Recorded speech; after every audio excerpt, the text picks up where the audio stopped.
The football.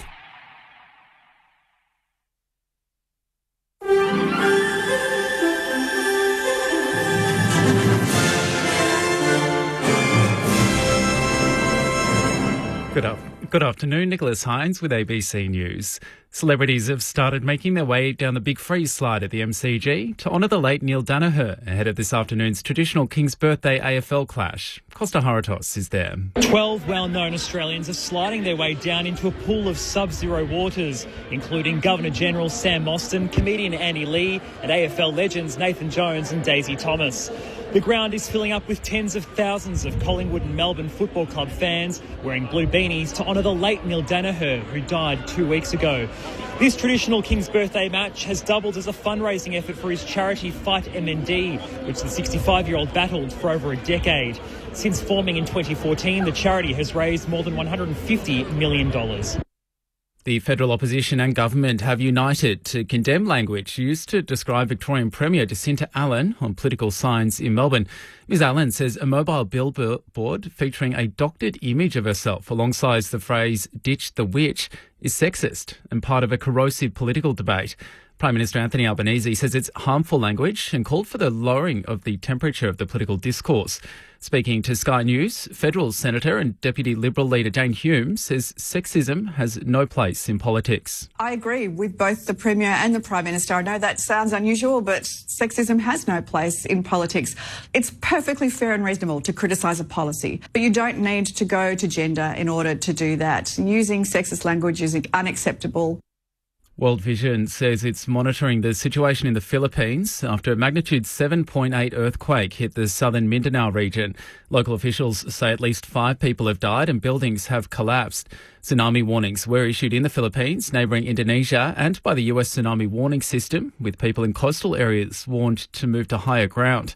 World Vision's Mindanao Field Operations Manager Elizabeth Delgado says the government is still doing assessments. We're hoping, because it's still early, it's before 8 a.m. So I think people are still on the way to going to the office, going to their work. I mean, in terms of casualty, we're praying that it's lesser. The Israeli military has launched retaliatory strikes on Iran after Tehran launched its first attack on Israel since the April ceasefire was agreed to. The BBC's Weira Davis has more. Well, everybody in the region is again on tenterhooks tonight. It had been a very tense couple of days after the Israelis decided to go against Donald Trump's advice and they bombed Hezbollah targets in Beirut, killing 2 people. I think it became pretty apparent after that attack that Iran was going to take some retribution. The Iranians warned that this was not an isolated attack. It was, according to the Revolutionary Guard, the start of a week-long series of strikes against Israel. Schmigadoon has won the Tony Award for Best Musical, topping a competitive field on Broadway's biggest night. Based on the television series, the musical is a send-up of Golden Age Broadway shows as the modern couple find themselves trapped in a musical theatre fantasy world. It was widely viewed as a leading contender after strong reviews and multiple nominations. The family of the late medical researcher Dr Richard Scolyer has accepted a federal government offer of a state funeral for the former Australian of the Year. Professor Scolyer has died aged 59, 3 years after he was diagnosed with an aggressive brain cancer. He and colleague Georgina Long used their melanoma research findings to treat his tumour, for which they were named Australians of the Year in 2024. New South Wales Premier Chris Minns says Professor Scolyer was a big, kind-hearted man who devoted his professional career to making life better for others. I thought the way he handled the last few months have been really difficult, hard on him, hard on his family, but he never let that, I guess the weight of that diagnosis weigh on him. And I think as a way of living your life, he's been wonderful. It's a cool to mild day across Victoria today, with some isolated light showers or drizzle along the ranges, dry and partly cloudy elsewhere across the state. Similar weather tomorrow, some patchy morning fog in the east and then a mild and partly cloudy day with some isolated showers, mainly about the north of the state, and some isolated thunderstorms in the far north during the evening tomorrow. In Melbourne, partly cloudy this afternoon, a top of 17 today, and a sunny day tomorrow with a top of 19, but some showers on the way again on Wednesday. Showers increasing later in the day, a top of 19, and a possible shower on Thursday before mostly sunny conditions return towards the end of the week. Right now in Melbourne, it's 15 degrees. ABC News. The biggest stars in the women's game Harmanpreet Kaur launches this all the way for 6. are set to light up your winter nights. Down the track comes Mooney. Cover drives to the boundary. When ABC Sport brings you the ICC Women's T20 World Cup. Every game live and uninterrupted. Direct from England and Wales. Big 6 from Phoebe Litchfield. It all starts Saturday, June 13 on ABC Listen. ABC Sport. We begin this broadcast by acknowledging the traditional custodians of the land on which this match will be played today and pay our respects to their elders past, present and emerging. We extend that respect to Aboriginal and Torres Strait Islander peoples listening.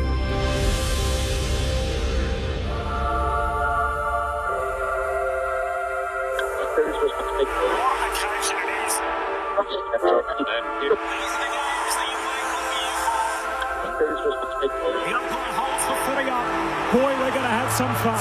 The AFL in 2026 on ABC Sport. And the siren sound. Here we go. Listen to the roar. It is showtime. Hey, take a seat, because it don't get better than this.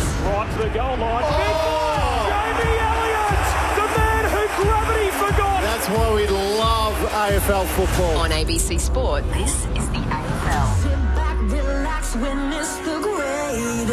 It don't get better than this.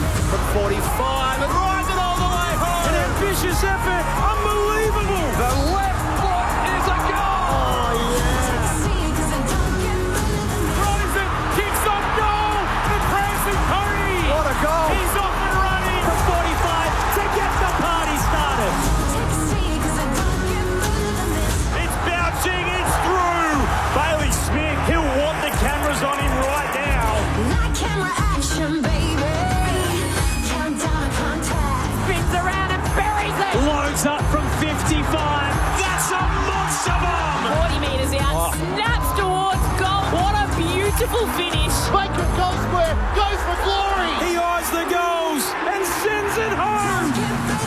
100% pure footy. Every minute of every match, all season long. Gathers, snaps, goal. She's just football at its best. Kick on goal, dribbles it through. What about that? Took them all on and said, I'll have some of this. Bailey pinches his pocket and bang, bang, bang. That's the price you pay against the Premier. Watson snaps. Oh, Watson puts it through. And the Wizard arrives precisely on time. He's built for the big stage. On his left boot, his kick is good. Inside 50, off a step, turns and goes bang. And snap.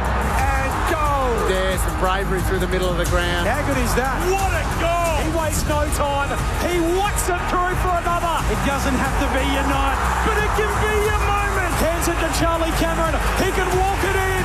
Show him your tail lights, Charlie. Welcome to ABC Sports coverage of the 2026 AFL Premiership season. Runs the 50 out. What a way to finish. On radio, ABC Sport Digital Radio. and ABC Listen. You take a seat, because it don't get better than this. It's a blockbuster packed with emotion. The football community rallies together at the MCG for Big Freeze 12, the first one since the passing of Neil Danaher. A pair of clubs on field desperate to arrest a worrying slide, and I don't mean the one with the ice at the end of it. Collingwood have just one win in their last 5 weeks. Meanwhile, for the Melbourne Football Club, they're coming in off the back of back-to-back defeats. They're at the home of footy, though. They've got an unbeaten record to protect here in 2026 under their new coach, Stephen King. Great to have you with us. It's King's birthday footy right here at the MCG. It is a stunning day. You could not get a better better winter's day. There is not a single cloud in the sky.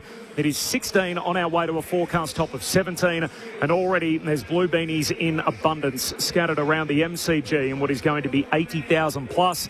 The slide is about to get underway. Of course, Big Freeze number 12 and Andy Lee's the first one that heads down. And in fact, we might just pick that up straight away and see how the Aussie comedian goes. So Beck, here we go. 3, 2, 1. The first of our sliders, away we go. Oh, he just fits down there. Andy Lee, like a bumblebee, almost had to be rescued in the pool that tests everyone that goes in it. He went down as Wiz. Well, I'm not sure where Wiz comes from or what kind of storyline or TV show, but I'm sure we'll be able to work that out as we advance. He sort of thought it might have been a drowning hazard, the way the suit turned upside down. My name's Corbin Middlemass. Ben Cameron's here in commentary with me. Hello, Ben. Hello, Corbin. It is a profound privilege to be here today of all days. I can't believe you've said that you don't know who Wiz is. He's a children's character. Do Not Watch This Show, which is on the ABC. You can catch it on iView. It's too new for me. Yeah, so that is Andy Lee's own show. Also, I think there's a little bit too much insulation in the outfit and costume of Wiz, so I feel like he's insulated himself from the cool. But getting back to the serious, it is a special day to be here to honour Neil, the first since his passing, Big Freeze 12. I keep going back to the quote we got from Adam Tomlinson, who is a family friend of the Danahers on the day of Neil's passing. He said, if you don't like it, change it. If you can't change it, change the way you think about it. That was the great quote from Neil. And I've got his book, The Power of Choice, and it speaks about what is the opportunity here. You consciously ask yourself, what is the opportunity here? It shifts perspective, helps you regain agency, and it's the sort of question that gives rise to other questions. What could this teach me? Or what might be possible that wasn't before? Or where can I find the silver lining in this black cloud? And that is exactly what Neil Danaher did when he was diagnosed with MND, the Beast. Craig McRae was on a similar theme to you when he hit his midweek press conference, Ben, in the lead up to this game. Yeah, well, I've got his book and I've been reading his book, and the amazing ability what he had was to not worry about the circumstances he's been dealt, or the cards have been dealt, but the response. And I'm using those words this week around, whatever happens, we can't control, but we can control a response within the game or even preparation for the game. So, Neil's words are going to be loud and clear on the whiteboard before the game. That was Craig McRae in the lead-up to today's game. We're too early for teams, as we love to say on ABC Sport, first at the footy and last to leave. What a crew we've assembled for such a special day. Former club captain of the Western Bulldogs in a premiership year, of course. Two-time All-Australian captain. Slider number 49. Bob Murphy's in the house. Hello, Bob. G'day, gents. Nice to be in your company on what is a really special day, and don't want to, just ram the home point and throw any more hyperbole on it, but it is a privilege for all of us to be here, and I'm privileged to be in your company, and it is a beautiful day. You described the day beautifully, Corbin. No such thing as coincidence, mate. No such thing as coincidence that for the man and for the cause, we get this beautiful day, and it just had to be that way. Nathan Jones is about to go down the sliders, the DJ Fisher. That's who he's dressed up as. Just sculled a Red Bull and did a shoey. And DJ Fisher not looking so warm now. Lost his hat on the way down. Nathan Jones, he's the second slider to make the plunge. The man who is alongside Bob Murphy this afternoon, he's a premiership pie. He's an All-Australian. He's a best and fairest winner. He's a former club captain and future commissioner. Well, yes. Luke Ball is in the house. Hello, Bally. Hi, Corby. Hi, Benny. Bob, great to be here. It is. It's an amazing day in a lot of ways, bigger than footy, as we know. Benny, great words off the top there, and yeah, what a man. I love that sort of selfless, you can almost strip it back to as simple as, in life there's selfish and selfless, and where are you on that continuum? I love that. And I didn't have a heap to do with Neil. He was coaching Melbourne, so played against teams that he coached, but everything we've heard about him up until this point, but then today is going to be a wonderful celebration of a life very well lived, Ben. And I think that is the reason, not to embarrass Bob, as to why he went and got Bob to go down the slide. He was so impressed with the way that Bob handled 2016 in such a selfless manner that he said that represents exactly what I love in people, and that was why I think you were surprised at the time, but the message got to you, Bob, that he basically, they came to you and said, Neil really wants you to go down the slide, and you thought, gee, I haven't had that much to do with him. Why does he want me? Can I be honest with you? I don't know if I did ever hear that. Right. Oh, that feels like the first time I have heard that. Anyway, so... someone's definitely told me that. Yeah, right. Okay, well, I mean, it was... it goes without being said. It's an honour and a privilege, and I think I might have spoke about this last week, when sadly we lost Neil, but if I've got one grievance with the Danahers, it is this. And look, there's a lot, we're going to shower them with love and gratitude and all of those beautiful things, but they ask you to do something and they actually thank you profusely, and you kind of almost want to verbally smother them by, don't ask me to do anything. People are trying to say yes before the question because it makes people feel uncomfortable because they are on the selfless seesaw, Bally. We know that the Danahers are way over on the right side of it. Yeah, well said. And a sea of blue beanies, it's terrific. It's a bit like just walking to the ground before, the MCG is a chandelier today. It is, yeah. It's like it sort of got a bit of Where's Wally book about it. If you wanted to hide today, just get away with something. You could fit in nicely. Interesting little anecdote. I mentioned I didn't have anything personally to do with Neil, but I reached out to an old teammate of mine, Stevie Powell, who played under Neil at Melbourne, and I think Neil was a big fan of Powell. He's someone who always gave his all, and Powell was a Neil disciple as well. And I said, send us through some anecdotes. So actually, he said, on the blue beanies, he said it was actually Beck's husband Drew's idea of selling the beanies. Neil's initial reaction was a standard Neil Danaher reaction, just to completely shut it down, hose it down. What nonsense. Bit much, bit over the top. That's right. I think he might have even suggested bandanas. Yeah. Wouldn't be nearly as good, would it? No, I don't think so. Yeah, now you look out here and there's just thousands of beans. I mean, the only opportunity there, bandana. Oh, that would be the counter. And I'll tell you what you get too. I mean, there's enough headbands running around the AFL at the moment. You get players wearing them, wouldn't you? Here goes. Who was that? Sam Mostyn. Yeah. Sam Mostyn, the Governor-General. So she's just reaching the top. Yeah. Slid down the slide in her Melbourne colours and also Essendon colours. Yeah. Had the split jumper to represent the dual Danaher representation. Obviously, his playing career at Essendon, and then his early coaching career as an assistant at the Dons, and their family connection there, and then his time at the D's. It's not in my nature to critique the sliders, but Benny, you did start by having a go at Andy Lee for being too insulated, but just Sam Mostyn, just magnificent core strength and sliding motion. That's perfection. That's speed, balance. Had everything you'd want in a good slide. And Governor-General's the kind of people that Luke Ball will be rubbing shoulders with when he joins the AFL Commission. Well, she's still on the commission? No, recently off it. So, yep, that's correct, Ben. You could have a knighthood by the time this game's over tonight, Bally. Well, if we throw our full weight behind What's going on with your commission links, by the way? I saw Sam McClure's article the other day in The Age. Is that... Well, it's very nice to be spoken about and have your name put forward, Corby. And Sam, who's an old friend of mine, he's an old Xavier boy, so there's an element of, old alumni looking after each other a bit, but that was the first that I'd heard of it as well. Right. So. But you haven't been approached by anyone from the AFL? No. Have you heard, hey, maybe if you're interested, just keep an open mind? Bit of private school back scratching going on here. Right. Yeah. No, I haven't. I think you'd be good on the commission. Same. Legitimately. I would have to give up my Saturday afternoon post, though. Okay, actually, you'd be a terrible commissioner. I think it's a bad idea. But it is. I mean, it is a little surprising that you don't have an official role in football at the moment. I mean, you've held just about every position. You were in the MRO. You worked with the umpires. You worked in a football department. Obviously, what you did in your playing days. But then during the COVID days, you were at Essendon, and then now you're obviously going very well into the business world, working in finance. Yeah.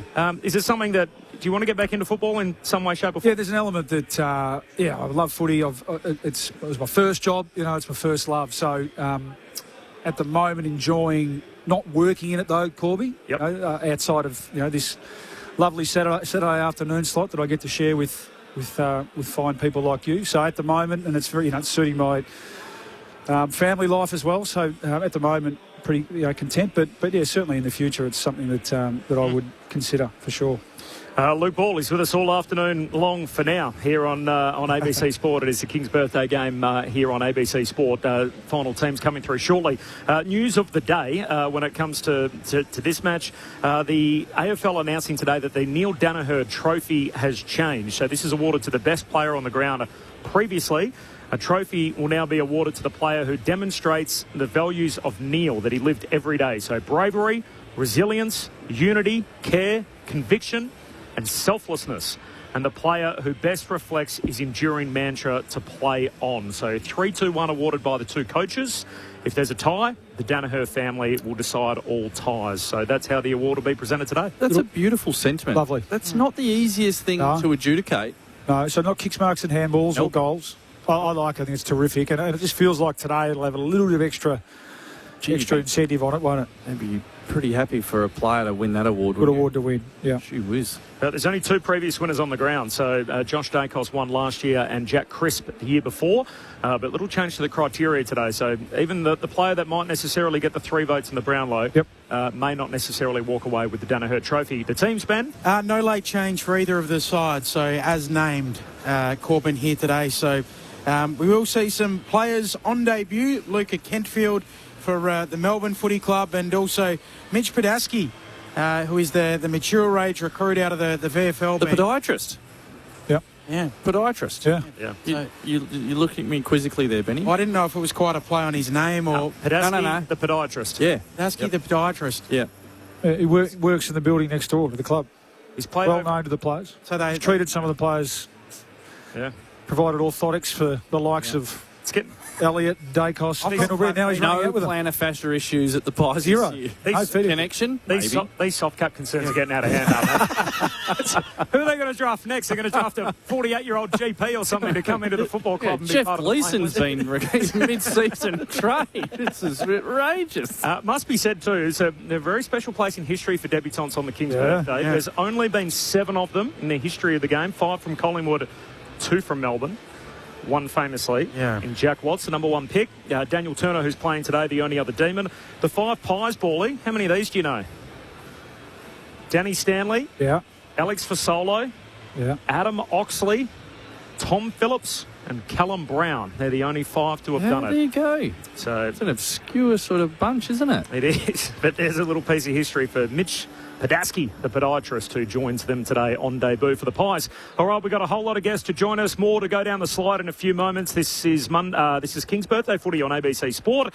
Your thoughts throughout on 0437 774 774.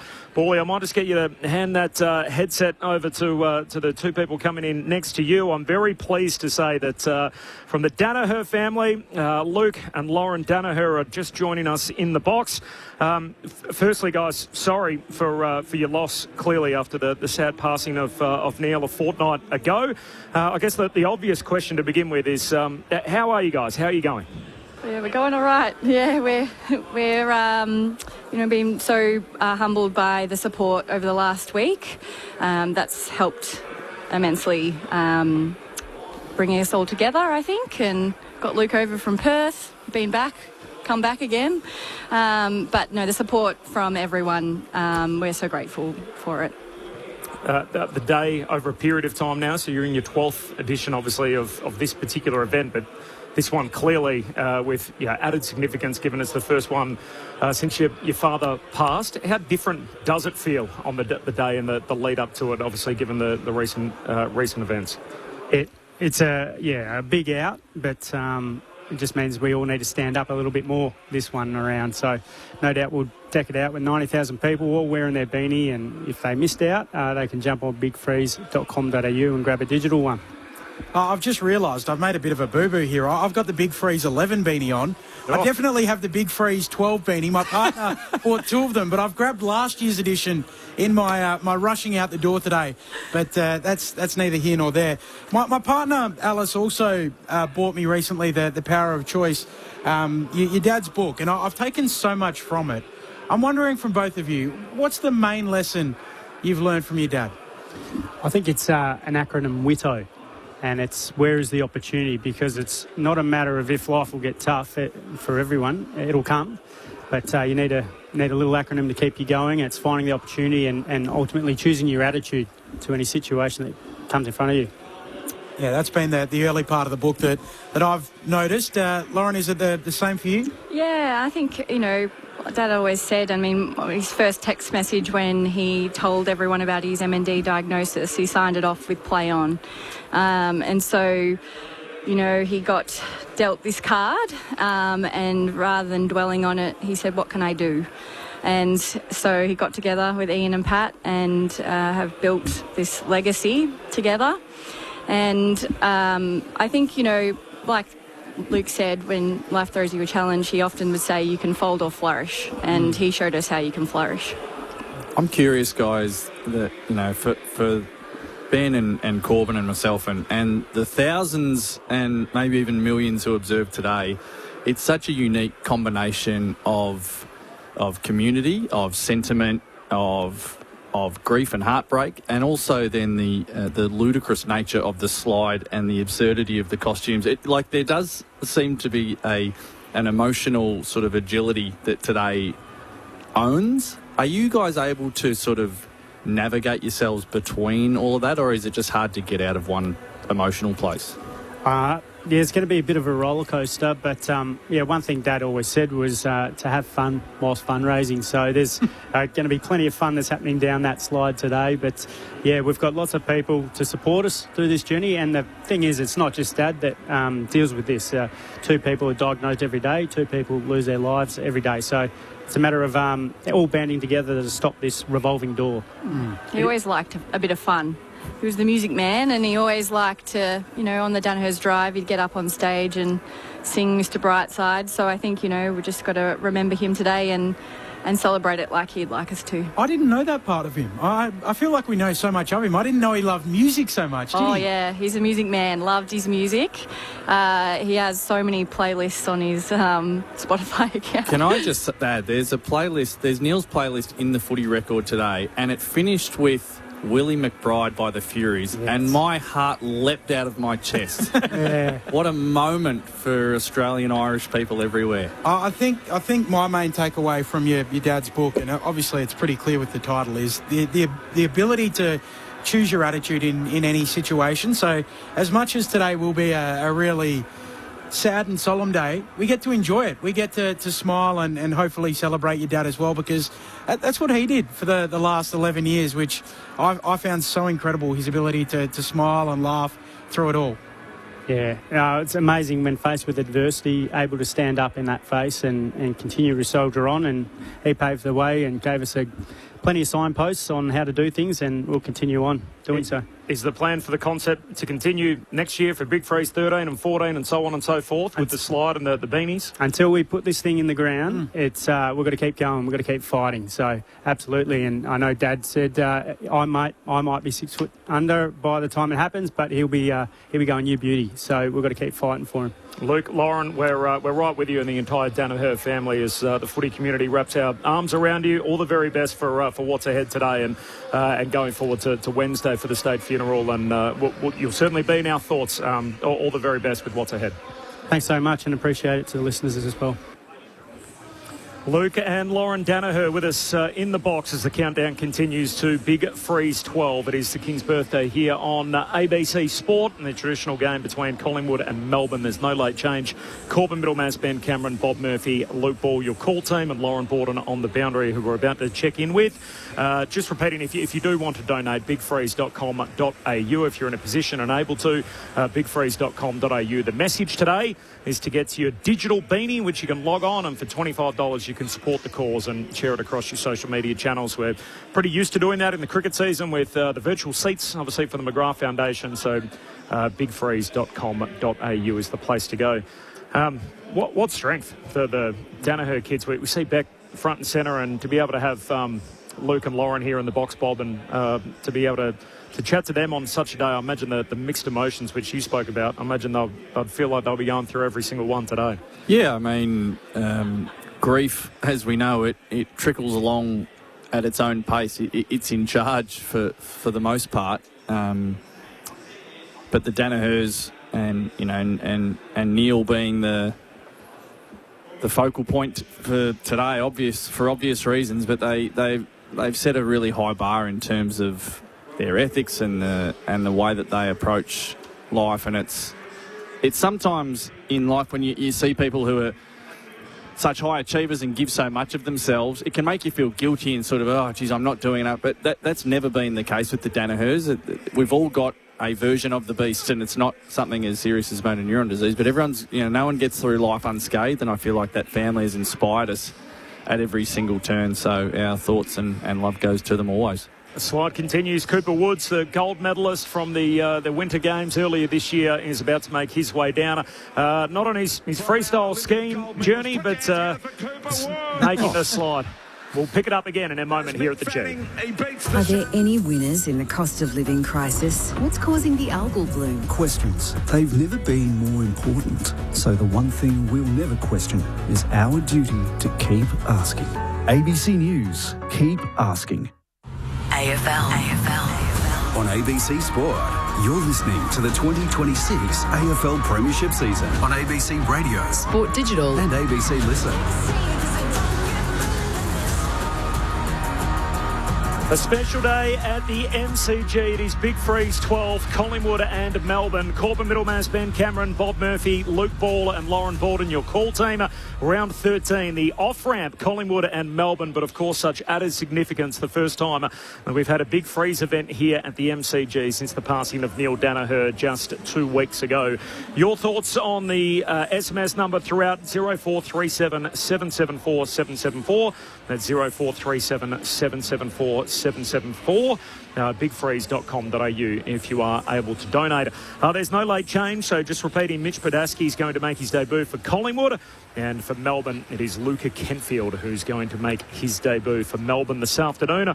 It's a huge game in the context of the season for both these two teams. Bally, the Pies have only won once in the last 5 weeks. Melbourne are on a 2-game skid, so once the Big Freeze and obviously the acknowledgement for Neil Danaher that will happen at the start, the game of footy that follows it is particularly important in the context of the season. Sure is. It's about this time, isn't there, that it starts to be a bit of a breakaway groove. We sat down and watched Fremantle destroy the Kangaroos on Saturday, didn't we? And the Swans did it the hard way, but there's two teams that are clearly 1 and 2 seeded on the grid at the moment, and then I think the Hawks and the Cats are pretty honest and pretty solid there on the next rung down, if you want to call it. And then there does appear to be this big group of teams, of which I think these two fit in, where when their best players are playing and playing well, they can look fabulous. They can look like a top 4 team.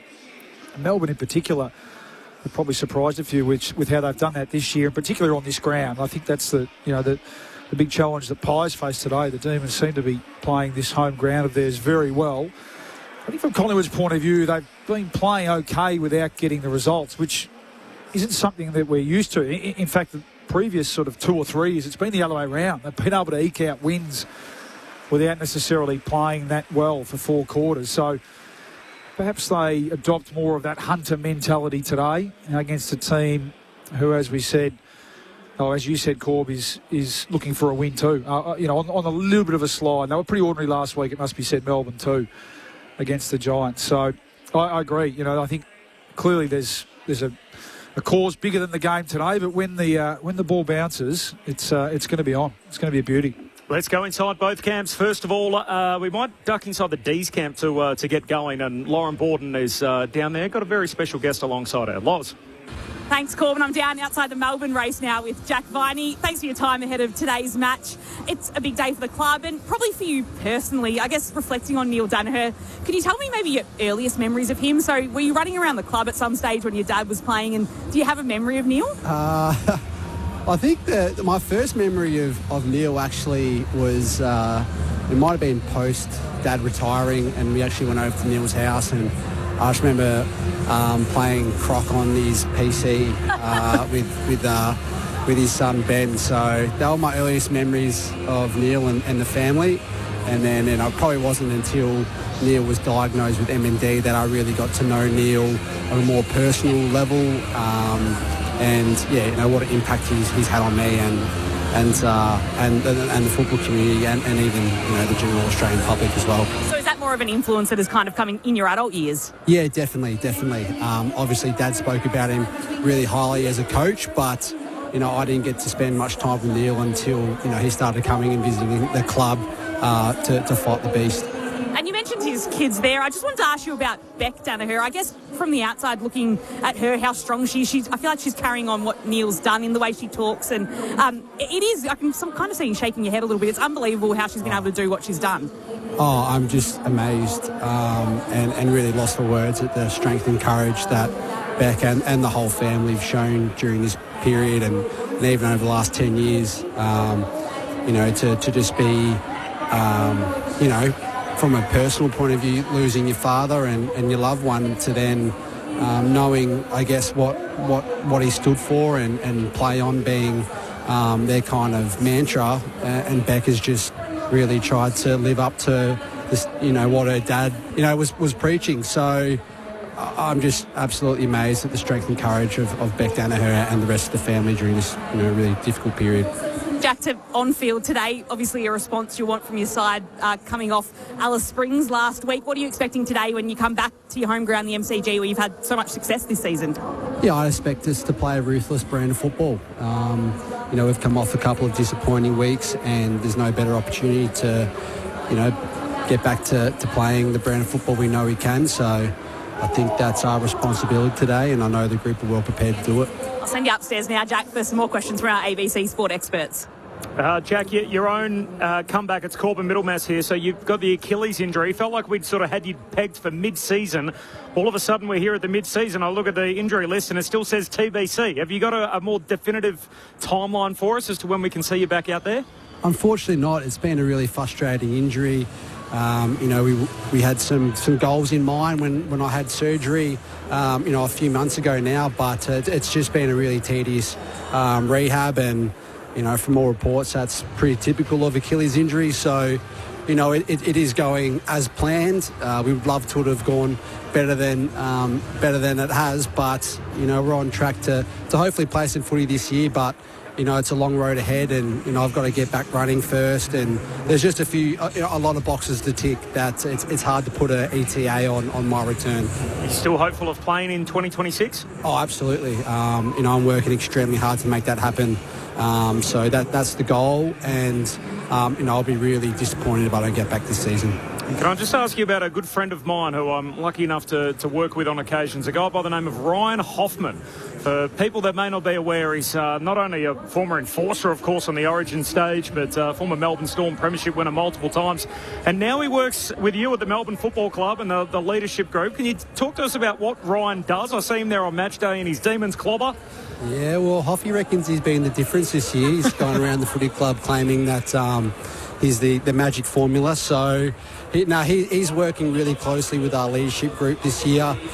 So obviously through a long career in the NRL and working under some amazing organisations, he's got a really strong view on leadership and high performance. So he's just trying to bring a lot of what he's learned to the Melbourne Footy Club. And, he's doing a terrific job. Now, you and Max have obviously been there for a long period of time as senior guys in that leadership group. When you've got sort of such experienced and dominant leaders, how do you bring through other guys and other young leaders? How have you gone about that as a group? Yeah, I think Max and I have taken a step back this year just from, a lot of, meetings and leadership things, really trying to let these younger guys, flourish under us and develop their own leadership styles and confidence. So, it's been a great transition, I think, and just seeing guys like Jacob Van Ruin, Tom Sparrow, Daniel Turner, Cade Chandler, like these guys are really starting to drive the club forward, and that's what we need. It can't just be Max and I up the front. It's got to be these young guys starting to make this football club theirs, and they're doing that. It's been really impressive to watch.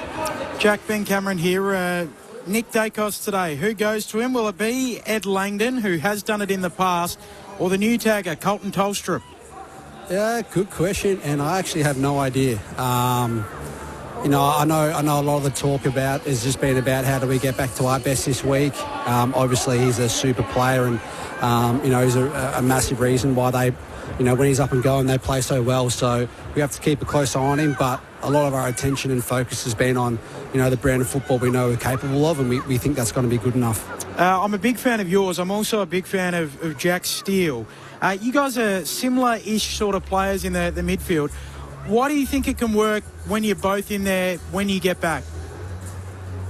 I'm sure. Well, I don't know. I don't see why I couldn't. I think we can both, let our strengths complement each other. Obviously, both contested players, but play the game in an honest way. So I think that's what the game requires, and the more people we have on the footy field playing that kind of way, I think that's a good thing. Thanks, Jack. Hopefully we see you back out there on the park soon. Enjoy today. Appreciate your time. Thanks, guys. Appreciate it. So Jack Viney downstairs with us, chatting with Lauren Borden. This is King's Birthday Footy on ABC Sport. Corbin Middlemass, Ben Cameron, Bob Murphy, Luke Ball, and Lauren Borden, as you heard there throughout the afternoon. There's no late change. Just repeating the two guys on debut today. Mitch Padaski, the 27-year-old, picked 17 in the mid-season draft just 2 weeks ago, makes his debut here. And then Luca Kenfield, who's on debut for Melbourne. Dale Thomas is about to go down the slide. He's dressed like somebody we know well. Here he is. Phrase, Tim. I've been asked this. Jay-Z asked me this once. Are they a chance? Did they come to play? What do you think? They've come in to play marbles, Tim. They just thought, no, today we won't come to play. It's a tough caper, this coaching caper, but is there a moment in your mind that sticks out above any other over the journey? When I'm not being a faux Mick Malthouse, as a player, it was when the great man Michael Malthouse and Nick Maxwell called up on stage, Premiership Cup presented. We got the photo up there just before we all stormed the dais and got a part of it. So I thought, what better opportunity now to not only be Michael Malthouse, but to bring out the skipper as well. Maxie, get out here.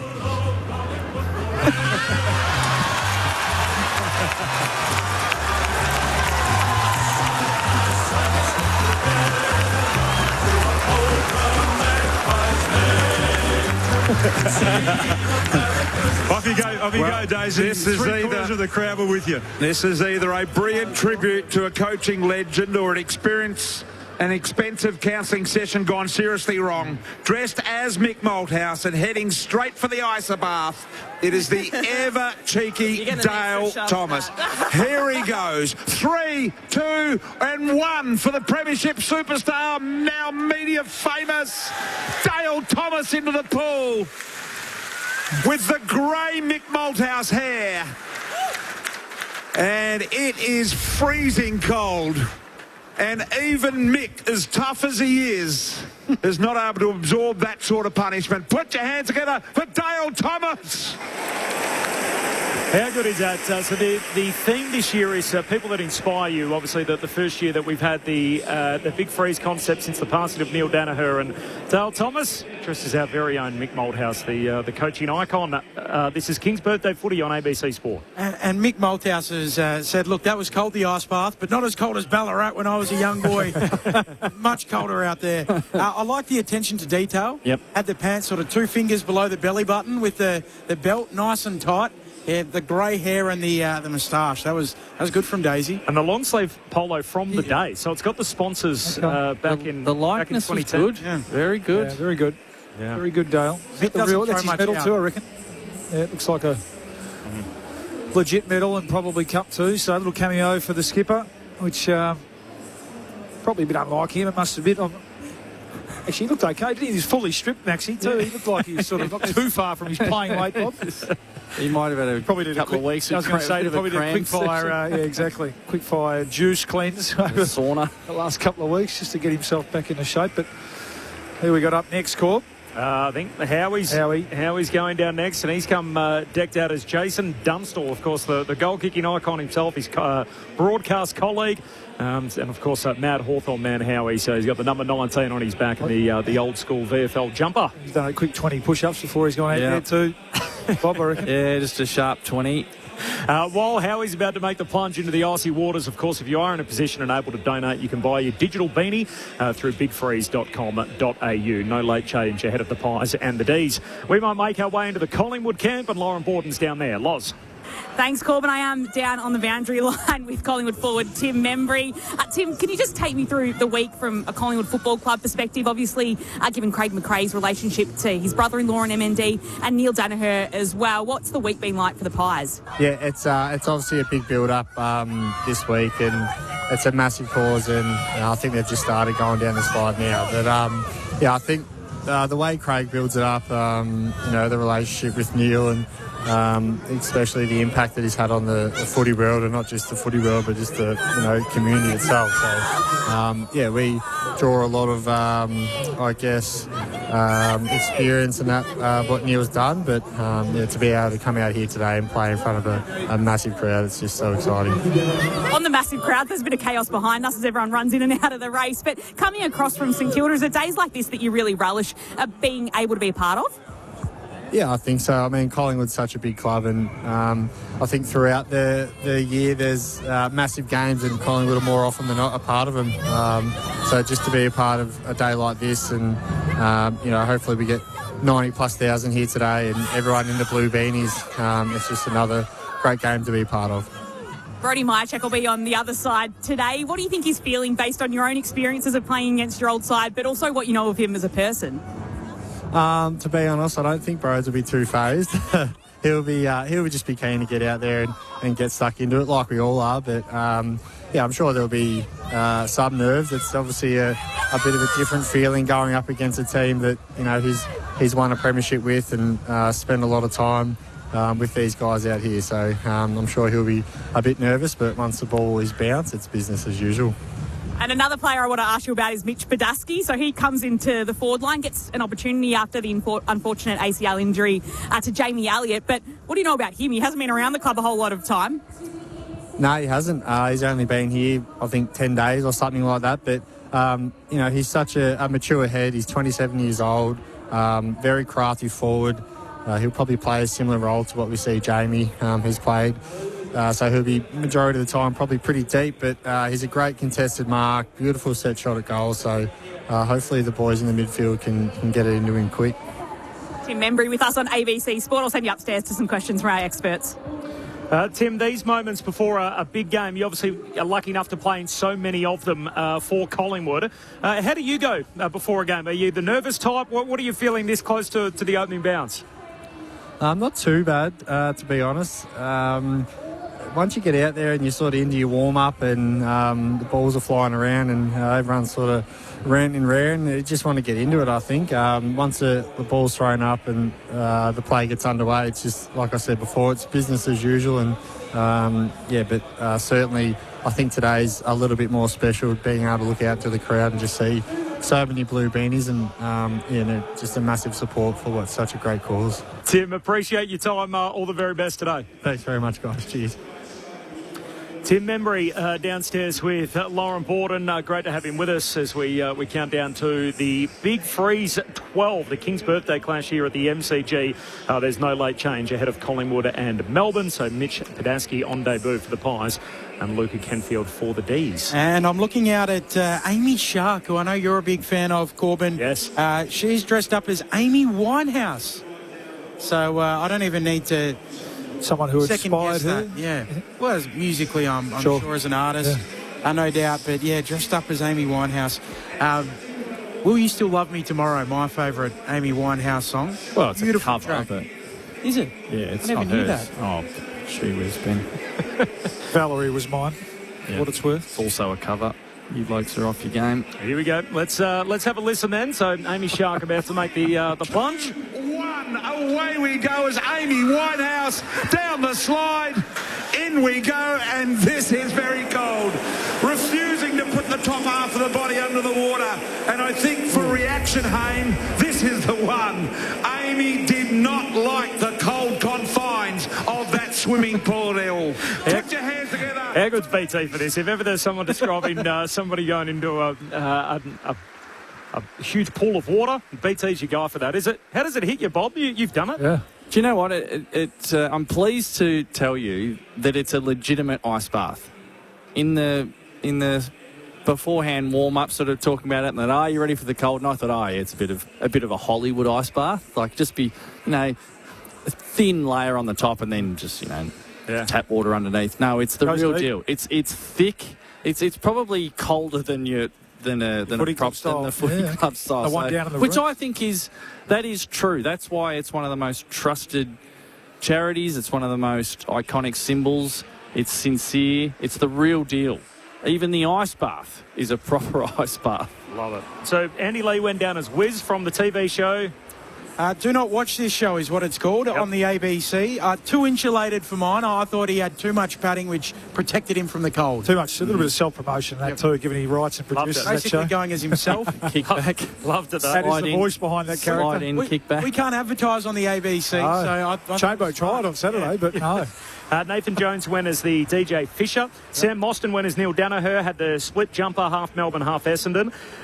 Cooper Woods, of course, is the Olympic gold medalist in the moguls. He went as Mick Fanning. We had Jo Weston. She went as Kylie Minogue. Very good. Yes. That was a big hit. Dale Thomas went as Michael Moldhouse. We saw him go down moments ago. Howie went as Jason Dunstall. Yep. Amy Shark went as Amy Winehouse. And here's Dan Gorringe, of course, the content creator, who's, I think, going as Josh Fraser, the current caretaker coach of the Blues. Oh, he's half Josh Fraser, half Vossi. Is that what? No, he's all Josh Fraser. He's all Josh Fraser. So Josh Fraser had no hair when he was at Collingwood, but he's grown it back a little bit, so he's got half of his head shaved off. The footy face-off. Here he comes, 3, 2, and he's got the Carlton hoodie on down that Josh wears. Dan Gorringe, in he goes, holding the photo of Neil Danaher. And he's drained the pool. Never have we seen such a big splash from a big man in Dan Gorringe. Not graceful at all. The new coach of Carlton, 4 in a row, Josh Fraser. Put your hands together once again for Dan Gorringe. So on one leg, he's got the suit pants, and on the other, he's got the footy shorts and the socks. We might just be able to get a word here and have a listen as Haim has a chat to Dan. So Josh is your man? Yeah, if you don't know by now, I'm kind of all about him. So, yeah, I do regret shaving the head, but obviously for a great man, Neil, we do anything. Will the rest of that come off, or you let that bit grow back? Nah, this is a new style, I reckon. We're going to bring this one back. You've got a lot of listeners, a lot of followers. If you were going to give them one message today to do something incredible? Hey, go get your beanies, digital. If you can find one still, probably all sold out, but go continue the fight that Neil started, get a digital beanie. Thank you for being a part of it. You've become bigger than Ben-Hur post-footy, and Neil would love the fact that you're here. No, it's absolutely honour. I appreciate it. All for Neil. Play on. Dan Gorringe there, so bigfreeze.com.au is the place to go if you want to get your digital beanie. A lot of effort in that costume, as you said. So he's got half a Collingwood jumper, looking like Josh Fraser back in the day. Shaved head, shaved bonds, one side clean shaven. On the other side, he's got the feathers growing out with the half beard and the half Carlton hoodie that's Bill Belichick-esque that we've seen Josh Fraser roll with in recent weeks. Right down to the bottom too, with the suit pants on one side and the footy shorts and the footy boots on the other. So it was a busy costume, wasn't it? There was a lot to take in. I needed time to dissect it. I'm putting Sam Mack, and we don't discriminate or protect our own here on the ABC. He went down as the famous Bluey, too insulated as well. Like, come on, guys. No, you've been consistent on this all day, Ben. You've been strong on it. So I support you. Give me your winner. Who's on top? I'm going to take... I like Nathan Jones. DJ Fisher. I did love Amy Shark, Amy Winehouse. Okay, I've got one for Shark, one for Jones. Paulie? I like Amy Shark too. Ooh, that's 2. I'm naturally...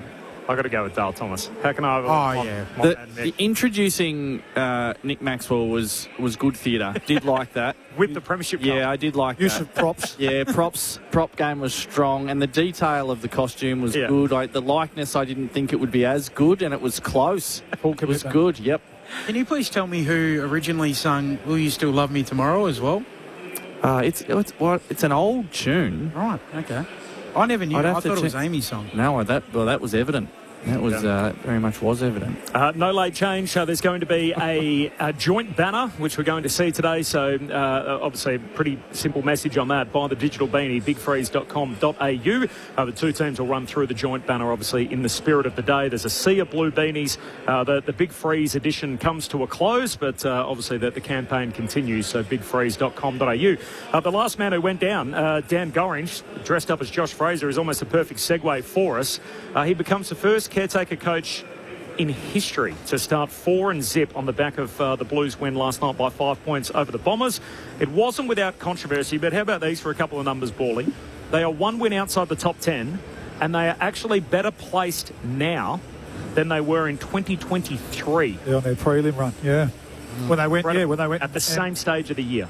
And we're 5 goals up at quarter time in a prelim final. Yeah, it's amazing, isn't it? And you're right, they weren't convincing at all last night. They were, well, there's probably 16 other teams in the competition go ahead and beat them last night, particularly that first half. They were poor, but they addressed that, and they were able to turn it around after half time and unfortunately break the Bombers' hearts again, because that was a game called that your boys just could have won. Has an interim coach ever coached a final series?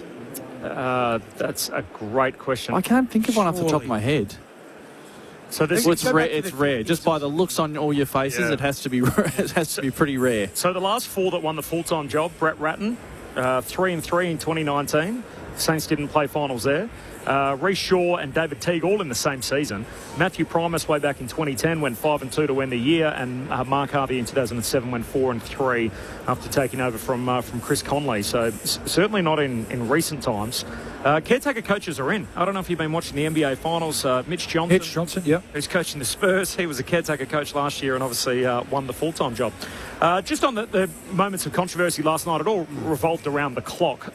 First of all, the fact that there were seconds missing off the Zach Reid goal. So Reid took the mark, went back to take the kick. If you're watching on pay TV, you'll notice the clock went from 44 to 24 seconds.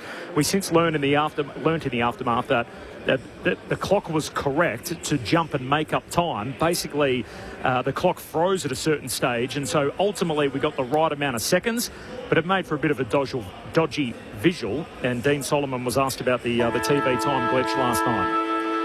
I'm not even aware of that, to be honest. It was fine inside the coach's box. It continued to count down. So we were really aware of what time was left, and so it didn't really impact us or affect us at all. So they knew what was going on, but certainly as a game, as you're sitting there watching at home, it's an unfortunate way to take it in, isn't it? When the clock's jumping all over the place in a key moment. It is, yeah. I said before, it was like me on the scorer's table at the under-12 basketball yesterday. Benny just got caught ball watching a bit and forgot to flick it back on. Probably cost the team 7 seconds. I have noticed that this issue. That's sort of where we're at. You've been more sympathetic than what I was expecting. Well, you've got a few battles. It can happen. That's all I'm going to say. But is this a mea culpa for our friend from Fox here? Is that what we're saying? It's not a score. It's not a. Yeah, this is possibly a broadcaster issue. I don't think it's our fault. I don't think it's Fox's fault. I think Fox basically pumped the clock in, don't they, from the external. I don't think they kept their own Herald Sun's Josh Barnes on Breakfast 774 this morning with Bob and Rochelle. He seemed to think it was Fox. Well, I heard Channel 7 didn't have the same issue. And I was watching Fox Corp. One less person on the midweek tackle, looks like. So fewer panellists are going to be working more dates. The bigger issue was clearly the Harry Mackay issue. So he's marked at, 53 and a half, 54 metres out. Half and I were arguing that last night. He's been able to take the 30, then he's walked in incredibly slow. It's taken the best part of 45 seconds off the clock. He was never having a shot. I think the blanket black and white rule should be if the mark's inside 50, you can take your 30. If it's beyond that, you can't. Yeah, I think was it Ken Hinkley who was on the broadcast saying that he actually asked and sought back last year, sought clarification, and the rough rule of thumb was from 50 in they allow the players to take the shot, and other than that, I think we're used to seeing, and look, I don't know who the umpire was, I don't want to point fingers at that, but I would think our man, for instance, an experienced umpire, our man Chambo would say, no, you're not having a shot. Move it on. I think we see that often as well. So but he gets away with one. Dean Solomon, by the way, was asked about the Harry Mackay episode. This is what he had to say. I think it's just smart, isn't it? It's just using the rules and maximising that opportunity at that time and milking the clock and putting themselves in a winnable position. So there's nothing I can do to control that. He did it really well. There's a bit of that too, isn't it? Fair response. And you don't want him to take the time. Don't give away a free. Don't let him take the mark. And no issue with Harry Mackay doing what he did. That's exactly what he should have done. I just think that we've seen in other circumstances umpires say, no, come on, Harry, you're not pulling the wool over my eyes there. Move it on after 6 seconds. There was enough ambiguity in it, though, wasn't there? You reckon? Well, I mean, we all knew that it wasn't. But, I mean, people have kicked goals from a long way out. So if there's not a hard and fast rule, you know, it's up to the umpire's eye in the moment. They are usually heightened at the end of a close game. At the end of a close game, it's like, no, come on. It was 5 metres too far out for mine. 76,745 the crowd, which is outstanding. When you think that Essendon have not won a game in Melbourne since May 23 last year, and yet they still get over 76,000 to a home game on a Sunday night before the public holiday, which was an amazing roll-up last night. It was brilliant too, the pre-game, wasn't it? It was, and, you know, that's one thing that the night game and, you know, the Q debate around the grand final. It's one thing that the night allows you to have. It was a brilliant spectacle. Spectacle. We got the D's out here. We're going to get the Pies out here in just a moment. They'll run through the joint banner and a tribute to Neil Danaher. All to come on ABC Sport. Adventure awaits little ears with free audiobooks. Most intriguing. Like the 13-story Treehouse. How do you turn this thing off? And The Wind in the Willows. The best stories in the world. Find free audiobooks for little ears on the ABC Listen app. AFL. On ABC Sport, you're listening to the 2026 AFL Premiership season on ABC Radio, Sport Digital and ABC Listen. A fortnight after Neil Danaher's death, it dramatically raises the importance of this Big Freeze contest today. The 12th edition after Neil Danaher was devastatingly diagnosed with motor neuron disease back in 2013. Over $150 million has been raised by Fight MND since, and the King's birthday fixture has really been turned into Neil's game from that point on. What a special day to be here. The Magpies making their way out onto the ground. There's no banner in front of them, and there's a reason for that, and that's because the Demons are currently getting loose beneath us and in front of the benches as the banner is being raised on the broadcast wing. It is a joint banner between the D's and the Pies, and Max Gawn just walking over towards the Collingwood cheer squad. Play on for Neil is what the banner says, and there's a huge image of Neil Danaher as Max Gawn goes to give a big hug to Beck Danaher and the Danaher family who have made their way over, and the Magpies will be here in just a moment to run through that joint banner with the D's. It's always a special day. It has been through the previous 11 editions, and it feels a little different this time around, but no less poignant and important for what is the greater cause to try and fight motor neuron disease. If you are in a position and able to, bigfreeze.com.au is the place you can go to donate and buy your virtual beanie.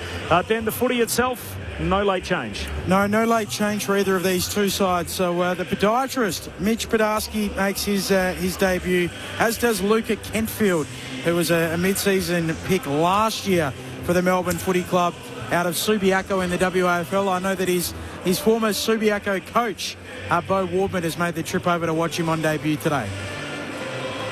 So here come the Magpies, and Nick Dacos just taps it up with Max Gawn. The two teams come together in a nice bit of nice moment and embrace too between Brodie Myercheck and Jack Crisp, the premiership teammates now on opposing teams. And really the message of the day is very much that we're all on the same side as the two teams run through the same banner. Play on for Neil. And he might not be sitting on the boundary line today, but his spirit is absolutely everywhere around the MCG. You can see the blue beanies as far as the eye can see inside this amazing sporting coliseum. It is Big Freeze number 12, Collingwood and Melbourne, the King's birthday clash here on ABC Sport. Corbin Middlemass and Ben Cameron to call it for you. We've got Lauren Borden on the boundary, the Premiership Pie Luke Ball, the All-Australian captain Bob Murphy in the house for all of it.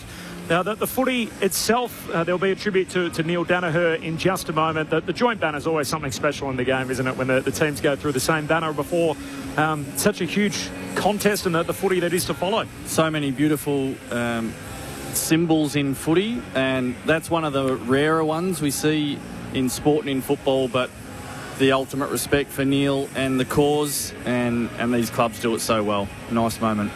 The footy itself, so a couple of intriguing storylines. The numbers, firstly, from a Melbourne point of view, they've lost 12 of their last 14 against Collingwood, but they're 6-0 here at the MCG in 2026 alone. Which number would you be leaning into more if you're trying to make a case this afternoon? Is it Collingwood's dominant record against the D's, or is it the D's undefeated record here at the G? I'll start with the latter, Bob. I think we've seen a new Melbourne this year, haven't we? That's where my mind goes to. The past is the past, and that would be... I'd be surprised if Stephen King even actually mentioned it, because we've seen new personnel, clearly, and just a new and fresh outlook on the game. I could imagine Stephen King, and this is just all in my imagination, of that's got nothing to do with me and it's got nothing to do with you. Yeah. Because we are something completely new. So let's go with the 6 from 6 at the MCG. Don't worry about the history. Don't worry about the last 12 or 14. We are a new model of this. And let's focus on the fact that we clearly play this ground well. And I think it's been around using the space. I think, the way that they've been able to move the ball this year with speed and boldness and dare, especially through the middle of the ground. And look, they tried to do that last week. I referenced their pretty ordinary showing last week. By the numbers, they actually had more inside 50s than the Giants, who had over 60. So there was a bit of talk, and potentially over the last couple of weeks they've reverted back a little bit to that lack of connection mid-forward, which was, really Simon Goodwin's struggles over the previous couple of years with the Demons, and we just haven't seen that this year. So they'll be keen to address and amend that today, and they'll do that on their home ground. As we said, they'll feel a lot more comfortable. But from Collingwood's point of view, I think they can lean into that. I think Craig McRae can lean into the fact that we go well against these colours, for whatever reason on this day. And let's be honest, usually it is on this day. We love the big days. We've got a great record of being able to acknowledge occasions, but then play the game, not the occasion. And there's plenty of experience out there that obviously has a big part to play in that. So it's been 5 games decided by 6 points or less this round, Bob. I fully expect this one to be not far off that, to be honest. It's all set for a close battle. There's not much to split these two teams. I've got the Demons just nudging their nose in front, but that's probably going against the grain of what the masses and what the market has been saying. I think Jake Lever in is a big in. Yeah, huge. And Daniel Harford, we were doing the Demons last week, and he rightly pointed out Lever out meant that shifted all of their structure around of Jacob Van Rooyen having to go into the ruck for more than we probably would have liked. Harrison Petty was he played here, there and everywhere. I think Lever back in, it does change their structure, and it allows them to have Van Rooyen and Myercheck in the forward line for the majority, and I think that pairing is a good pair for the Demons. It's a Collingwood game. We've got to talk about Nick Dacos, the best player in footy. So the last time that we had one of these, time we had one of these games was obviously that they met him round 24. But if you go back to the King's birthday fixture last year, Ed Langdon had the job on him and kept him to 19 disposals. He hasn't been under 24 since, and did a proper run with hard tag all afternoon. Obviously, we know in more recent times Colton Tolstrup's been doing the stopping jobs for Melbourne. What do you do if you're Stephen King? Do you go back to what seemingly worked this time last year and give a tagging role to someone that hasn't been tagging? Or does Tolstrup get the first look at him? Well, Bob, we just said that Stephen King probably hasn't been looking in the rearview mirror too much, has he? So, no, I think the baton's been passed. I think Tolstrup's the man. And he's been so impressive today. His ability to concentrate, stick to the task. You talk about those characteristics that the medal is going to be awarded about today. His ability to give himself to the team, whether it's behind the footy, playing on a small forward or going on the ball, and I think he's the man that will get the crack today, because I think for Collingwood to win, I think Nick Dacos is going to have to spend a bit of time forward.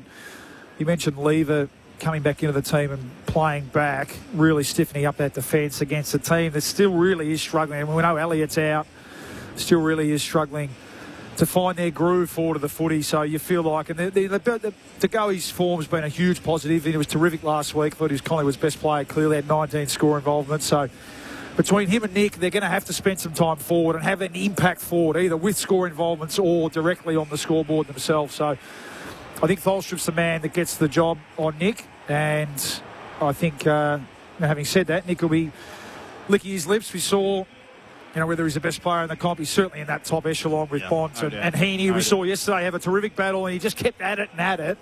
And in the end, players of that quality find a way to impact the game, don't they? So it's a really exciting matchup today. Just repeating that news, so the Neil Danaher Trophy, the trophy will now be awarded to the player who demonstrates the values that Neil lived every day. So bravery, resilience, unity, care, conviction, selflessness, and who best reflects his enduring mantra to play on. So 3-2-1 from both senior coaches to be awarded. Brody Mychek, interesting figure this afternoon. So there's 13 Collingwood Premiership players out there from 2023, 12 in black and white. He's the one who's wearing the opposition colours. How does that go today? And obviously, given the Magpies' problems going forward, he's obviously at the other end of the ground. Yeah, it's interesting. And there's been a little bit of a general consensus around, certainly the Collingwood supporters I know, oh gosh, why did we let Brody Mychek go? We've struggled to score this year, and now with Elliott out, they have to bring a first gamer in and a relatively unknown in Jack Buller to try and be our key focal points. But I think what we forget is that Brody Mychek was pretty banged up last year. It wasn't the Mychek of a couple of years ago. His output was significantly down. I think it was a matter of tenure in the end, wasn't it? Collingwood's desire not to offer him. I think it was the 3 years that Melbourne gave him. So good on Melbourne for taking the chance, and good on Brody. Clearly he's got himself right. Albeit he's missed a little bit of footy already this season, but got himself back fit. Yeah, he's looked good for the most part, hasn't he? So he'll be keen to play well today. This time last year, Neil Danaher was on the boundary's edge in his wheelchair as every single Melbourne and Collingwood player lined up alongside him as he did a lap of honour as the Australian of the Year. Well, this year, both teams, along with the umpires, are intertwined, so they're not standing with their teammates. They're next to opposition players and officials and arm in arm around the centre circle here at the MCG. There's going to be a moving tribute towards the late Neil Danaher 2 weeks on from his death. Both the Collingwood and Melbourne players.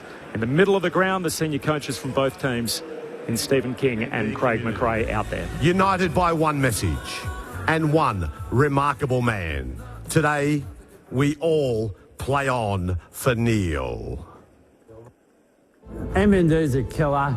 It's a bastard of a disease. I call it the beast. We as mankind can do all amazing things. Where there's a will, there's a way, and we'll cure this. I'm building a freeze army, and we're coming after it. We're going to walk across to MCG. We're going to tip a lot of ice and people into some cold water. We're going to watch a fantastic game, and we're going to make people more aware what MND, what it does. Thanks for your help and support promoting what is a very important week in our fight. Our vision is simple, a world without MND. Some may call it a dream, but I don't believe it's an impossible one. And what I'm going to celebrate is when we don't have an MND day. We'll fight MND, and together we'll beat it.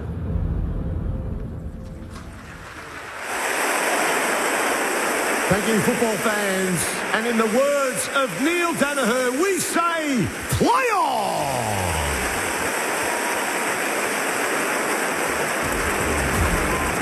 So that brings to an end the tribute to Neil Danaher with the video message on the big screen and the two teams both playing their part. Intertwined, they run back towards their respective ends of the ground. And keeping the memory of Neil Danaher alive and his lasting legacy, which really sits on top of the heads of nearly 80,000 people inside the MCG today. Just the abundance of blue beanies right around this magical sporting ground here at the MCG. Collingwood and Melbourne, it's the King's birthday right here on ABC Sport. Corbin Middlemass and Ben Cameron for the call. Lauren Borden on the boundary. Bob Murphy and Luke Ball, your analysts. Just repeating, there's no late change. The Pies and the D's. 25th edition, by the way, that we've had of these King's birthday clashes, but fair to say they've taken on very much a different feel in more recent years. So with the over the last decade or so since the Big Freeze concepts come in. Yeah, formerly the Queen's birthday, of course. So 16-7-1, Collingwood lead the head-to-head. We've played 10 Big Freeze matches. Now you might be thinking, hang on, this is Big Freeze 12. We obviously missed one during COVID, so that would have made it 11, and then this the 12th. Collingwood have won the Big Freeze games here at the MCG 7 times to Melbourne's 3.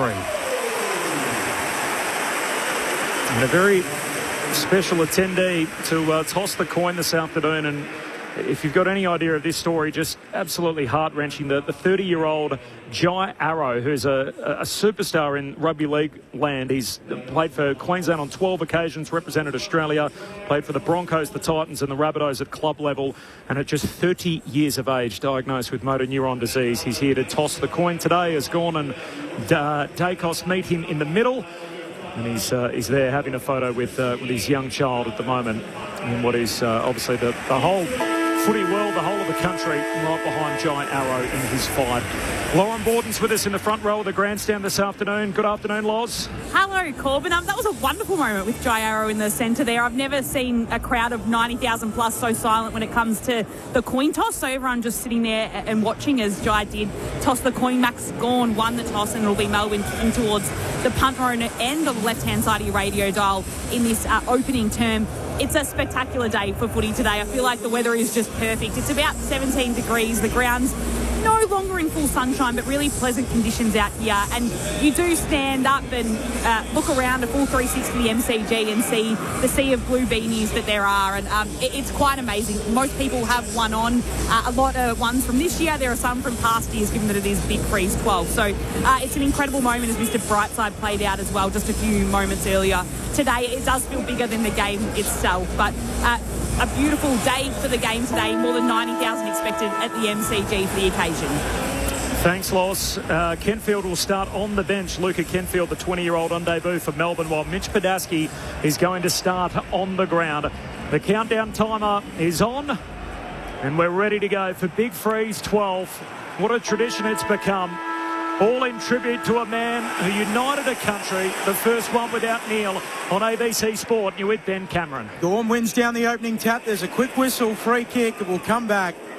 Nick Dacos zipping away with the footy. He'll have to give it back, and the free kick will go to Jordy De Goey. Nobody was really sure.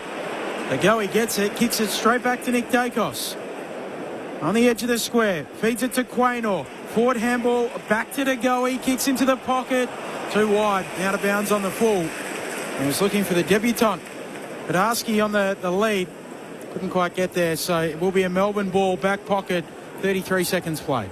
The number 46 too, Mason Cox's old number, and who's won the Neil Danaher Trophy on this day as the long kick heads up towards the wing. There's Crisp. He gives a handball over to Pendlebury. He's mowed down. We don't see that too often. Caught holding the ball, and the free kick's going to come back to Sparrow. Currently got Cozzy Pickett and Nick Dacos going head-to-head, so no tag at this stage, and one of the most tantalising matchups you could ask for in footy. Sparrow kicks the centre-half forward. Gawn's down there in the end. He lays a neat little block for Petty. Hand pass away to Cozzy Pickett, who breaks the ice. Pickett kicks the first of the day. And the D's are on the board first. One straight six. Collingwood yet to score. 70 seconds travelled. The King's birthday on ABC Sport. Luke Ball, Bob Murphy. Oh, right on cue, Bob.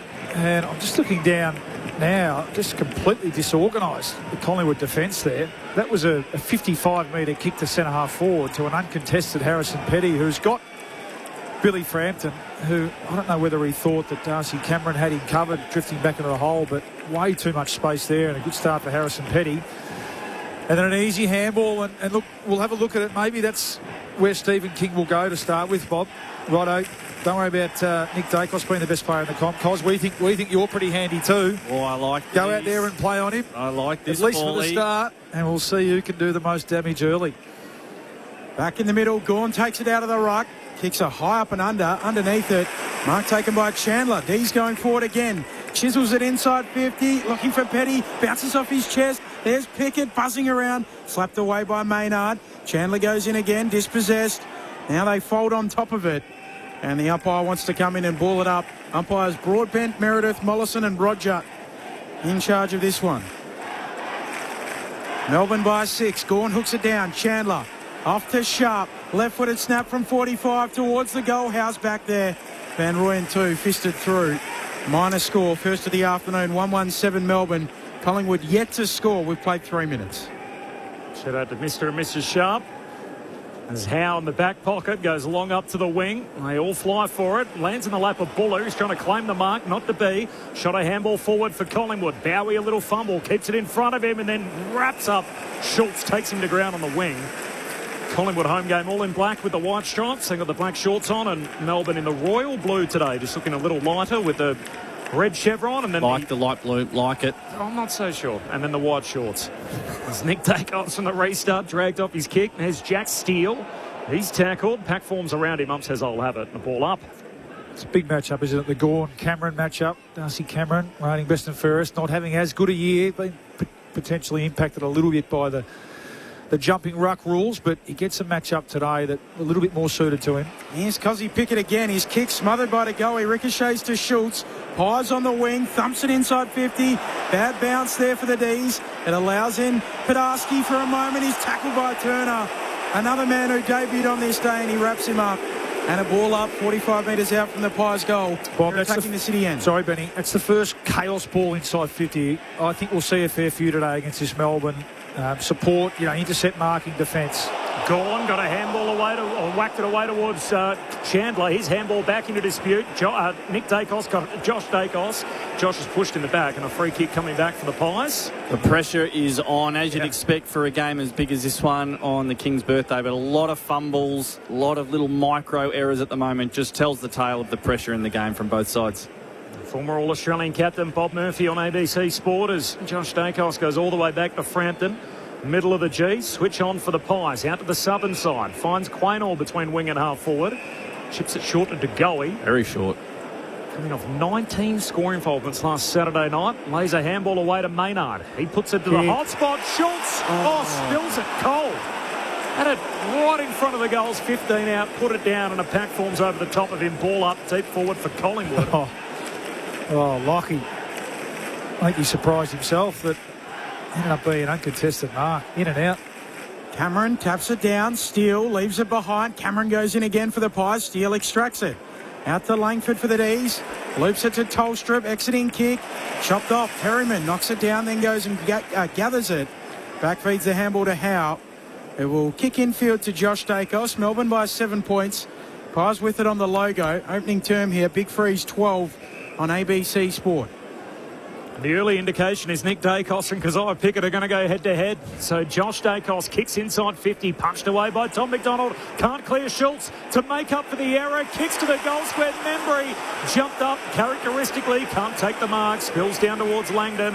Handball away to Tolstrup. Out of the back pocket. Kicks to half-back. Myerjack! Remember me! Floats through, takes the mark for the D's in front of the Magpie Army. And he moves it on quickly to Petty on the wing. The D's attacking down the members' side of the ground. Kicks inside 50. Van Rooyen launches and marks. 47 out, 45-degree angle, left-hand side. So Jake Lever actually not involved in that piece of play at all, but because he's back in the side, it means that the Demons have what they want with their forward setup. So Myercheck's able to push high up to the ground to be that workhorse. Van Rooyen's able to hold back and hold his ground and use his athleticism and power inside that forward 50 where he's best able to exploit those athletic powers. So a big win there in terms of structure for the Demons and Stephen King.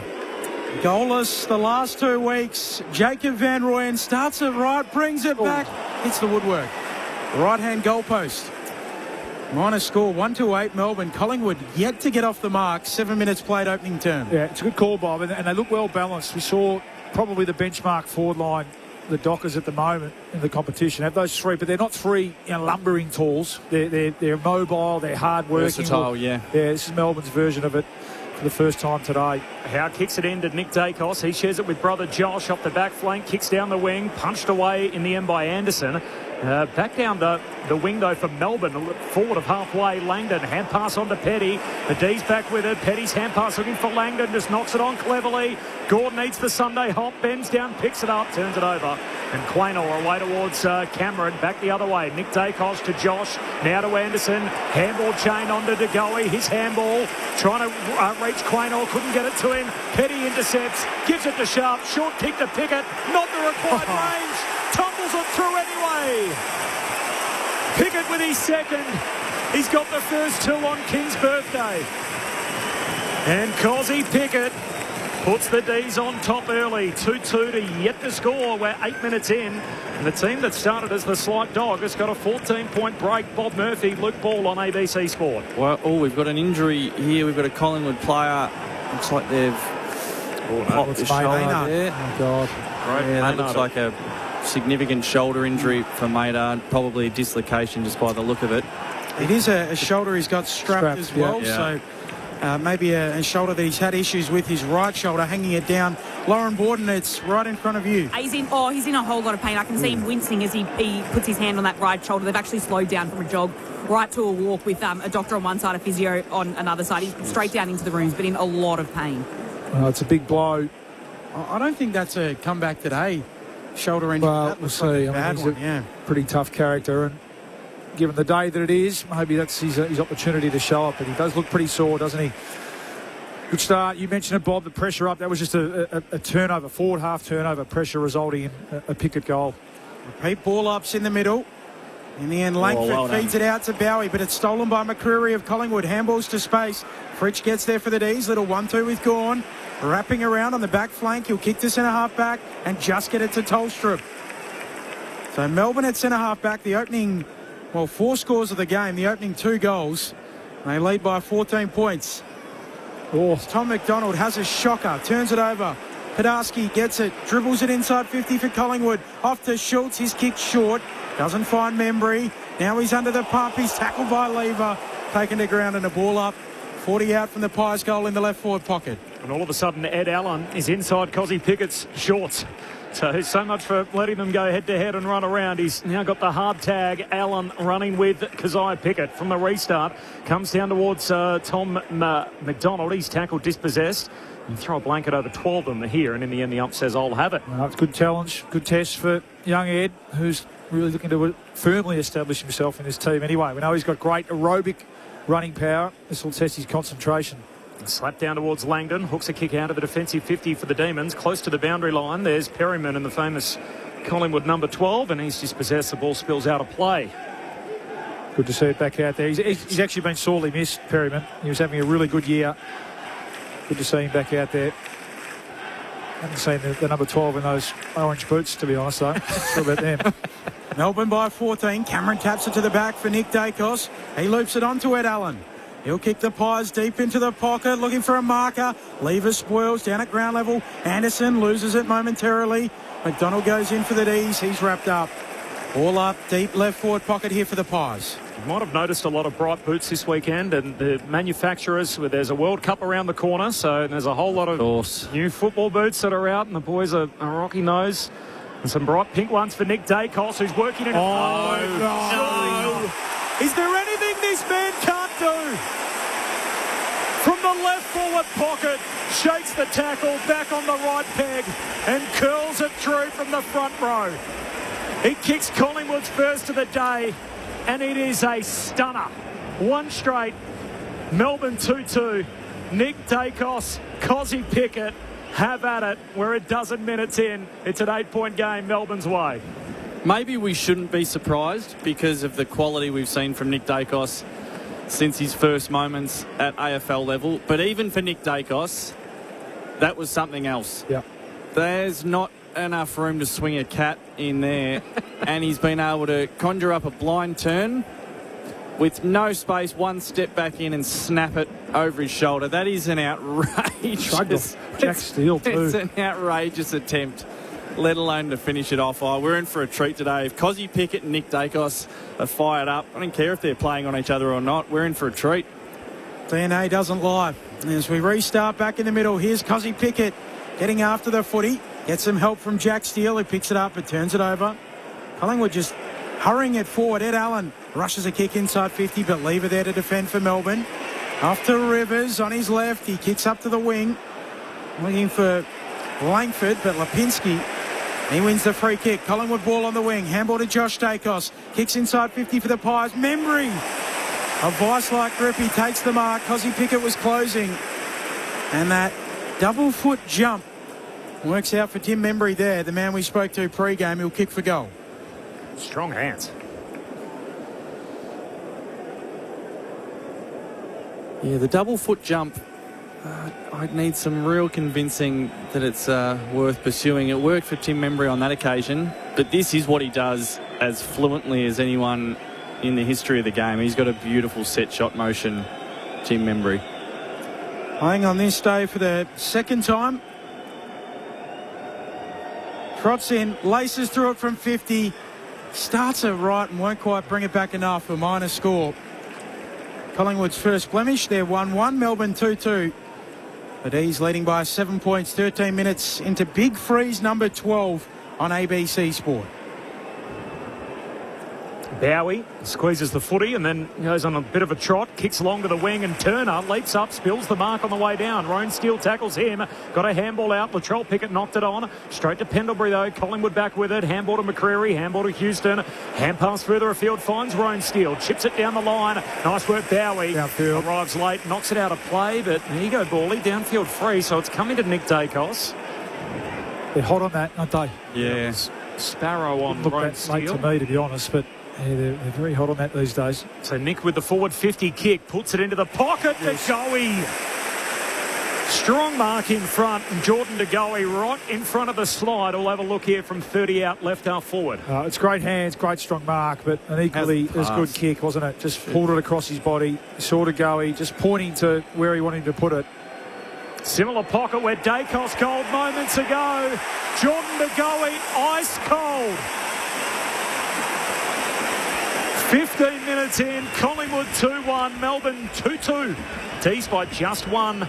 Quarter hour mark, Lauren Borden on the boundary. King's birthday footy on ABC Sport. Braden Maynard's just come up from the rooms about 10 seconds ago. He's pacing along the boundary line now and looks set to come back on. So obviously he was wincing in pain with the right shoulder when he came off. He's got that restruct, and it's the same shoulder that he had surgery on in the 2024 preseason a couple of years ago. But he's right to go. He's sitting on the bench and ready to get out there. He wants that Neil Danaher award. He's got one. He's got bravery. He's got the good hand on the Neil Danaher medal already. So I can guarantee you, I'm not a doctor, Bally, but his shoulder popped out. They've put it back in. He may play out the day and play out the season. There may be a doctor's appointment at season's end. Exactly. Let's see if Stephen King will blink now. We saw Craig McRae blink. Here's that, Alan. Let's see if Tholstrup finds his way to Nick Dacos anytime soon. Allen just hurrying a kick inside 50 and intercepted by Lever. 30 out from his defensive goal for the D's, defending the City end in this opening term. Goes lateral to Turner and moves it on to Tom McDonald. As good as Nick Dacos' goal was, I think I enjoyed his pass to Jordan DeGoey even more. It was a layer of class we rarely see. Tom McDonald kicking around the worn wing. Gawn brings it down. Chandler coming through. He'll win a free kick taken high there by Billy Frampton. So a free kick to the D's. 2 kicks out from goal. Melbourne lead by a point. King's birthday footy on ABC Sport. Bit of height in the kick into the pocket. Kentfield hands on it. Can't complete the mark. Ball spills back into the ruck beneath him, and Kentfield held up and a ball up. Had a moment then, didn't he? The debutant could have made a real impact. First mark, first kick at goal. Gawn hooks it down behind. Chandler's onto it. Great one for centre. Crisp spoils the kick. Ricochets out to McCreary. Tried third time. Upended, getting his kick out of defence and picked off there by Lever. So Lever can reload between wing and half forward. Kicks back into the corridor, running at it, cross, no mark, spills down to Crisp. Handball too hot for Cameron. Cozzy sharks it, tackled. Oh, the umpire went to blow his whistle, held it back, and we'll have a ball up. A good non-decision. Centre half forward for the D's. It is umpire Jacob Mollison in game number 400 today. The best umpire in footy at the moment. Put the whistle to the mouth. He's also a Brian Myers lookalike as Gawn taps it down. Ricochets back to Petty, throws it on the boot, swings it on goal. It's there. Harrison Petty, unconventional but effective. And Melbourne lead by 7 points again. 3-2-20 plays 2-1-13. 17 into the opening term. Luke Ball, the premiership pie, and Bob Murphy, the former Bulldogs captain. Well, he's been in everything, Harry Petty, Bob. He set up that first goal with a goal assist to Cozzy Pickett, and that was his 5th possession. He's had 4 score involvements. And Melbourne have had 5 scores, so he's the one at the moment. And look, as we see Braden Maynard come back on, so maybe the flow-on effect of that, it meant that Houston had to go to Petty. So Maynard now comes on and goes to Petty. But, yeah, he started brilliantly. They do look damaging in the air, don't they? Well, they're dangerous rather in the air. They look like both ends of the ground, Melbourne. Look like they're getting isolated when they go forward with their tools. There was a tackle attempt on Petty that led to that busted shoulder for Maynard. Back out there. Cameron down to Pendlebury. Hand pass threads it through to Allen. Allen runs it out the front door of the centre square. Kicks to full forward. Padaski's out the back. It won't sit for him. Schultz got a kick away. Smothered. Comes to cross. He's mowed down. Good tackle. Harrison. And the double H lots him up. Takes him to ground. A ball up. 25 out from the Pies goal. Strong tackle, wasn't it? Good call by you, Corbin. Harrison barreled into him. Gawn slaps it away. Tolstrup just dumps it on his right boot, clears, and the ball skids out of bounds. Lasso free kick. Billy Frampton comes over to take it. Melbourne have been slow starters this year. They've only won 3 opening terms. Leading early here by 7 points. They look a hell of a lot sharper than they did in Alice Springs in the first quarter last week. Frampton goes inside 50, no mark. Coming through, trying to get onto a McStay. Ball jars free, and the umpire lets them rumble for the time being. In the scrimmage, Pendlebury gets it on his boot, swings it on goal, getting back Lever. Won't be able to get there, through for a minor score. So he can make that lead 1 goal neat. 3-2 plays 2-2, 19 travelled opening term. Tolstrup brings the footy into the back pocket to Lever. This is their MO, the D's. They want to go quick, moves it on immediately. Sends it down the wing. Petty got a hand on it, no mark. Spills to Roan Steele. He can pump it back inside 50, straight to Turner. Intercept mark for the D's. 6-point lead for Melbourne. 19 minutes in. Dangerous kick out of defence. Up to the wing. Slides through to Cameron of the Pies. Handball away to Crisp. He takes on the tackler and one. Ugly kick inside 50. It'll work for Anderson. Handball away to Harrison. He kicks to full forward. McStay plucks it on the behind line. He's got to think his way through this, Dan McStay. Wrong side for his natural left foot, but only has to kick it 6 or 7 metres. A couple of steps out, swing it back on the right. On their right. In his 50th game as a Pie, he's got an early reason to celebrate. Ties the game. As we tick into time on in Q1, 3-2-20 apiece. King's Birthday Footy on ABC Sport. Wasn't convincing, was it? No, he got the job done. Dan McStay. It was a little bit wooden in its method, but it didn't matter. Like you say, Bally, it's only 6 or 7 metres out, so just needed to get it reasonably close, and that's what he did. But I loved the pass of Harvey Harrison. Yeah. Could have blown, sort of blasted away and showed a bit of composure. Initially, I thought it was a miss kick. I thought he actually did have a shot and just hoiked the kick, but it was actually a really careful pass and an impressive display of composure from Harrison, and Dan McStay was good enough to finish it off.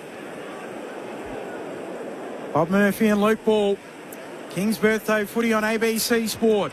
Slapping it on Sparrow from the restart. Chris comes up and takes it for the Pies. After Pendlebury, he knocks it on, and the D's are able to win it through cross. Off towards Sparrow to Windsor to Gawn. Back to Windsor. Kicks inside 50. Here's Kentfield launching at it. And the debutant takes a powerful mark. 45 out, 45-degree angle, left of centre. Well, he had one look. He's had a cider, hasn't he? But, geez, that looked impressive. And isn't he a lump of a lad? 194, listed at 194. Looks every bit of that. So when he jumps as early as that and jumps as high, plays above his height. It's Frampton again, though. Billy's just having a day where we're a quarter, where he's just a little bit off. He's not reacting quick enough. Too much space a couple of times. Trying to join that elusive club. First kick, first goal. Starts it out to the right. It won't be on this occasion, and off hands. Through for a minor score, so Melbourne take back the lead by that behind they've just added to their score. 22 played opening term.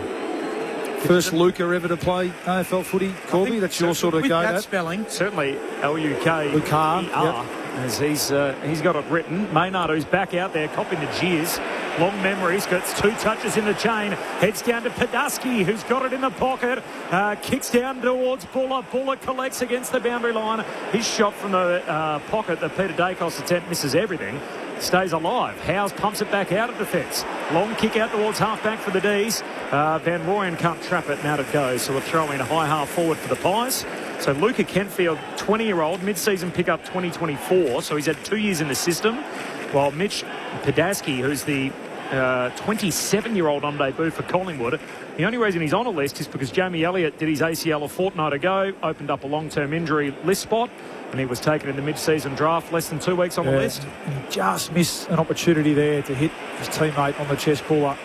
These have got it moving down the worn wing. Here's Van Rooyen gathering, twisting, turning, snapping it inside 50. Maynard back on the ground, wins it for Collingwood inside deep 50. Gives it to DeGoey, loops it over the top, gets it onto Harrison, who moves it to Nick Dacos. Sweeping handball. Schultz is in space, half forward. He'll step back infield, sweep the handball back. Here's Harrison again. Can get back on his right. Unselfish. Short to the pocket. Padaski, the podiatrist. He puts it on the shoe and kicks it. His first goal in AFL footy. What a moment. On King's birthday. Collingwood back in front. They lead by 5. 4-2-26, plays 3-3-21. 24 played in the first. Oh, it's a win for podiatry, no doubt about that. On debut, off the shoe, as you called it beautifully there, Benny. But it was a great build-up and really held his space, held his width when all the numbers, all the chaos of the game had converged in the corridor. But Ashki held his width, and that was a beautiful finish. He's got the right orthotics on today, certainly on the left boot. It's confident, isn't it? It's gorgeous. Well, that's the 27-year-old who's worked in the real world. He's not overawed. He's not an 18-year-old draftee who's overawed by the occasion. He says, give it to me. Bass statements and all sorts of real-life problems for years. Disgusting feet. Collingwood out of the middle. Nick Dacos kicks to centre-half forward over the head of his intended target. Spills through towards Turner. He gives it to Bowie. Gets it back to Rivers. Hand pass away to Sparrow. Handball to Pickett. And look at him go. Zigging and zagging. Works his way around Anderson. Handball onto Langford. Langford's handball back down the wing. He was legged. Advantage applied. Cozzy keeps it moving to Sparrow. Short kick for Fritsch. Fritsch eyes the sticks. Misses.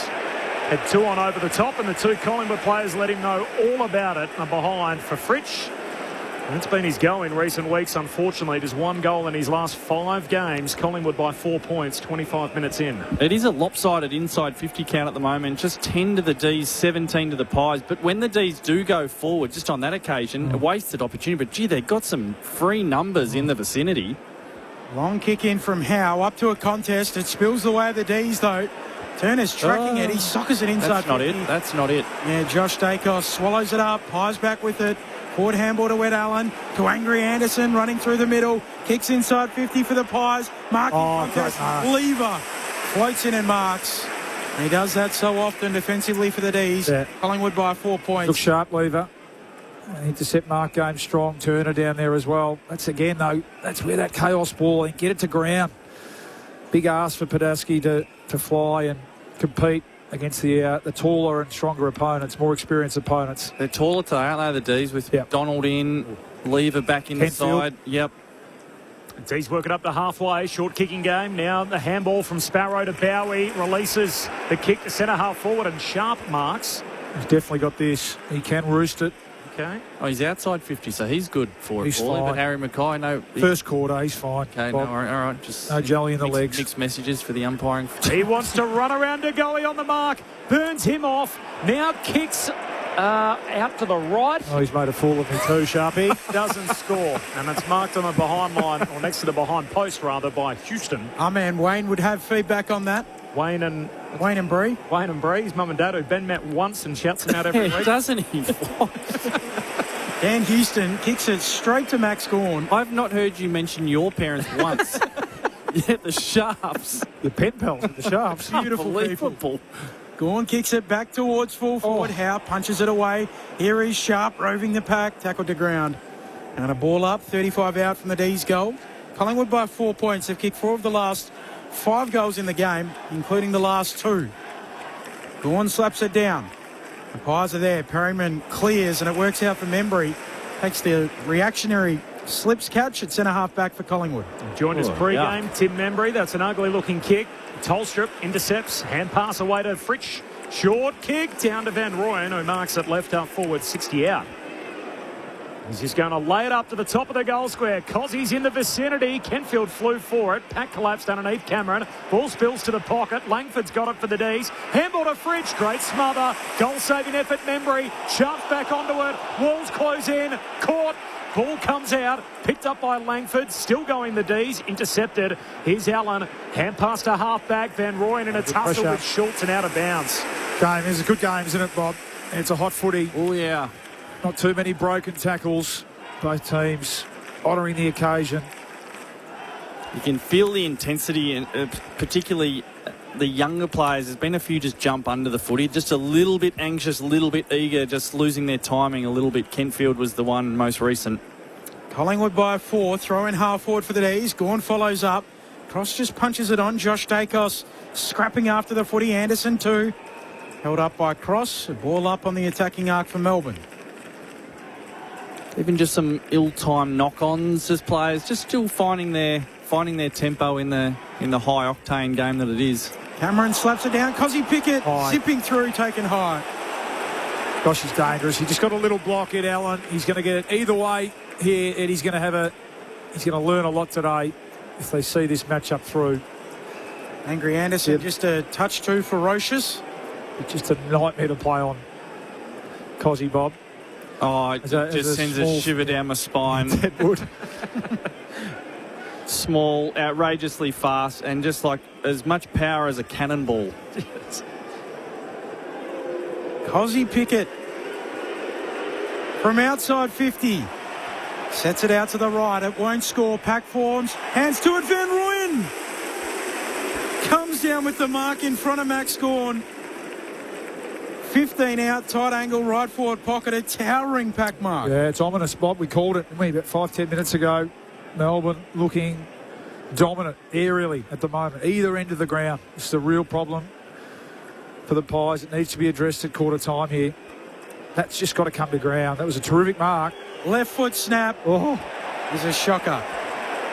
Across the goal mouth and out of bounds on the full. His heart was never in that left foot. I'm not sure he's got that in the kit bag. He's inspired by the first gamer down the other end, wasn't he? But I think you're a run straight, kick straight for Big Jacob. He's very straight lines, isn't he? Yeah. Pies by 4. Waning moments of the opening term. Long exiting kick from Lipinski and thumped out of bounds by Tolstrup. He's a bit rocks and diamonds too. So he's got 19 goals for the year, Van Rooyen, but 11 of them in 2 games. So he kicks 6 against the Saints, 5 against the Eagles. That means he's got 8 goals in the other 10. Boundary throw-in, high half forward here for the D's. And the shadows lengthening on what's been a stunning day in Melbourne. Gawn wins it down to Jack Steele. Hand pass to the 50. Perryman seen out of play with the youngest man on the ground in Harvey Langford. Not a single teenager out there. The 5 youngest players on the ground, all representing Melbourne at 20 years of age. And we're pretty good on the 30-plussers, so 7 of them out there for Collingwood and 6 for Melbourne. 31 minutes into this opening term. Pies by 4. Max Gawn wins the hit out. Out in front of Sparrow. Breaks 1 tackle. Breaks 2 tackles.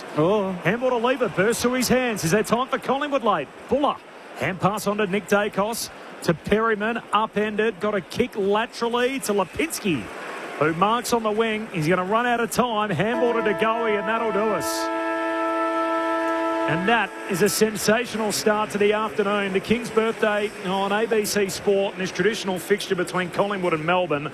Cozzy Pickett kicked the first 2 goals inside the opening 8 minutes. Nick Dacos kicked a ripper from the pocket. And after Melbourne kicked the first 2, Collingwood responding with 4 of the next 5 to lead by 4 points at quarter time. The goal kickers for Collingwood, DeGoey, McStay, Nick Dacos and Mitch Padaski on debut all have 1. Meanwhile for Melbourne, 2 for Cozzy Pickett, 1 for Harrison Petty. Meanwhile, the injury front, Braden Maynard, the only one to speak of. He had a busted right shoulder after a tackle attempt on Harrison Petty.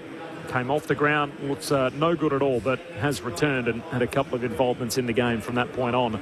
The thoughts of Bob Murphy and Luke Ball coming up in 30 seconds. This is King's Birthday Footy on ABC Sport. A young man vanishes, and something about it doesn't sit right. It made no sense. I'm Rob Bergen. Join me for What Became of Jack, the new season of Unravel. You know where my son is. Search for the Unravel podcast on ABC Listen. This is the 2026 AFL Premiership season with ABC Sport. Currently got Cozzy Pickett and Nick Dacos going head-to-head, so no tag at this stage, and one of the most tantalising matchups you could ask for in footy. Sparrow kicks the centre-half forward. Gawn's down there in the end. He lays a neat little block for Petty. Hand pass away to Cozzy Pickett, who breaks the ice. Pickett kicks the first of the day. Handball chain onto De Goey. His handball.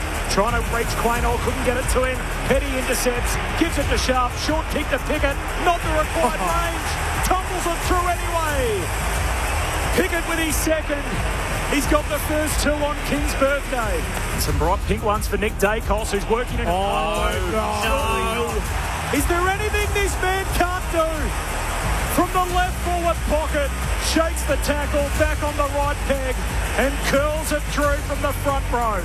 He kicks Collingwood's first of the day, and it is a stunner. So Nick with the forward 50 kick puts it into the pocket. De Goey, strong mark in front, and Jordan De Goey right in front of the slide. We'll have a look here from 30 out, left half forward. Similar pocket where Dacos gold moments ago. Jordan De Goey, ice cold. Is Gawn, taps it down, ricochets back to Petty, throws it on the boot, swings it on goal. It's there. Unconventional but effective. Ugly kick inside 50. It'll work for Anderson. Handball away to Harrison. He kicks to full forward. McStay plucks it on the behind line. In his 50th game as a Pie, he's got an early reason to celebrate. Here's Harrison again. Can get back on his front. Unselfish. Short to the pocket. But the podiatrist. He puts it on the shoe and kicks it. His first goal in AFL footy. What a moment. The AFL on ABC Sport. On radio. ABC Sport Digital Radio. And ABC Listen. King's birthday footy on ABC Sport. There was no late change coming in. The footy has lived up to it. An abundance of blue beanies as we've come to expect on this day. A bumper crowd on what is a beautiful day in Melbourne. The first one without Neil, Big Freeze 12. If you're in a position to donate, bigfreeze.com.au, you can buy your virtual beanie there. Collingwood by 4 points. The thoughts of Bob Murphy and Luke Ball through one. Well, there's not a lot in it. The scoreboard tells a reasonable tale. I think both sides have had their moments, and we've seen some glittering moments of football mastery, particularly Cozzy Pickett and Nick Dacos, who are probably the two best players on the ground. They spent most of the quarter playing on each other, at least for the first half of that quarter. But, Bally, if I was watching this game on TV, and we are blessed to have, the best access and this magnificent view of the MCG, I feel like on the television screen it would look like, there's not really much in this game, evenly split. Watching it live, there's something about how dangerous Melbourne look when they go forward, of the options that they have, I think they've had a win at selection with the amount of tools they've put into the side, and at the moment they look to me the more ominous side for this next three quarters, but at the moment evenly poised. This season with the extra on the bench, it feels like you can go an extra tall this year, and it's been good to see, have a look at young Kedfield, who looks a big lump of a lad as well, and clearly the conditions favour it, but and we'll see how that plays out as the game goes on. But you're right, early they have looked really strong, haven't they, and dominant aerially at both ends. And we mentioned a couple of times maybe the chaos ball, if we want to call it that, into Collingwood's forward line will work a little bit better today when you look who's down there. And terrific to see the youngster Podadsky in his first game hit the scoreboard. But Harrison's looked dangerous at times down there. They're going to have to... Nick Dacos spent some time down there, and Jordan De Goey. So if they bomb all day, it's really going to play into the hands of Jake Lever and Disco when you play Melbourne, you mentioned Jake Lever. It's almost like the canary down the mine is, well, how are we going? Well, a quick way to answer that, how's Jake Lever going? Because if he's having a good day, well, that means your midfield's probably kicking under pressure, and you've probably lost a little bit of your fluency. So at the moment, Jake Lever's having a reasonable afternoon, one to keep an eye on. It's going to be hard work to score. A little bit handball happy at times. I think the pressure's high. So 22 tackles to 19. That's high tackle. It was intense. It was an intense first quarter, as you'd expect, but both teams delivered on that front. Not many missed tackles, so maybe a couple of times Collingwood again. Just put it on the boot, get it forward. Don't have to be perfect. As I said, the grubber ball inside 50. Get the ball on the ground, let your smalls go to work. McCreary, Harrison, as I said, has looked dangerous. Even Memory is competent when the ball hits the ground as well. So that's the order of the day for the Pies. I think they'll look to correct that a little bit. 48 kicks, 46 handballs. Yes, a little bit's down to Melbourne's pressure, but also that's inviting pressure as well. And at the moment, Melbourne absolutely up for the fight. They've been terrific. 0437 774 774, the SMS number. If you're following along with us this afternoon, the thoughts there of Luke Ball and Bob Murphy. Corbin Middlemass and Ben Cameron calling the action. Lauren Borden on the boundary. The Q2 underway. 4-point lead for Collingwood. Darcy Cameron wins the first hit out, but straight to Cozzy Pickett. Hand pass shot past Windsor. Nick Dacos onto it. Sparrow wraps him up. Dacos got a hand pass out of there. Harrison taken the ground immediately and will do it all again. Another ball up in the centre square. The shadows lengthening. The floodlights are on. It's only 10 to 4 in the afternoon, and yet the whole ground just about in the shadows. Gawn takes it out of the ruck. Dump kick inside, attacking 50. Myercheck can't take the mark. Bouncing ball at ground level. Petty wrapped up quickly. And a ball up. 35 out from the attacking goal. Late arriving the rucks. Cameron gets there first. Takes it out of the ruck. Gives it out to Lipinski. The Pies exit. Left foot kick up to the wing. Langford nearly marks for Melbourne. Knocks it out to Tolstrup. D's back with it on the wing. Handball to Windsor. He'll chip it over the top. Here's Latrell Pickett. Marking 47 metres out. Not looking confident. 10 metres in from the boundary line. He skips back and assesses the options. His first possession for the day. Latrell Pickett, we can't sort of picture him much out there in the first quarter. No, he was quiet. Only the his game time, but I can recall. It's an opportunity here. He's similar to his cousin, I think it is, that low possession, high impact sort of player. Hit 12 last year. He sets it up towards the pocket. No D there. Ricochets away off Maynard. Stays live. Van Rooyen hurries a snap on goal. And Van's the man. Melbourne snatch back the lead. 4-4-28 plays 4-2-26. 2 minutes into the second term. Luke Ball and Bob Murphy. Well, there's a bit of everything in that build-up for the Melbourne Demons. Latrell Pickett, his shot on goal, if we could call it that, it really was a nonsensical kick. It was shallow to the pocket, really to nowhere, and it was the Magpies through Maynard, who's nursing that sore shoulder, that made an absolute meal of it.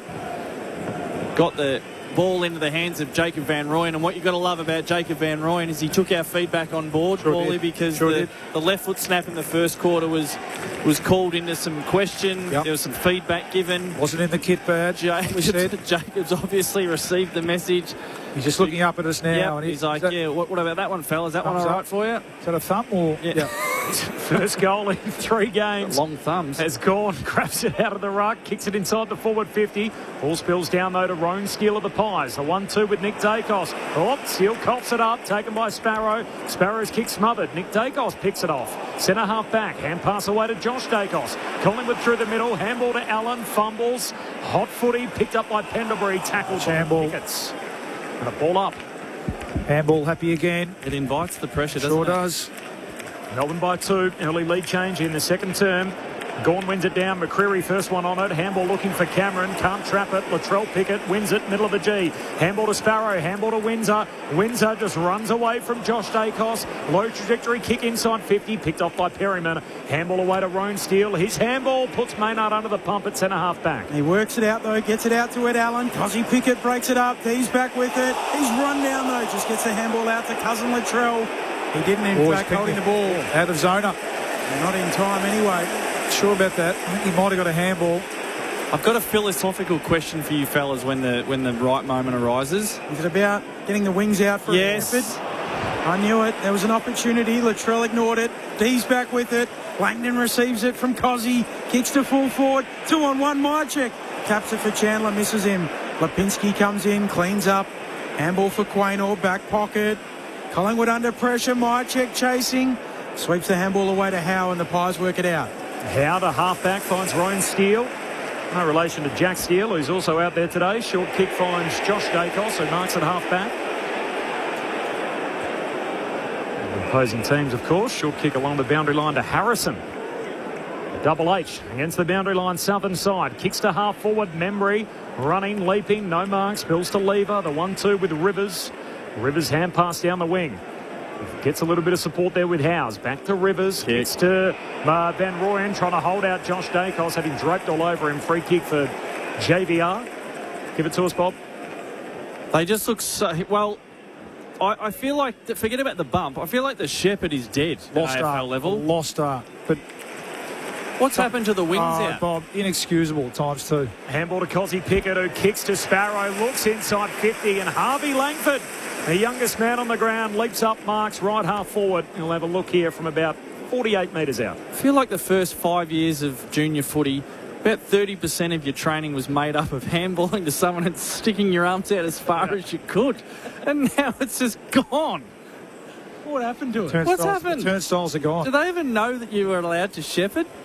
Outrageous. Harvey Langford. His drop punt sails goalward. He just misses to the right-hand side. Goalless last week for the first time since round 2. 4-5 to 4-2. Melbourne by 3 points. Half a dozen minutes into this second term. This is King's Birthday Footy on ABC Sport. I just remember being so theatrical about getting my wings out for the Shepherd as Howe kicks it into Maynard. He's bumped off his kick. Nearly turns it over. Puts Pendlebury under pressure. Latrell Pickett picks it up. This is the handball. Josh Dacos swoops on it, steals it for Collingwood. Handball to Pendlebury, back to Josh Dacos. Pies on the wing to Brother Nick. Brother Nick overruns it. Cozzy Pickett takes it back for the D's. He'll kick inside 50. Frampton closes late to Spoil. Takes the mark in the end. Off his own Spoil, not paid. Gives it to Maynard. Collingwood try to calm it down for a moment. Lipinski, a handball away to McCreery, loops a handball back to Lipinski, but the pressure is red hot. Hand pass back to McCreery, handball to Quaynor, had to wait for it. Slick handball to Nick Dacos, darts through the middle of the G, kicks a high ball out to half forward. Not a great kick. Rivers should have taken the intercept mark, spills it. Membry on the 50 to Badatsky, hand pass away to Harrison, pokes a kick into the pocket, broke it up there by Howes, knocks it close to the boundary line, stays alive. Picked up by Rone Steele. Collingwood with it half forward. Hand pass to DeGoey. Runs. Check side. Goal. JDG with a special at the MCG. He's got 2 and puts the Pies back on top. 5-2 to 4-5. 7 minutes gone in the second term. And DeGoey will get the love from the members as he hits the interchange. King's Birthday Footy on ABC Sport with Bob and Bawley. We've seen some good goals today, and that was right up there, Jordan DeGoey. On the outside of the boot, we know he's a player of rare talent. The thing I loved about it most, though, Bawley, from a Collingwood perspective, is he used his foot. He kicked it. He actually kicked it with his foot. Boots on. Goodness me. I think they may have spent too much time at the podiatrist. Yes. Over the summer and the early parts of this year, because at the moment they're almost going at a 1-to-2 kick to handball ratio, which is backwards. Handball to kick. That's backwards. And they're not handballing it well either. The umpire's gone down. Umpire Meredith trying to get out of the way was clipped on the way through. So this will be a free kick against whoever clipped him. Was it Nick? And Allen. Yeah, Ed Allen ran straight into him. Big hip and shoulder in the back. Yeah. A free kick going the way of Melbourne and Max Gawn. Third lead change of the match, by the way. Could be Neil Danaher medal worthy from the ump. Give it to Simon Meredith. Max Gawn kicks inside 50. Dan Houston leads them all to it. Marks defensively for Collingwood. Handball away to Josh Dacos. There's another handball. Sweeping one to Quaynor. Hung in the air. Has to get rid of it in a hurry. Turns it over. Latrell Pickett picks it up. Runs into trouble. He's tackled. Dispossessed. Holding the ball. Free kick. Jack Crisp, the tackler, rewarded. It doesn't look like... Well, it's either a directive, Bob, a clear directive. Although, again, I didn't think it went that well at quarter time. You try and shift it, given Melbourne's pressure's been good. That's a better kick. Crisp to corridor, finds Anderson, turns and kicks out to the wing for Lipinski. He's in the width of the G.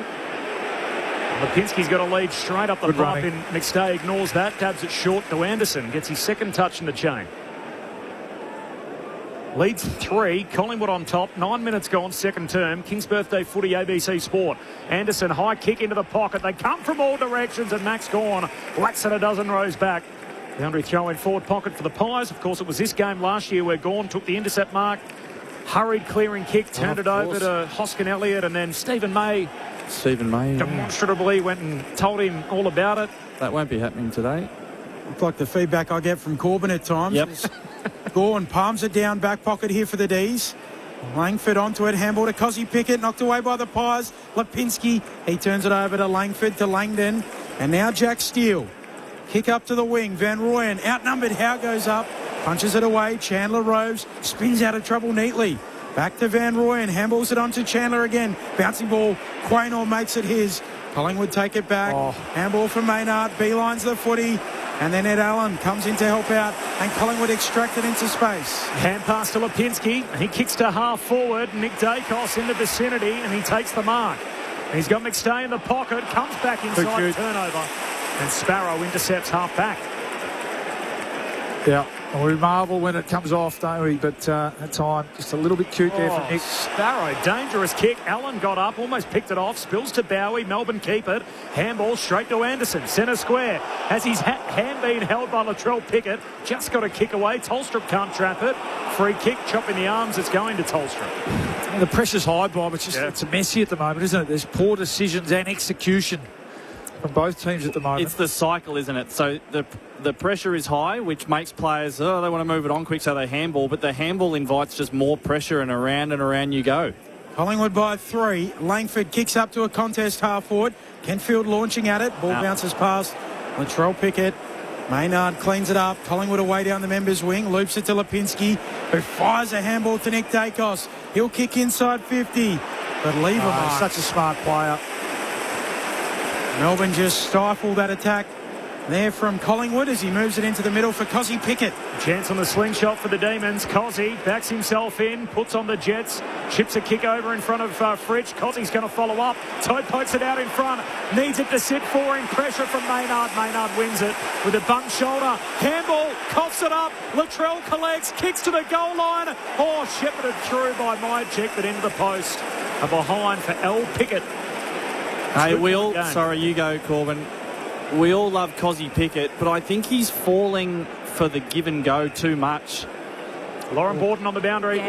Braden Maynard's no good again. He's holding up his right arm, going right down the rooms. He's just run past the entrance to go down to the rooms. The doctor's having a little giggle at that, but I don't think Braden Maynard's laughing at all. So that right arm he's just holding out, he's gone straight down into the rooms. Obviously, he had that issue in the opening 5 minutes of the game as well. I've got to check. I thought he had that operated on over the off-season and hence started the season a little late, but it's not good for Braden. Yeah, that's not good. Out twice here today by the looks of things. Melbourne win it back in the middle. Jack Steele a 1-2 with Lever, then kicks out wide. Members side of the ground and finds Gawn. Collingwood by a couple of points. Gawn just pokes it on to Tolstrup. Tolstrup runs himself into a cul-de-sac, kicks around the members' wing. Kentfield launching in front of the pack. Latrell Pickett Rose. Handball to Chandler. Up to half forward the D's to Petty. To Latrell again. Trell Pick spins into trouble. He was trying with the tricks. He couldn't fool Perryman. And the umpire paid the Perryman a free kick for holding the ball. The Pies with it in the back pocket. Collingwood by 2 points. Gives it to Josh Dacos. Short kick to Houston. And the 2023 ball. He had stabilisation surgery and a reconstruction at the end of that season. Okay. Braden Maynard on that right shoulder, which is hurt again today. He's come out a couple of times. We'll get Loz to keep us up to date. The Pies have switched play. They're now out on the southern wing. He'll be back. Don't worry about that. Yeah, they are an unusual injury, as absurd as it is. Like, there'll be surgery at some point, you'd think, for the stability, but they can actually get through with some painkiller. Josh Dacos kicks down to half forward. Harrison keeps it inside the boundary line once, twice, and now it's out. But it's inside the forward 50, and it means a forward 50 stoppage for the Pies rather than a lasso free kick for the D's. Nice work, Harvey Harrison. 14 minutes in, Q2. Pies by a couple of points. We've had 2 lead changes already in the term. And we've got a good one going here at the G. King's Birthday Footy on ABC Sport. Gawn hooks it down over Buller. Sharp taken high. Harry Sharp wants to move it on. Kicks out wide, looking for Turner. Membry comes across to cover. Turner brings it down, gathers at ground level. Releases the run of Langford, who sweeps it on to Jack Steele. Melbourne just working down the members' wing. Takes a bounce. Gives it back to Langford. Half forward now. Kicks into the pocket for Mychik. Up he goes. Scored away by Frampton. Quaynor in the back pocket. Sorts it out for the Pies and exits away to Lipinski. Collingwood by 2 points. Quarter hour mark in the second. This game has just not settled, has it? It's had that ferocious, high intensity right from the start. Finals-like atmosphere. 32 plays 30. Lipinski goes down the boundary line. Offhand spills to McDonald. Tackled, dispossessed. Buller got a hand pass forward for Collingwood. Between wing and half forward. Gives it to Membry. Handball to Nick Dacos. Hand pass inside to Crisp. They've got the numbers here, Collingwood. Handball to Anderson. Anderson snapping across the body. Had other options. Sprays it. Puts it out of bounds on the full in the opposite pocket. He's receiving a bit of anger there, Anderson. 2-point lead for Collingwood. Quarter hour mark, second term. The goalie is saying, mate, I was right here. The exiting kick from Cozzy. A good one for Petty. Petty on his left. Lifts the kick over the top to Kentfield. Worn wing side of the ground. He shorts it out very wide. Mychek does well to keep it in, but tumbles into Frampton. And Big Bill's got him. Holding the ball. Collingwood take it back. Howe takes the advantage. Umpire wants to bring it back. No name, no pack drill off the SMS, Bob, but 2016 flag, Liam Pickett, full wingspan, theatrical. Brody looks sore here. He is down and sore.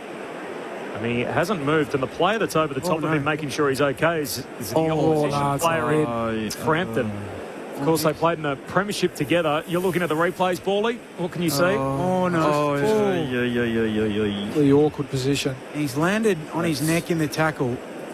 So it was almost like a DDT, like a pile driver sort of entirely unintentionally, because of the way that Mychek stumbled into Frampton. He was already almost in a vulnerable position, and they are calling for the stretcher here. This is a little bit concerning. Frampton looks the most stressed of anyone. He's standing nearby looking incredibly worried for his premiership teammate. So describe what happened. Basically, he was underneath the arm of Frampton. He was trying to avoid the tackle by ducking under the arm and sort of was rolling himself forward, and then he sort of come down on the top of his head directly into the ground.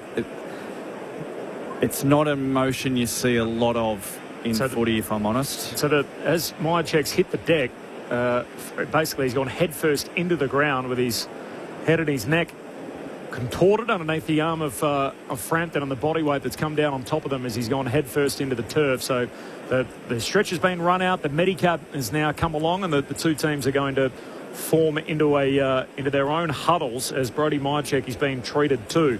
Lauren Borden on the boundary, Loz. Just on Braden Maynard, so on the Collingwood bench, he's just come up from the rooms with that shoulder injury that he went down for twice throughout this game.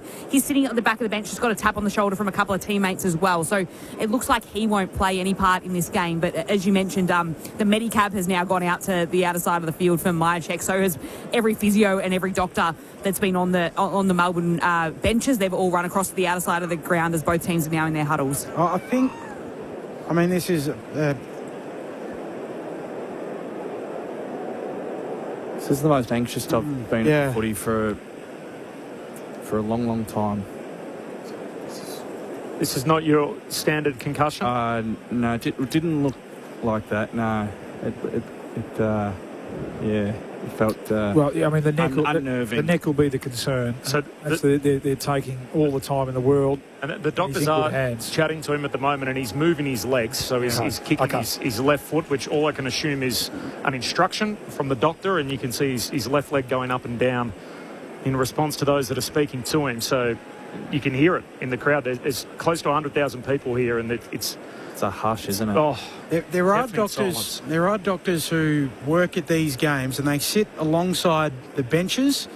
They are a specialist doctors that do attend AFL games.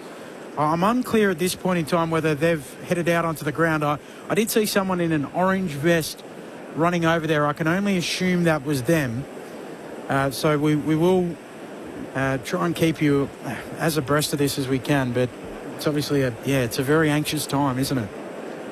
So the 16-minute mark of this second quarter, we've now had 15 minutes elapsed. So Brody Mychek has not moved a heap as he's out there on the turf, and he's got the trainers around him for the last 4 minutes or so. First of all, he was taken to ground in a tackle from Billy Frampton, in which his neck and his head was caught underneath the arms of Frampton, and as their body weight went to the ground, and Mychek made contact head first with the turf, and you could see the response from Billy Frampton straight away, who's the opposing player, immediately jumps over the top of him. Of course, they played in a premiership together at Collingwood.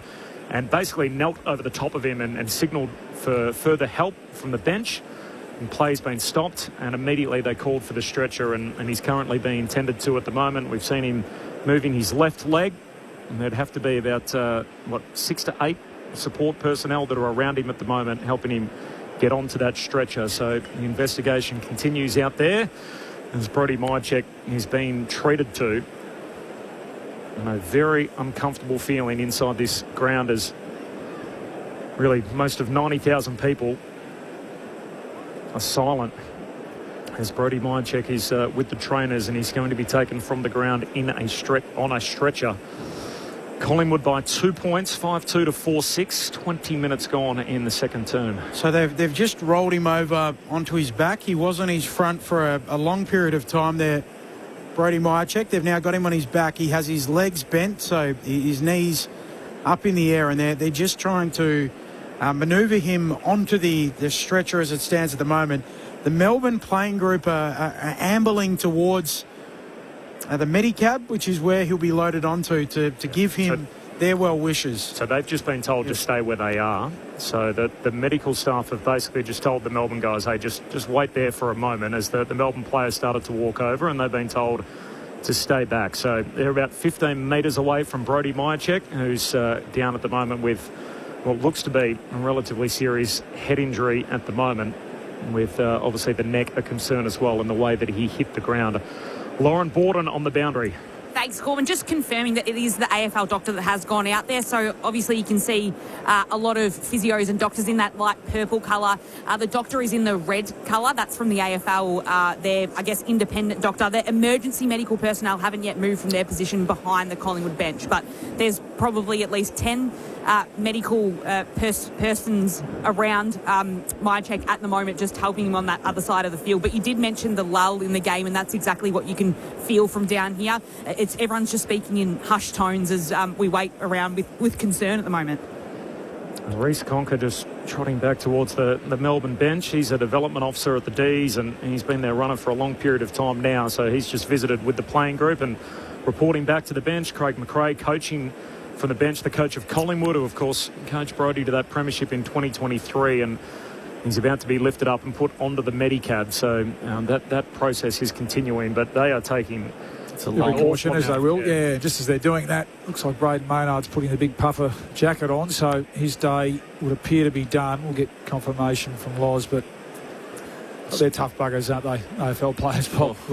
Generally, it's a case that once it comes out tough game, it's day done, isn't it? Like that was, remember Oscar McInerney, I think in the prelim, his came out, went out again, and they said once it's out twice, you're done. Jared Berry, I think last year in the prelim, same thing. There's a lot of myths in footy, but what players are able to push through and endure on game day is not one of them. Nope. So Brody's now being lifted by the 6 Melbourne staffers and about to be placed onto the Medicab. That's the cheer that you can hear.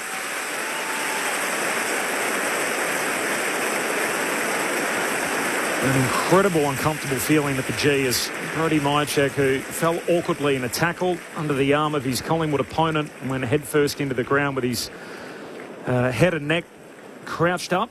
And immediately his direct opponent knew that there was some concern in all of that. And not only the Melbourne players going to give him a you'll get pat on the shoulder, the Collingwood players. 35 players go over and the Pies are doing exactly the same thing, sending their well wishes to Brody Mychek after what has been, or was at the 16-minute mark. We're now in the 24-minute mark, so this delay has gone on for 8 minutes as Brody Mychek has been treated on the ground and about to be stretchered off on the King's birthday fixture here at the G. It's interesting, isn't it? I mean, I didn't feel it at the time, Bob, in terms of the tackle, but no, you could argue that this should be reversed to be awarded a dangerous tackle. Lauren Borden on the boundary, Loz. Just on Braden Maynard, you mentioned him, he is definitely done for the day. So Collingwood have confirmed he's out with a shoulder injury, so he'll play no further part as Brody Mychek's now working his way around the boundary on the Medicab to applause from that outer side, the Shane Warne stand and now the Ponsford stand, where there's a lot of fans on their feet. He's moving his arms by himself, so he's got his hands up over his face at the moment and moving his arms around. He's got a support personnel with him there, the club doctor. trying to stretch out his arms currently, which are, he's got his hands on his face as he's been stretched off the ground. He's receiving a warm round of applause, as you can imagine, from those in attendance, and the doctor speaking to him. He's got the neck brace on, and Brody Mychek disappears from the playing arena. We'll bring you any update when we have it. Mychek out of the game with a head/neck injury. More to come here at the G after 9 minutes. Plays back underway. Collingwood by 2. 25 minutes in, and Billy Frampton, who was the player that laid the tackle, that's the response for him as play resumes. Kicks up to the wing. Howe launches it at the mark. The ball comes down at ground level. Slapped away there by the Pies. Going after it, Cozzy Pickett. Fighting after it. Gets the handball away to Turner. D's on the back flank. Moves it on to Langdon. Loops the handball to Windsor. Windsor just comes back infield to Langdon. Langdon runs away from a couple. Cleverly dribbles a kick forward to Sharp. D's with it again. Langdon. He loops a handball, has it knocked away. Sharp runs on, gathers infield. Off to Jack Steele, inside 50 now. There's a whistle. And the free kick is going to go to Jack Steele. So Roan Steele, the offending party, no relation. And the mark set 45 metres out. There's Jack Steele. Sets it up towards the hot spot. Petty launching, hands to it, doesn't mark. Roving down there, Howe for the Pies. Last line. Handball's back into the rubble. Kentfield gets it out. Howe's off his left boot. Floats it to full forward. Van Rooyen hands to it. Doesn't mark. Pendlebury goes in. Van Rooyen. Petty in there too. And the ladder ends up with the footy is wrapped up. It all feels Atmosphere's a funny thing, isn't it? It feels like it's just been sucked right out of this ground, the oxygen at the moment. And it feels a little inconsequential right now, the footy. Such a hot game. 26-minute mark of the second term. Collingwood by 2. Forward 50 stoppage here for the D's. Gawn hooks it down. Crisp trying to paddle it out. Still a live footy. Forward 50 for the D's. Socket away by Perryman. Comes out of the back half. Picked up here by Buller. He's tackled, taken to ground. A ball up. By the way, Kazai Pickett might have a case to answer from the MRO after a trip which led to Maynard's shoulder popping out the second time. We'll get our experts to have a look at that vision. As Bailey Fritsch, superb, just pokes it out in front of Kentfield, who takes the mark out on that lead at left half forward. And we'll have a look here from about 40 metres out, just left of centre. And a chance for the debutant to kick his first goal in AFL footy. Yeah, it's a beautiful kick that, isn't it? Only had a split second, Bailey Fritsch, but great vision off one step. Quick scan of the field, and that is just centimetre per. Just dropped it on him, didn't he? You cannot defend that. That is artistry from Bailey Fritsch. The 20-year-old, 2 years in the system, Luca Kentfield. His first goal in AFL footy on the biggest day of the D's season. And it returns Melbourne to the front.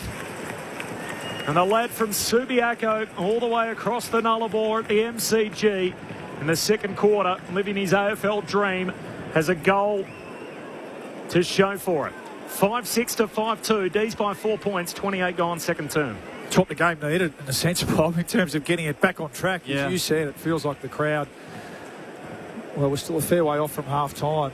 It's going to take a while to click back into gear. And all of a sudden he becomes an important player today with Brody Mychek going off. Yeah, so they bring in the extra forward, and so he takes his opportunity there, and he is going to play a part in the result of this game.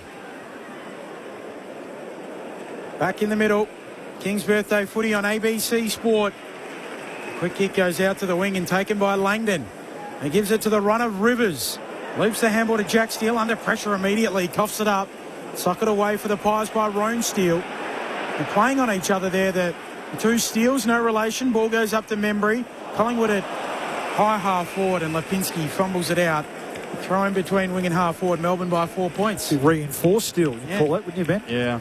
Oh, steel on steel, it sharpens, doesn't it? Certainly heavy metal. Melbourne 5-6 36, Collingwood 5-2 32, 29 travelled second term.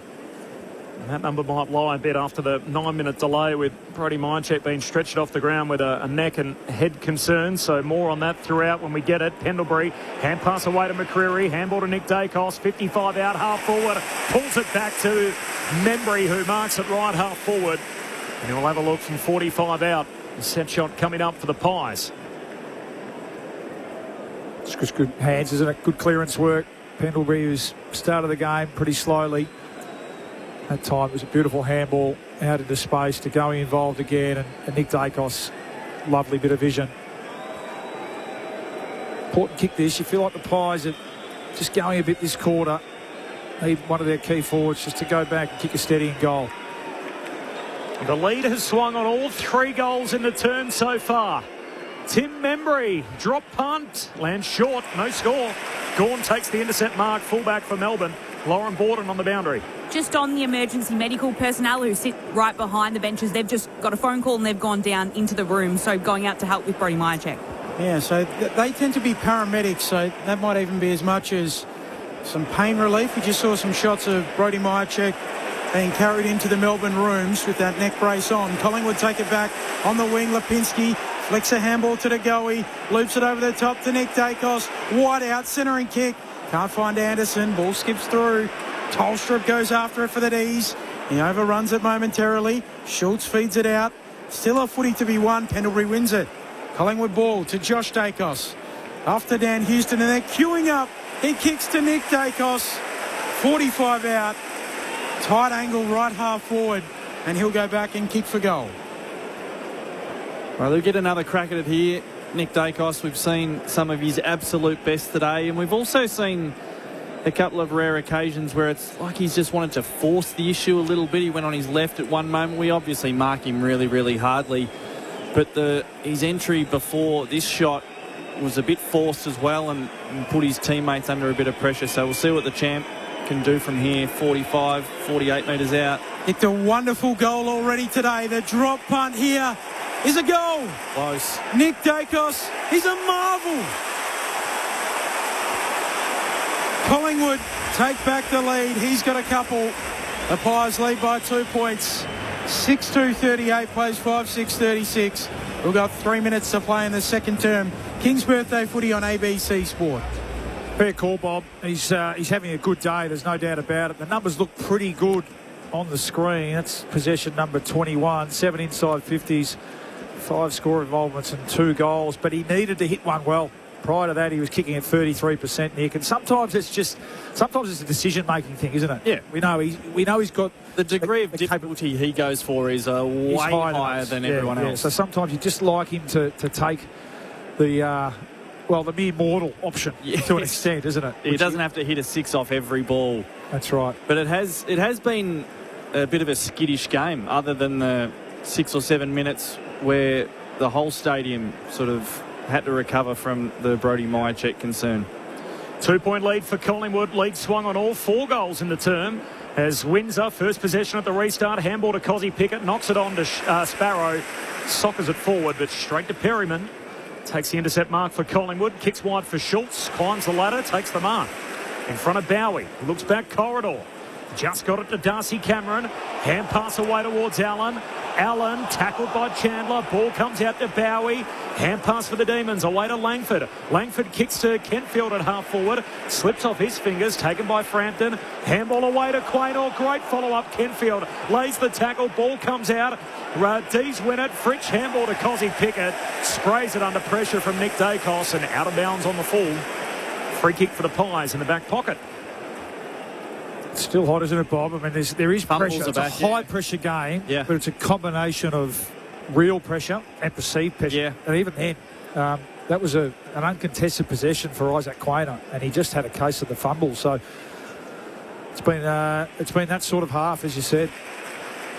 Dacos kicks right out to the back flank, and Houston accepts it. He'll kick around the worn wing up towards the contest. Housy's there with McCreary. House spoils, but it lands there for the Pies. Rone Steele gets rid of it. Away to Goey. Handball back around the bootlaces of Steele. Has to soccer it on. And the D's win it back through Windsor. Out to Turner. On their back flank, Aaron handball. Langdon good enough to recover. Goes to Howes. He kicks up to the worn wing. Van Rooyen fighting for it. Sharp roving, gets it moving forward. Off to Fritsch. But he's forward of the wing. He chisels it into the pocket. Cozzy, a jumping chest mark. Takes it 47 out, 3 metres in from the boundary line. Wants to go. King Cozzy misses left. Not quite. Been a bit not quite since early on in the game for Cozzy Pickett. Collingwood lead by a point. Nearly 35 minutes into the second term, still 1.5 to play. Should he be worried about the trip on Maynard? Absolutely. Yep, definitely. Yep. He's in real trouble.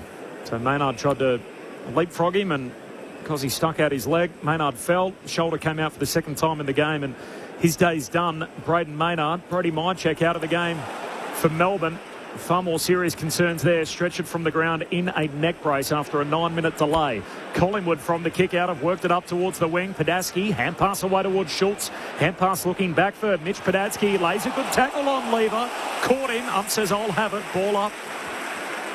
Paulie, you spent a lot of time in the world of the MRO or the MRP or whatever it's called, whatever it's currently called. The game generally takes O now. It used to be a P for panel. Takes an O now. Dim view of the leg trip. Yeah, it does. It's just it'll be with them. We'll talk about it at half time. Free kick. Sends it inside 50. There's a free kick going Collingwood's way. It'll come to McStay. Their arms were around him, said the umpire, Tom McDonald, and a little cuddle to Dan McStay, and that's enough for the Collingwood key forward to get a free kick 40 metres out straight in front. Yeah, not a heap in it, but just enough.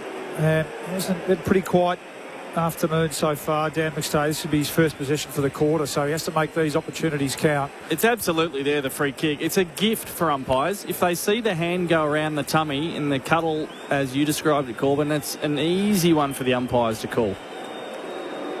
This is one you'd expect him to knock through. McStay misses. Out to the left from straight in front. Behind, Collingwood's lead doubles. They're 2 points up, 6-3 to 5-7. 36 minutes gone in this second term on the waning moments of this first half. Would have been back-to-back goals for Collingwood. We've gone goal for goal through the last 5. Quickly around the worn wing. Lever onto Van Rooyen. He turns and wheels and kicks long for Fritsch. In front of Jeremy Howe. Can't take the mark. Close to the boundary line. And high free kick. Bailey Fritsch, the recipient. Jeremy Howe, the offending party. And they have a wrestle, and there's almost a suplex there from Jeremy Howe on Bailey Fritsch. Oh, jeez. And that will do it. Fritsch wants to have their shot on goal. The umpire says no. And that will do us for the first half. It was a second quarter that was characterised by the frightening incident. Billy Frampton tackling Brody Mycheck as Mycheck stumbled into him. He got sort of caught under Frampton's right arm, and as such, as he tackled him, he landed on his head, Mycheck. A big pause in the game, concerns around seemingly his neck. He was stretched off the ground in the neck brace. He's down in the Melbourne rooms at the moment. We'll bring you more news when we have it to hand. The goal kickers for Melbourne, 2 to Cozzy Pickett. He kicked the first 2 of the game. Singles to Luca Kentfield on debut, and then Van Rooyen as well as Harrison Petty. While for Collingwood, 2 to Geordie De Goey, 2 to Nick Dacos. Singles to the debutant Mitch Padatsky, and also Dan McStay to get us through to the half. Collingwood by 2 points. They've dominated this game in recent times. The Magpies, they've won 12 of their last 14 period against the Demons, and they lead again here at half-time. So a 2-point buffer for Collingwood as they make their way off the ground, and the D's just waiting for one of their players to complete a television commitment in Jake Lever down in front of us. 5 lead changes in that first half of footy.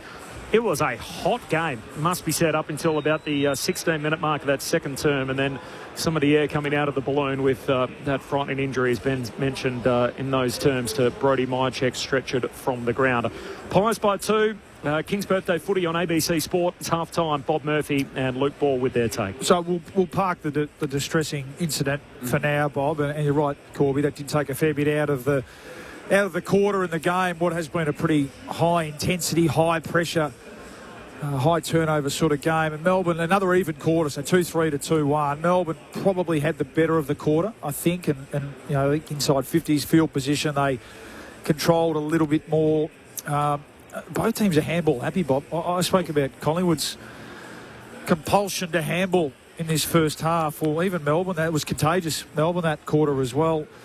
both teams went at 1-1, kicked a handball. And when the pressure's hot, again, both physical and direct pressure as well as perceived. And look, they're pretty good conditions. It doesn't feel like there's a slippery ball or anything out there to deal with. A lot of handballs were going to shoelaces and going to ground, and that allowed the pressure to build up even more. So I'd be surprised if that wasn't addressed at half-time by certainly Collingwood. And it's almost as if they've gone into the game thinking, OK, we're a bit undersized, undermanned forward of the ball. We know that's a strength of Melbourne's defence. Let's try and run through them. And it just hasn't worked. I've been really impressed with Melbourne's pressure. I can't picture a missed tackle, certainly too often in this first half. So, look, the game tends to open up a little bit, but I still think you can move the ball quickly and off the line and try and access the corridor by foot. It doesn't have to be that kamikaze handball. And having said that, what are we? We're Collingwood leading by 2 points. It did feel like Melbourne controlled that quarter more, and in the end it was probably a little bit of individual brilliance from N. Dacos and Jordan De Goey with their 2 goals for that quarter. It's hard to see Collingwood. Well, it's hard to see where the goals are coming from consistently after that. Certainly not in the air. We feel like that's where Melbourne's It definitely looks like the Demons have more artillery. They look more dangerous when they go forward. And that's even with Myercheck, who'll be out for the afternoon, you would imagine. And you're quite right.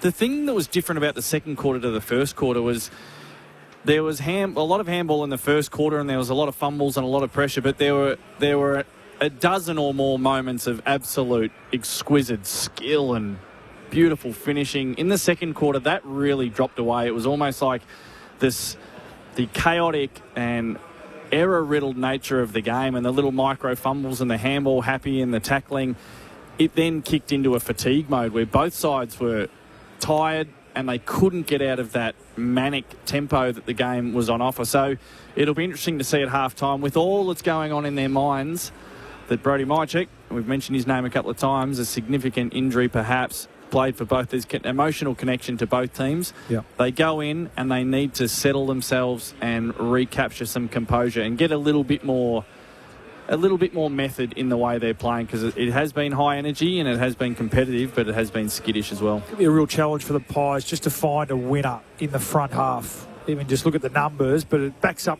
what the eye's seen. I mentioned Dan McStay, only that one kick for that quarter, didn't take his opportunity. It was a bit of a soft free kick, but you've got to take those opportunities against this Melbourne defence. It's looked like Lever in particular has controlled things when the balls come down of a slow play. It's really looked like Collingwood. The only time they've looked like scoring is on the quick turnover, inside and access the open side of the ground, and then De Goey and Dacos getting on the end of it, as I said. So when you look at that, that's telling, isn't it? Yeah, it is. 4 of the 6 goals being from Dacos and De Goey does tell a bit of a story. Absolutely. So maybe McStay needs a run in the ruck just to try and get his hands on the footy a little bit. Jack Buller's done that a couple of times, and then we can't ask too much more of young Podatsky, or keep saying young. I mean, he's young in terms of game experience. So, and then Darcy Cameron's clearly got his hands full with Max Gawn. So hard for the Pies to, at the moment, struggling to find a winner in the front half. If you're still on the MRP, you're the MRO, you got Michael Christian's role, and Kazai Pickett happens. How do you assess it? Well, it's going to come down to that famous word 4C, whether he can reasonably foresee that his action would result in the injury that it did. And I think the answer, to be fair to him, is not. So if that's any other player, that action probably gets a fine. So I think that's where it will sit. So you think you'll get a fine? Yeah. Even though his shoulder came out for a second time? But that's not. I don't think Kazai Pickett in that moment can reasonably foresee that action will cause a shoulder to come out for the second time. That's not up to him. And what's that mean for the Brownlow? The fine? Good question. I think he's still eligible. That's right. If he does that action to any other player, you don't think it's dangerous? Someone could fall and snap a collarbone or anything. No, they couldn't. Okay. No, I think it's just Is it Chris Grant or Corey McKernan who missed the Brownlow for tripping? I reckon it was your man. Corey McKernan was kneeing. He came out. Right. Yeah, he was kneeing. He fell on his. It might have been Chris Grant. Chris Grant was a swinging arm as well. Yeah, right. The only time that I got done was for tripping, Bob, and I got a fine. It was for a similar one to that. I was on the ground, sprawling, a little careless sort of. I got one word for you, Ball. Thug. Yeah. Harden up. That's my view, Corb. Yep. I think that's where it'll land. I don't think the action itself is dangerous or worthy enough of more than a fine. I'm trying to think of any comps that we've had this year or previous years. It wasn't a malicious swinging leg kick or it was just a careless little. I'm going to try and slow you down. There's a long history of play. It's that reflex of I'm on my back. I can't. I'm helpless. I'm helpless. I can't do anything. I'm a turtle on my back. Yep. Oh, my legs are in the air. Well, that's something I'll try and slow him down. Something. There's no malice in it. It's a real shame. Clearly, it's a real shame from Collingwood's point of view, and it's a reasonable question. But I think that's where it'll land.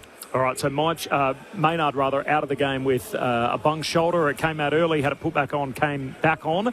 And then in that incident where he tried to leapfrog Cozzy Pickett made contact with it by putting his feet up and tripped Maynard, and the shoulder came out for the second time.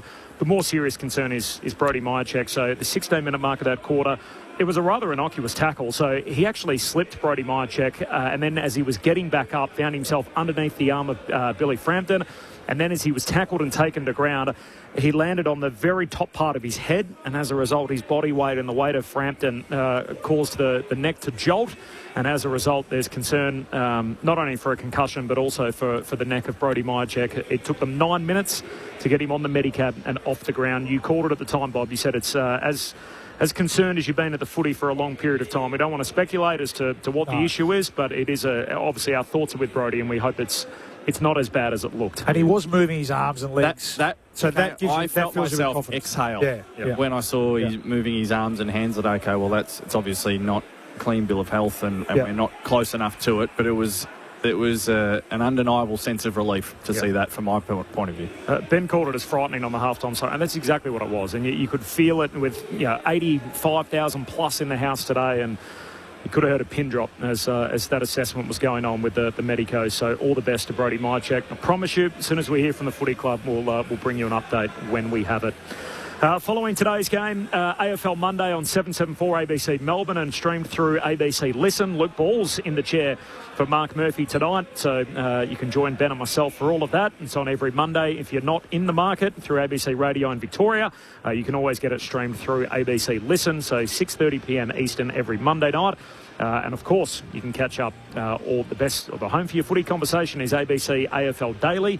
That's ABC AFL Daily, 5 drops a week with Bob Murphy, who also features on that every Tuesday. And ordinarily, you'll hear from Bawley, of course, alongside Mick Moldhouse on the award-winning AFL Saturday every week. Your thoughts off the SMS coming through. We'll bring you a few of those after the latest from the ABC newsroom. And that fills my mental blank. Appreciate this from Mitch in the studio. Corey McKernan lost the Rising Star due to tripping back in 1994. So not the Brownlow, but it was the Rising Star that meant he was ineligible after being suspended for that way back in the mid-90s. All right, we'll break here at the MCG. Second half action around the corner. It is Collingwood by 2 points over the D's. King's Birthday footy on ABC Sport. Let's see what's happening in the newsroom.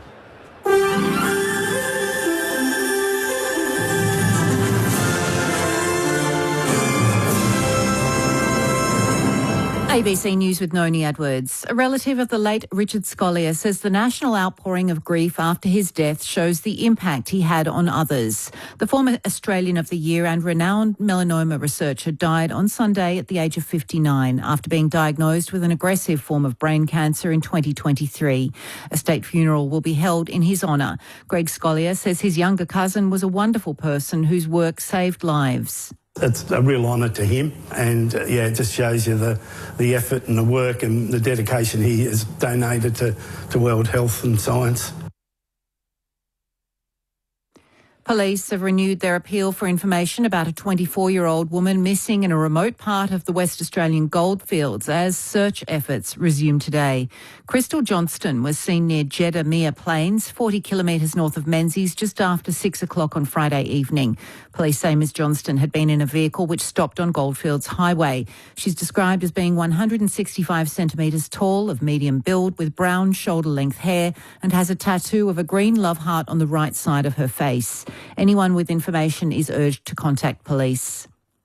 The Prime Minister's repeated calls for de-escalation in the Middle East amid 3 fresh Iranian missile strikes at Israel. Political reporter Samantha Dick has more. Iran's attacks mark Tehran's first raid on Israel since a fragile ceasefire was announced in early April and followed Israel striking Hezbollah targets in southern Beirut. Anthony Albanese says the federal government has consistently called for an end to the war. We want to see a de-escalation. We continue to call for that. Mr Albanese says the war is having a devastating impact on the global economy, including in Australia. Authorities are verifying reports of at least 5 deaths from a magnitude 7.8 earthquake that struck the Philippines. Disaster management authorities say the fatalities are still being verified as authorities assess the extent of the damage on the ground. Tsunami warnings have been issued in the Philippines, neighbouring Indonesia, and by the US Tsunami Warning System, with people in coastal areas warned to move to higher ground. Opponents of a controversial plan to build a massive waste-to-energy project in Fiji have welcomed the Environment Ministry's rejection of the project's environmental impact assessment. The $900 million proposal to build a massive incinerator at Vunda Point to burn waste and generate electricity is backed by the Australian billionaire Ian Malouf. But the Fiji Environment Ministry says the environmental impact assessment report failed to adequately assess and address a range of health, environmental and economic risks. Paul Forrest from the group Protect the Heritage Coast says it's the right decision. You know, it's not just about it being in our backyard. It's about the whole logistical operation of the thing, importing all that waste from other countries to fuel it. 5 people have been injured in a mass stabbing attack at New York City's Penn Station. 1 person seriously injured, 2 have moderate injuries and 2 have minor injuries. The New York Police Department says it's arrested a suspect following a manhunt. The city's in the midst of heightened security measures before US President Donald Trump visits tomorrow to watch the NBA Finals. The annual King's Birthday AFL clash between Collingwood and Melbourne is underway after celebrities earlier made an icy plunge at the MCG for the annual Fight MND Big Freeze. AFL legend Neil Danaher started Fight MND in 2014 to help tackle the disease which he battled for over a decade before his death 2 weeks ago. The G is awash with blue Big Freeze beanies and 12 well-known Australians slid into a pool of sub-zero waters as part of the tradition. One of them, Governor-General Sam Mostyn, says Danaher's message was one of empathy. That's what I've done today, is to say to all of Australia, we can be much more like Neil, care, show up the way we intend to be, think about others, and don't rest on the things that make you, that are hard. Always think about what makes us better. Socceroos midfielder Cameron Devlin's defended the team's slow start in recent practice matches. The Socceroos went down a goal early in a 1-0 loss to Mexico a week ago and Sunday's 1-1 draw against Switzerland in San Diego. But Devlin says the Socceroos performed well against the 2 sides placed in the top 20 of FIFA's rankings. Their first World Cup game against Turkey is just 6 days away, and Devlin says the team has work to do but is playing well. When you're coming up against, Mexico, Switzerland, they're really good teams. And I think the way, we went about it in both second halves of both games shows, the resilience and what kind of this team's, always been about. The biggest stars in the women's game. Harmanpreet Kaur launches this all the way for 6. Are set to light up your winter nights. Down the track comes Mooney. Cover drives to the boundary. When ABC Sport brings you the ICC Women's T20 World Cup. Every game live and uninterrupted. Direct from England and Wales. Big 6 from Phoebe Litchfield. It all starts Saturday, June 13 on ABC Listen. This is the 2026 AFL Premiership season with ABC Sport. Campbell to Windsor. He'll chip it over the top. Here's Latrell Pickett. He sets it up towards the pocket. No D there. Ricochets away off Maynard. Stays live. Van Rooyen hurries a snap on goal and bans the man. Melbourne snatch back the lead. Broken up there by Howes. Knocks it close to the boundary line. Stays alive. Picked up by Roan Steele. Collingwood with it half forward. Hand pass to Degoe. Runs. Check side. Goal. JDG with a special at the MCG. He's got 2. He shorts it out very wide. Mychek does well to keep it in, but tumbles into Frampton. And Big Bill's got him. Holding the ball. Brody looks sore here. Oh, no, it's player in. What can you see? Oh, no. Yeah. The awkward position. He's landed on his neck in the tackle. So Brody's now being lifted by the 6 Melbourne staffers and about to be placed onto the Medicab. That's the cheer that you can hear as Bailey Fritsch, superb, just pokes it out in front of Kentfield. He takes the mark out on that lead at left half forward. The 20-year-old, 2 years in the system, Luca Kentfield. His first goal in AFL footy on the biggest day of the D season. Collingwood ball to Josh Dacos. After Dan Houston, and they're queuing up. He kicks to Nick Dacos. 45 out. It's a wonderful goal already today. The drop punt here is a goal. Close. Nick Dacos is a marvel. The AFL on ABC Sport. On radio. ABC Sport Digital Radio. And ABC Listen. Moments away from the start of the third quarter. The King's birthday footy right here on ABC Sport. Big Freeze 12, Collingwood by 2. 5 lead changes in the game already, which has been a sensational game of footy thus far. 6-3-39, Collingwood lead Melbourne 5-7-37. Braden Maynard's got a busted shoulder. It came out twice. The second time he's been tapped out for the day after a trip from Cozzy Pickett, and it will attract the attention, I'm sure, of the MRO.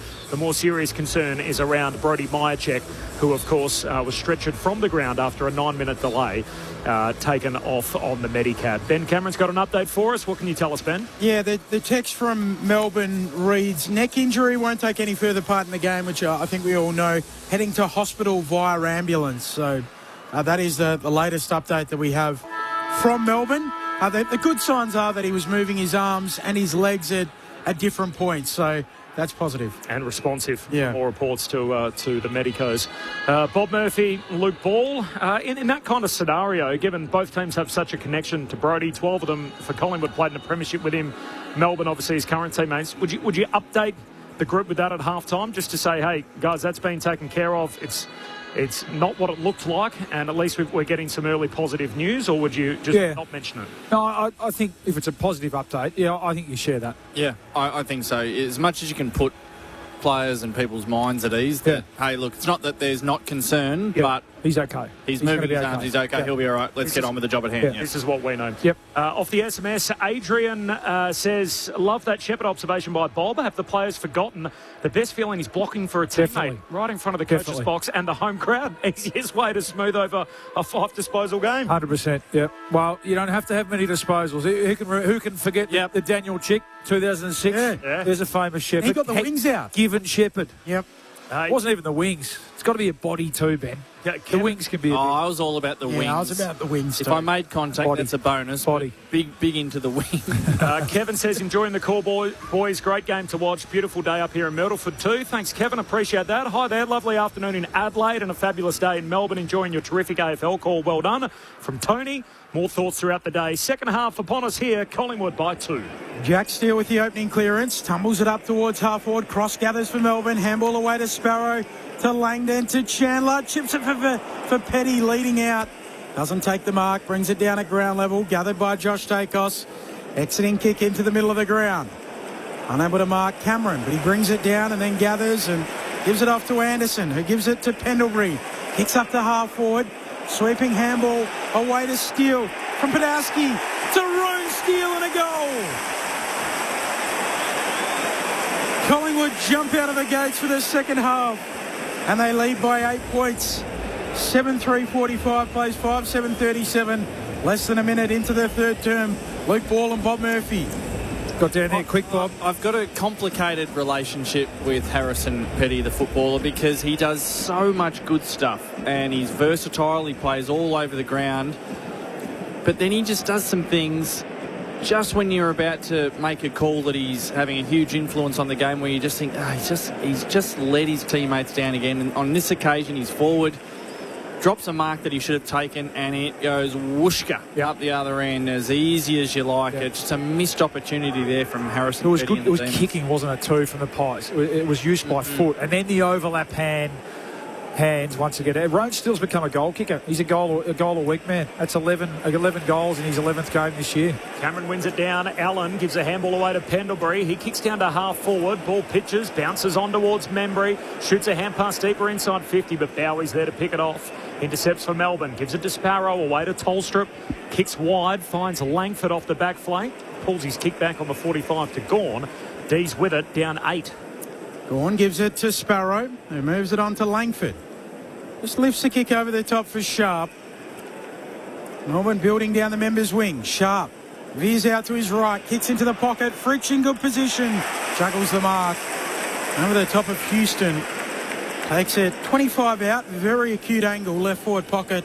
Mark 5 metres in from the boundary line. Well, already in this third quarter, it looks nothing like the game of the first half. Both teams kicking the ball when they've got the opportunity, and there just seems to be a bit of composure, maybe the fatigue. There's some opportunities for whichever team can use the ball the best, and Melbourne have created an opportunity. Bailey Fritsch, usually a good kick, tugs this one across the goal mouth to a marking contest. Petty juggling for it, but Darcy Cameron claims it. Petty forced to stand the mark. Pies in their back pocket, a lead of 8 points. 3 into the third. A handball away to Jeremy Howe, one of 9 to have played in this game, Bally, for both teams. This goes short to Roan Steele, who marks at half back.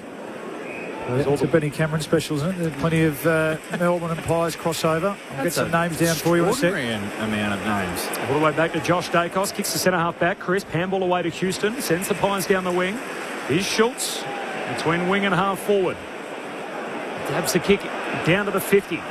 Filipinski closes to 49 metres out, pulls it to full forward. Padaski's up. He's going to get a 3.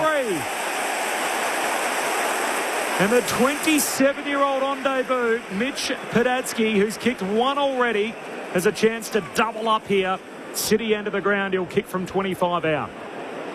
Good hands on it, didn't he? We'll have to have a look at that. Was there much in that, Bob? By 2026 standards. Hard to be a defender. Oh, much. Little strip down. A feather. Oh, slow motion, as always shows. But anyway, you've got to take your half chances.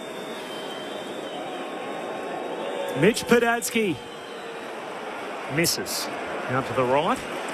It's a 27-year-old debutant. We've had a 28-year-old debutant, J-Pod. This is M-Pod. M-Pod.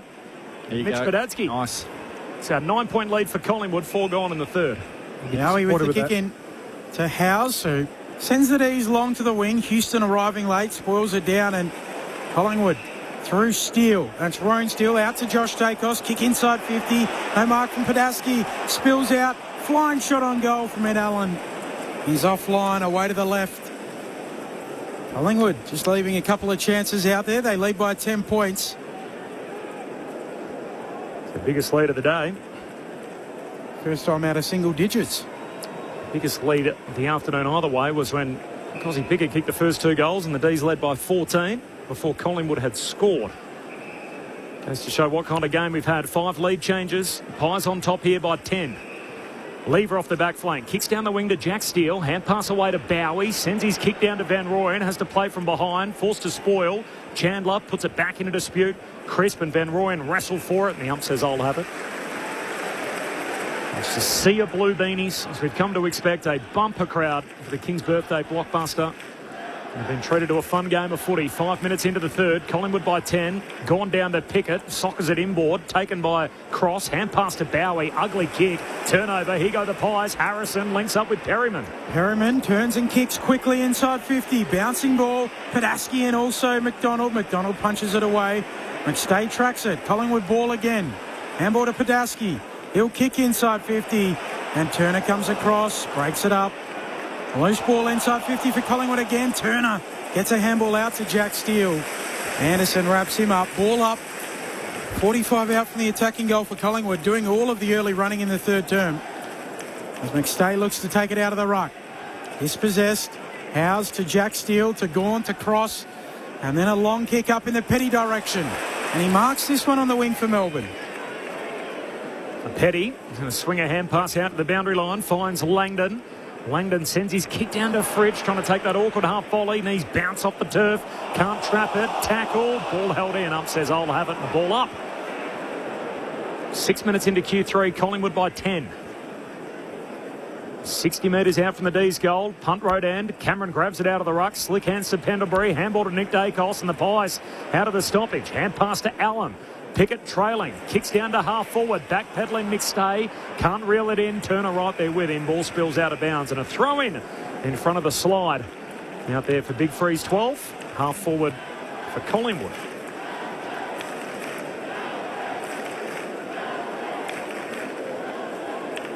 Throwing right on the elbow of 50 in the boundary line. King's birthday footy on ABC Sport. Tapping it down Cameron. Cozzy Pickett tracks it. Back pocket here for the D's. Exiting kick. On the right, the outside of the boot. Nick Dacos drops the mark. Able to tap it out to Roan Steele. Hurries a kick back inside 50. Jack Steele takes it. Melbourne ball back flank. Handball away to Sparrow. Who gets it onto Langdon. Back to Sparrow. Big don't argue. Handball to Jack Steele. Slick back to Langdon. They work it well, the D's. Cross. Defensive side of the wing. Just pokes the pass down to Van Rooyen. Ground opens upfield. Kicks inboard. Finds Howes. Blake Howes for the D's. It's actually a Noah Howes who's on the Collingwood list. Injured at the moment, but no relation.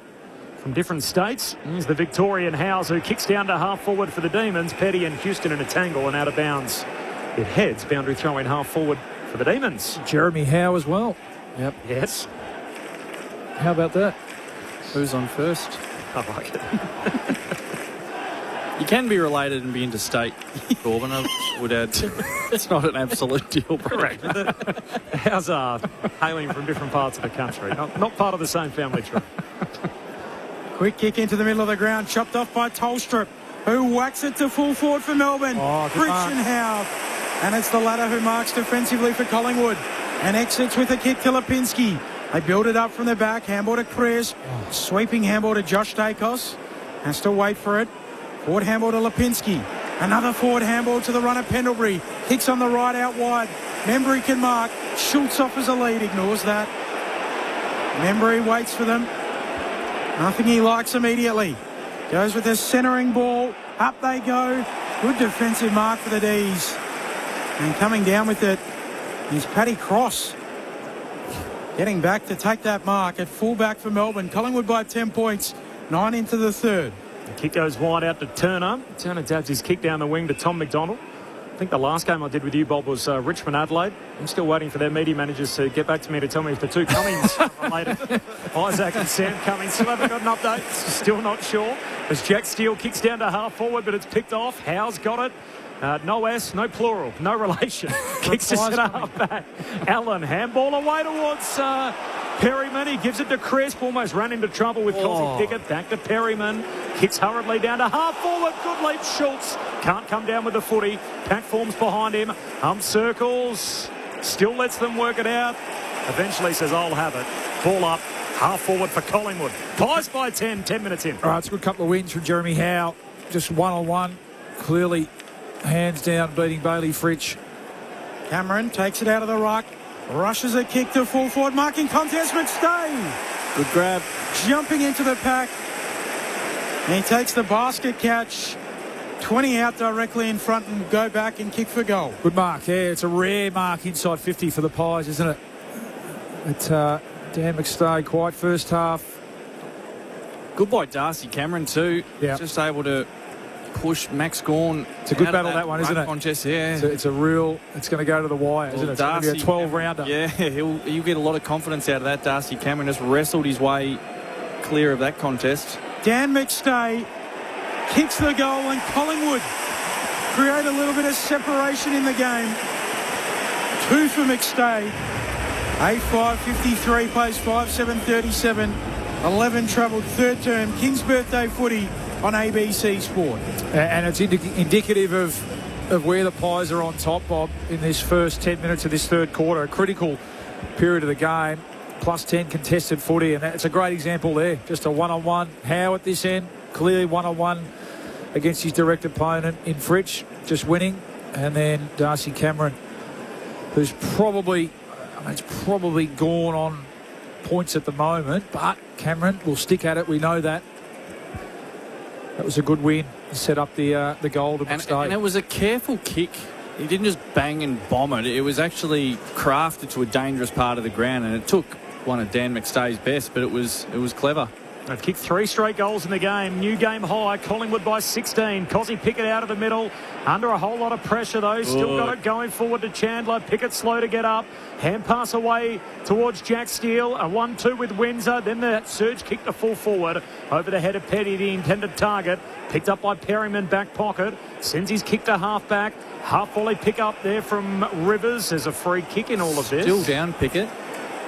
Lauren Borden on the boundary, Loz. Yeah, he's got a physio that's come out to him, Cozzy Pickett, a doctor and another physio, all chasing out to him and meeting up with him now. He's back on his feet at the moment, but they're certainly having a conversation with him. I think the umpire stopped play. Oh, he did. He has. We're seeing a lot of that this year, more than ever. I think the player's got to come off. It's got to be compulsory that if you stop play, the player's got to come off the ground.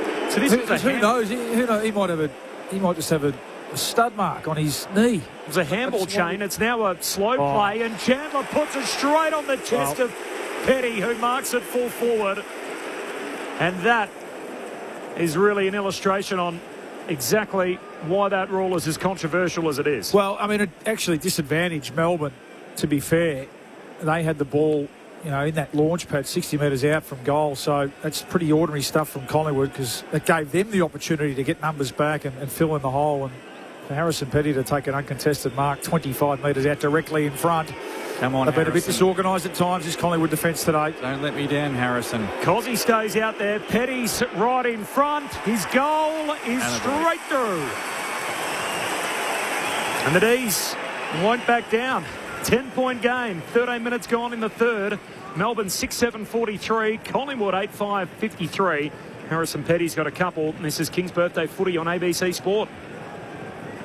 Well, it's a big win for the Demons, and it's an embarrassing little letdown for the Magpies team defence. I mean, that is the most dangerous channel on offer in that 50-metre zone. Just too much space there. It's almost like they were asking the Demons to go there, and Harrison Petty was like, okay, well, if you won't stand in there, I'll gladly go down the runway. The kick just had to be good enough, and it was.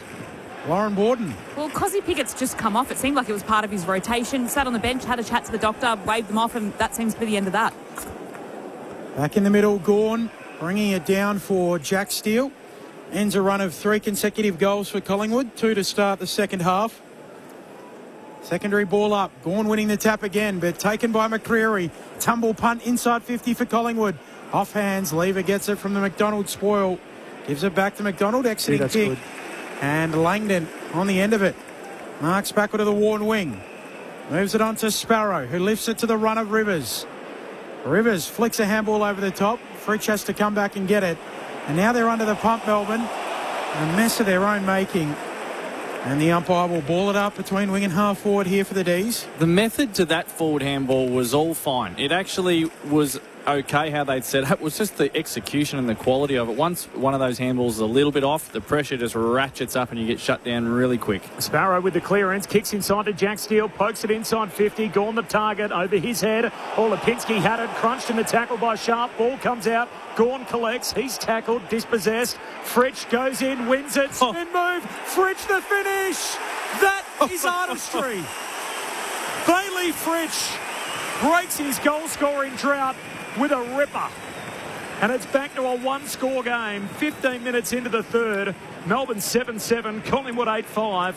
And the King's birthday clash is right back on. Right here on ABC Sport. Bob Murphy, Luke Ball. Well, Joe Weston went down the big freeze slide as Kylie Minogue today, but that was Bailey Fritsch spinning around there. Lukey, don't worry, I'll land the plane on this one. I'll get there eventually.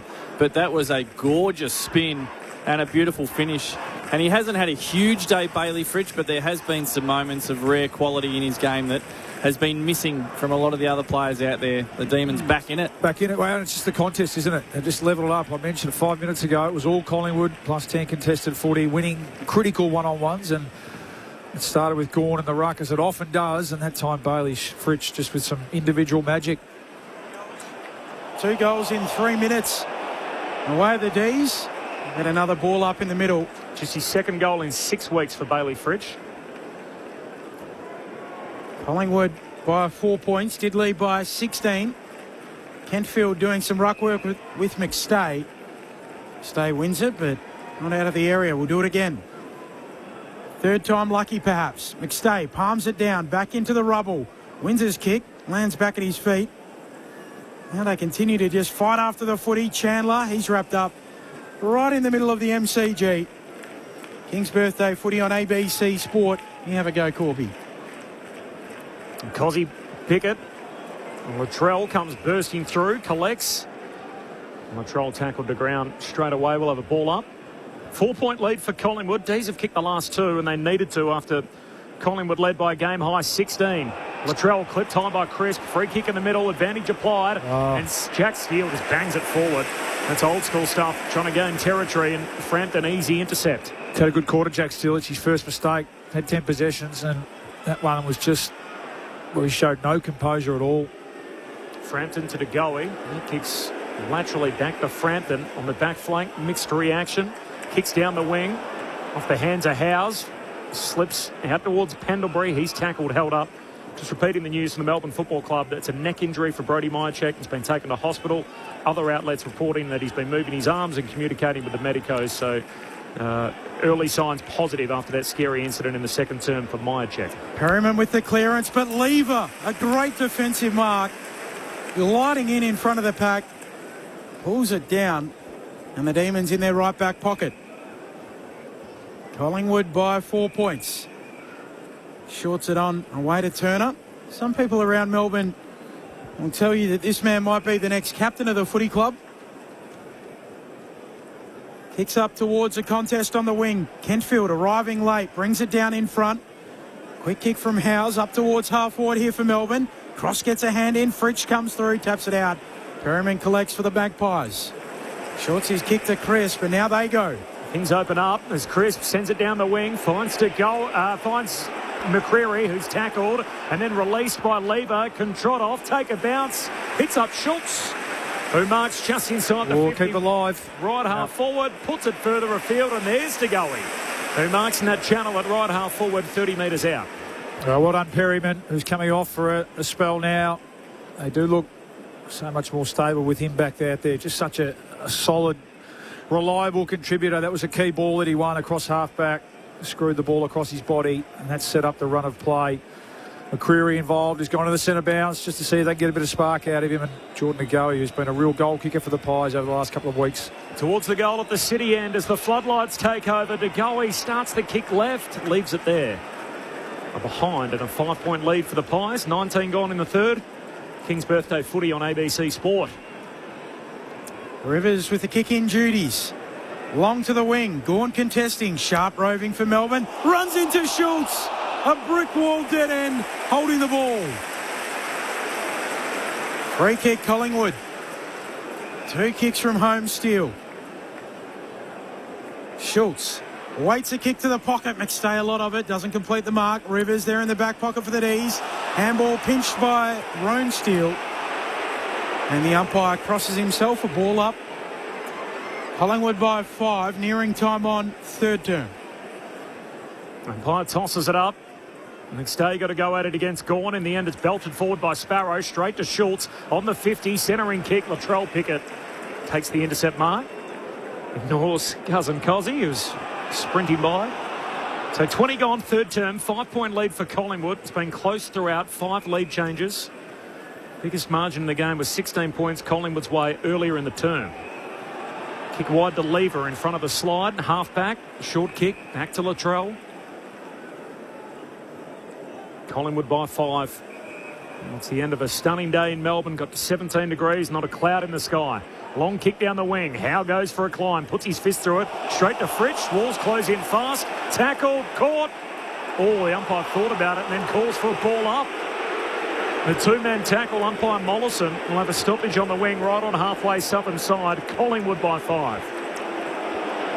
McStay takes it out of the ruck. Gets it moving forward with the handball to McCreary. Handball corridor. Josh Dacos. Low kick inside 50. And Podarski comes up to mark. Moves it on quickly. Turnover. Turner the man to complete it. He marks defensively. Left his man. Intercepted. He's back with it as he chips it out to Langford. Handball to Cozzy Pickett. Pokes it out wide for Rivers. Kick had to be perfect and was. Rivers feeds a forward handball. Langford running down the wing. Kicks up towards Kentfield, overshoots him, and Frampton, favoured by the kick, takes the mark for Collingwood back flank. Pies by 5, both the player down. Mychek off to hospital with a neck injury. Maynard out of the game with a bung shoulder as Frampton kicks down the wing, punched out a play and a throw-in on halfway. Reminder, following this, we'll be on with AFL Monday every Monday night on 774 ABC Melbourne and through ABC Listen, and it goes into the podcast store wherever you get your podcasts. ABC AFL Daily, 5 drops a week. Don't want to miss any of them. Both Luke Ball and Bob Murphy part of that from the boundary throw-in. Nick Dacos, first possession from the throw-in stoppage. Handball to Schultz, handball to Lipinski, handball to Goey. Turner tackles him, still got it out off his backside. Lipinski handball to Allen, links up with Schultz, kicks to full forward. They come from all directions. Buller somehow takes a contested grab among 4 bodies, and he'll shoot from 15 out just right of centre. Boy, Melbourne supporters not happy at all. Let's have a look to see. Obviously adjudicated that Geordie to go. He got a handball away there. They normally love Mount Buller, but not today. The okay. It was there for me. I'll let you have that one. Well done, Ben. Well, he certainly got it at its highest point there. It's apex. Strong hands. Just starting to have an influence, these Collingwood forwards this quarter. To finish the job, Buller sneaks it through. It counts all the same, and it's Collingwood by double digits again. 23 gone in the third term. Collingwood by 11, 9-6 to 7-7.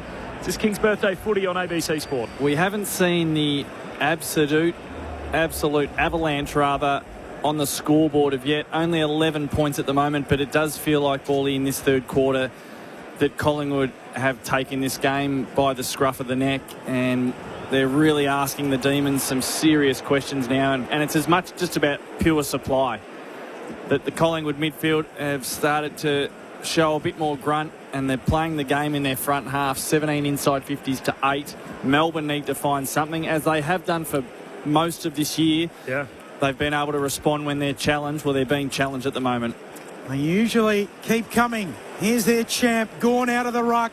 Taps it down to himself. Towering kick inside 50. Spoiled away. Langford onto it, though, for the D's. Handball to the pocket. Petty zigzags. Gives it back to Langford. Drop punt. Acute angle. Special. His star just keeps rising. Harvey Langford. And Melbourne do come again. Back to 5 points. 9-6-60 Collingwood. Melbourne 8-7-55. 24 and a half minutes into the third. Oh, good call, Benny. He's a star, this young man, Harvey Langford. Kicking goals too. But you go back to the centre bounce, and as you said, Bob, they've been able to respond this year. How often is it the big fella in the centre bounce says, all right, I can feel it. We're under the pump here. And he just goes up and wins that and kicks it forward, hack forward, but deep entry's the key. And Melbourne just responded to the drop of the ball quicker, didn't they? They were out. They were fresh. I mean, the ball's hardly been in their forward 50 in this third quarter, so they had a heap of energy. That's a great finish. Gorgeous. Opposite pocket for a left footer. Gawn palms it down to Jack Steele, who's tackled in the middle of the ground. Robin Greensborough says, has Murph gone to another festival? I thought it was Murph as in Bob Murphy, but that's Murph as in Mark Murphy, who missed a show because he went to Coachella.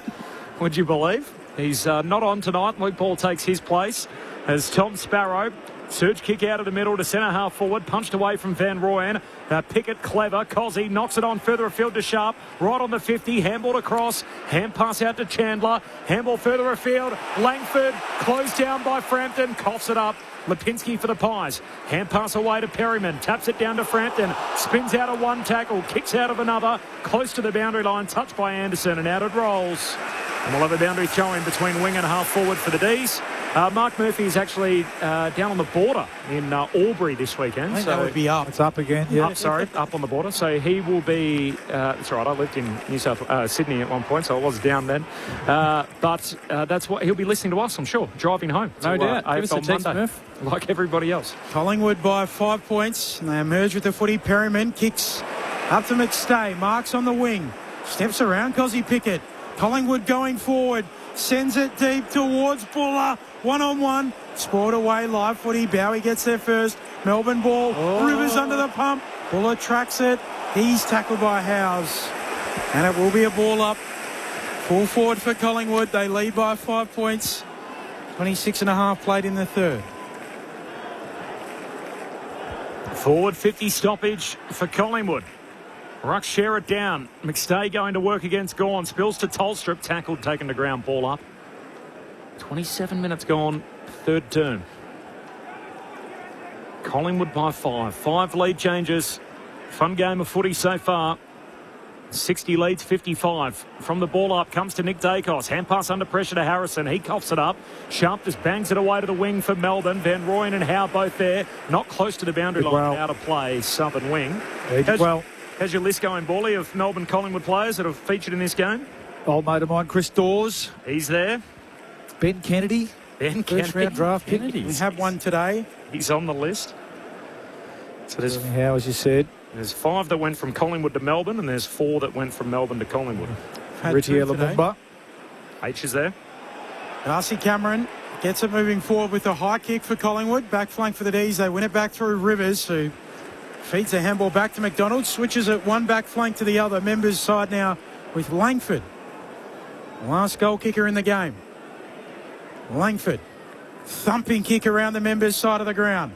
Quaynor there with cross. Out the back it goes. Josh Dacos. Sharp for company. Sharp worries him out of it. Illegally.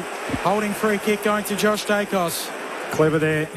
He's under siege. He had a few charging at him. Josh Dacos, really smart bit of play. Just repeating, Brody Myercheck tackled, landed heavily on his head during this second quarter. Concerns around his neck. He's been taken to hospital. Neck injury. Worse and positive signs, moving his arms and his legs.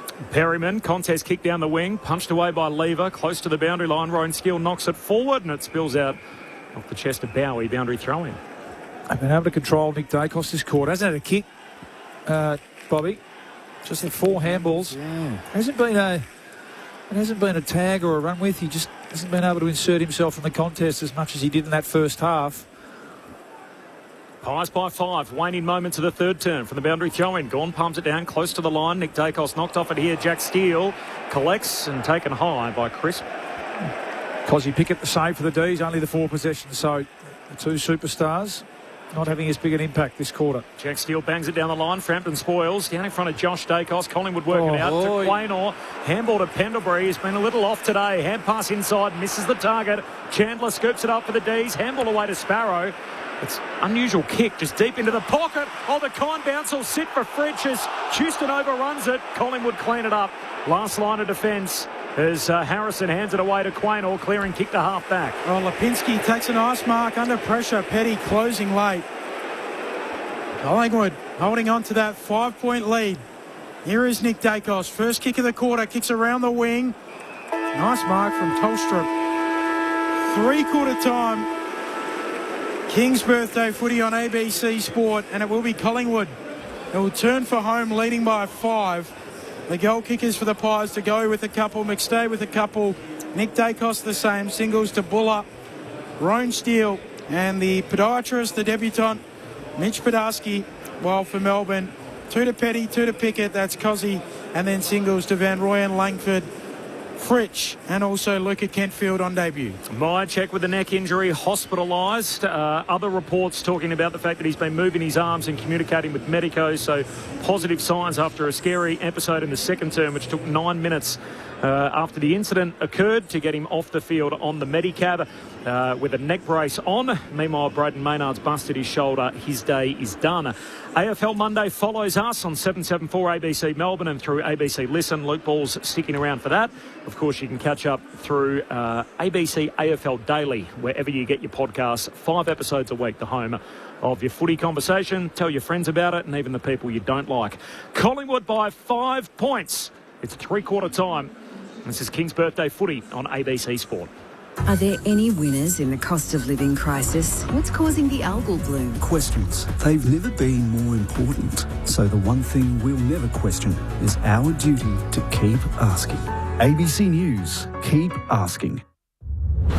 This is the 2026 AFL Premiership season with ABC Sport. Cameron. He brings it down and then gathers and gives it off to Anderson, who gives it to Pendlebury. Picks up the half forward. Sweeping handball away to Steele from Podolski. Tyrone Steele and a goal. Collingwood jump out of the gates for the second half. Cameron takes it out of the ruck. Rushes a kick to full forward. Marking contest, McStay. Good grab. Jumping into the pack. And he takes the basket catch. Dan McStay kicks the goal and Collingwood create a little bit of separation in the game. It's a handball chain. It's now a slow play, and Chandler puts it straight on the chest of Petty, who marks it full forward. Cozzy stays out there. Petty's right in front. His goal is straight through. Lipinski had it, crunched in the tackle by Sharp. Ball comes out. Gawn collects. He's tackled, dispossessed. Fritsch goes in, wins it. Spin move. Fritsch the finish. That is artistry. Bailey Fritsch breaks his goal-scoring drought with a ripper. Lipinski handball to Allen, links up with Schultz, kicks to full forward. They come from all directions. Buller somehow takes a contested grab among four bodies. They normally love Mount Buller, but not today. The okay. It was there for me. To finish the job, Buller sneaks it through. Gawn out of the ruck. Taps it down to himself. Towering kick inside 50. Spoiled away. Langford onto it though for the D's. Handball to the pocket. Petty zigzags. Gives it back to Langford. Drop punt. Acute angle. Special. His star just keeps rising. Harvey Langford. And Melbourne do come again. The AFL on ABC Sport. On radio. ABC Sport Digital Radio. And ABC Listen. Could not be better set up after 5 lead changes. It is Collingwood by just 5 points as we turn for home. This is King's Birthday Footy on ABC Sport. A sea of blue beanies around the MCG. Both teams won light after a shoulder injury to Braden Maynard and a neck injury for Brodie Myercheck, who is off to hospital. The thoughts of Bob Murphy and Luke Ball through 3 with Collingwood on top by just 5. Sea of blue beanies, a seesawing affair to an extent, Bob. Having said, I mean, Collingwood actually not dominated, but clearly had more opportunities that quarter, as you said, created more opportunities, 18 inside 50s to 12. So it was almost a reverse of the second quarter. But again, as we've spoken about it all along, and it was going to be the challenge going into the game, where are they going to find their winning score from? And actually, I think their key forwards started to impose themselves a little bit that quarter. I think even McStay, who had a bit of a run in the ruck, kicked a goal, gave himself another opportunity. Podolski, he's getting his hands on it a little bit. And Buller, kicked the goal as well. I think we're just talking off air. Who goes on to win this game? It does feel like it's going to be moments, isn't it? So you're looking for your better players, and they both, from both teams, drifted out of the game that quarter. As we said, Nick Dacos only had the 4. We had a kick late, so 5 possessions, and Pickett as well. So what have those two got in store for us this last quarter? You feel like that will have an impact or a say on the final result? That's what it does feel like. It feels like if Dacos and Pickett are as quiet in the third quarter, as quiet in the last quarter as they were in the third, it's going to come down to quality over quantity. Feels like Collingwood are able to generate enough of the ball in inside 50 and they get it in there, but do they have enough firepower to hit the scoreboard? And Melbourne, we think, have got a bit more quality and they've got a bit more firepower. When it goes in there, they look like they light up and they look dangerous. But are they able to get the ball in there enough? Or does it just boil down to some individual brilliance? Because there are a few match winners. It's not just Pickett and Dacos. There's Bailey Fritsch has had his moments. Jordan De Goey's floating around. So there are other players who can grab this game by the scruff of the neck. Gawn's the other one, isn't he? Gawn is the other one. And he's one of the great fourth quarter players of all time, Max. So whether Darcy Cameron can go with him. Just got to try and break even, doesn't he? Yeah. Just got to try and break even. It's a tough assignment to go up against Max in the last quarter as a ruckman. Final quarters this year, Collingwood 6 wins and a draw out of their 12 starts, so 5 losses, almost an even record. Collingwood is 7 wins, Melbourne is 7 wins, 5 losses, so just over 500. Right, so that doesn't tell us too much. Melbourne have won only once, trailing at three-quarter time this year. Collingwood 4 wins, 1 loss, their head-to-head record when leading. Lauren Borden on the boundary. Loz. You were just speaking about that man, Max Gawn, the Melbourne captain. He spent most of the three-quarter time down in the rooms. The doctor went down with his full kit bag. He's back out starting in the middle, but obviously had an issue that took about 4 or 5 minutes to solve. Thanks, Loz. Here we go. Final term underway. 5-point lead for the Magpies. The Rucks share it down. Darcy Cameron, the first clean touch. Handball away to Ed Allen, who kicks deep inside 50 for the Pies. Buller competes, spills down to Mitch Podadsky. He's tackled, gets a second look at it. Handball looking for McCreary. Lays a tackle on McDonald. Ball comes out. Now Turner caught. Ump says, I'll have that. And the ball up. Left forward pocket for the Pies. Coming home to the punt road end. It is a 5-point lead for Collingwood. Gawn has to charge down there to contest the tap, wins it. Howes carries it out. I like that from Ed Allen out of the centre bounce. No more inventing handballs this quarter, Bob. Just get it on the boot. Get a nice deep entry. Put the defenders under pressure. Collingwood by 5 points. Throw in forward pocket for the Pies. Gawn slaps it on. Jack Steele just punches it on. Latrell Pickett overruns it. Coming in, Lipinski gets a handball away. Back into the mark. Socket on there by Sharp, and Collingwood take it back through Josh Dacos. Middle of the ground, kicks deep to full forward. Fuller out points Max. Took it right at its peak, and he'll go back and kick for goal from 15 out directly in front. It was a mark of authority, wasn't it? In the teeth of goal. Benny Cameron itching to double down on the Buller stuff. Showing some rare restraint, Benny Cameron, but that was a sensational mark. Wait till it goes through here, Ben. I reckon there's something about to be loaded in the... Wait for it. Don't get out of I don't think the appetite's left him. I'm just saying he hasn't delivered yet. Jack Buller, an important goal in the context of the game, slams it through. He's got a couple, and Collingwood are out by double digits again, 11 points, 10-6-66. Plays 8-7-55, 2 minutes into the fourth. Bob Murphy and Luke Ball. Right, what a bonus. What a bonus when you can go forward and just completely outmark in the end. Max, he did have, front position, but that's just a clunk, isn't it? And that's a couple of times now in the last 10 minutes, one late in the third quarter, and now to start the last quarter. The deep entry is the key. The deep entry to a one-on-one. So no Melbourne third tall allowed or able to come off and impact. But that's just a terrific contested mark from Jack Buller. Thought he just got out over his skis. It's not to be. Buller's kicked Collingwood's last 2 goals. Pizza, French fries. It is the first week of the snow season, I believe. Gawn palms it down to Pendlebury. And his record resetting game. Kicks to centre half forward. McCreary runs onto it. Pickett does well to give chase. Yeah, and affects the kick. And McCreary puts it out on the full. Cosy Pickett with a chase down attempt. 3 minutes into Q4. Game on the line. 11-point lead for Collingwood. You're hearing it all on ABC Sport. And the short kick into Tolstrup, who marks in the back pocket. Tolstrup kicks into the middle of the ground. Dangerous. Contest kick. Jack Steele marks neatly. He's busy in the third quarter. Good. Releases the runner Windsor. He'll kick up towards half forward. Punched away from Van Rooyen. Onto it, Chris. Back into contest, though. Windsor gathers again. Takes a bounce. Runs towards half forward. He runs inside 50. Windsor kicks it. Hit the post. It's the family name on the King's birthday. It's hit the post.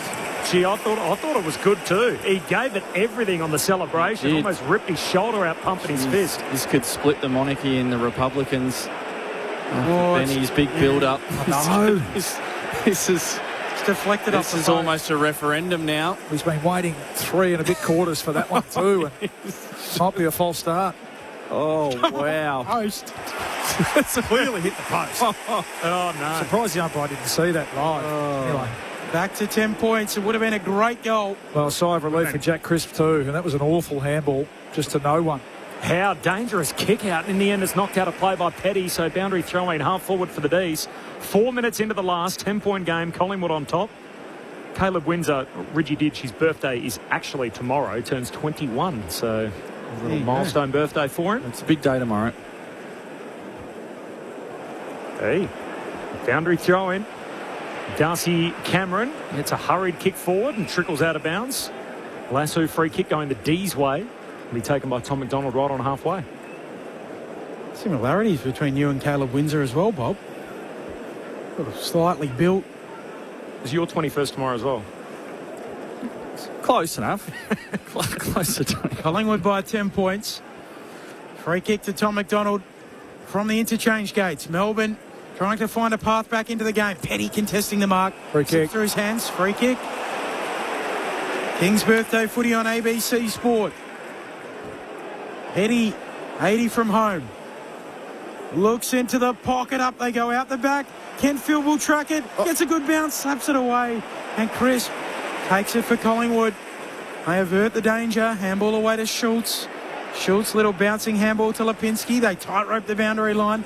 Lipinski moves it onto Frampton. Collingwood get away with it. A handball to Allen. Floats a kick down the line. Oh, McDonald spills it out of play and a throw in front of the benches. Happy birthday for tomorrow, Bob. Oh, thanks, Absolutely. I'll actually get to work with you tomorrow. Yes. So what better way to spend your birthday than pulling apart all the footy shows with me on ABC AFL Daily? Finally, after 43 years, I finally get what I want for my birthday. Gemini season. How about that? Wins. Collingwood by 10 points. Boundary throw-in. Gawn palms it down. Taken away by Sharp. Surge kick forward. Marked by Van Rooyen. Hand pass away to Chandler. Can kick into an open forward 50. Running downhill is Fritsch. Needs the Sunday hop. Gets it in the pocket. Fritsch with the finish. Oh, this game is far from done. Draws the D's within a straight kick. Half a dozen minutes into the last. Fritsch puts the Demons to 9-8-62. Collingwood 10-6-66. A second for Bailey Fritsch, and Collingwood's lead trimmed to 4. Yeah, it's a good finish, isn't it? That's just class and speed too. He's a terrific athlete, Bailey Fritsch, and a couple of Collingwood defenders there just caught napping. I think it was Dan Houston just trailing in to, was it Van Rooyen? Yep, the handball received. Cole Chandler continues his terrific season. Watching it live, I thought, put your glasses down. He won't miss this. Watching it on the replay, it's a better goal than I initially gave it credit for. It's a pretty tight angle in the last quarter. Opposite pocket, left foot. Running at speed. Absolute class. Bending it the wrong way. Yeah. He almost got the inversion on the bend too.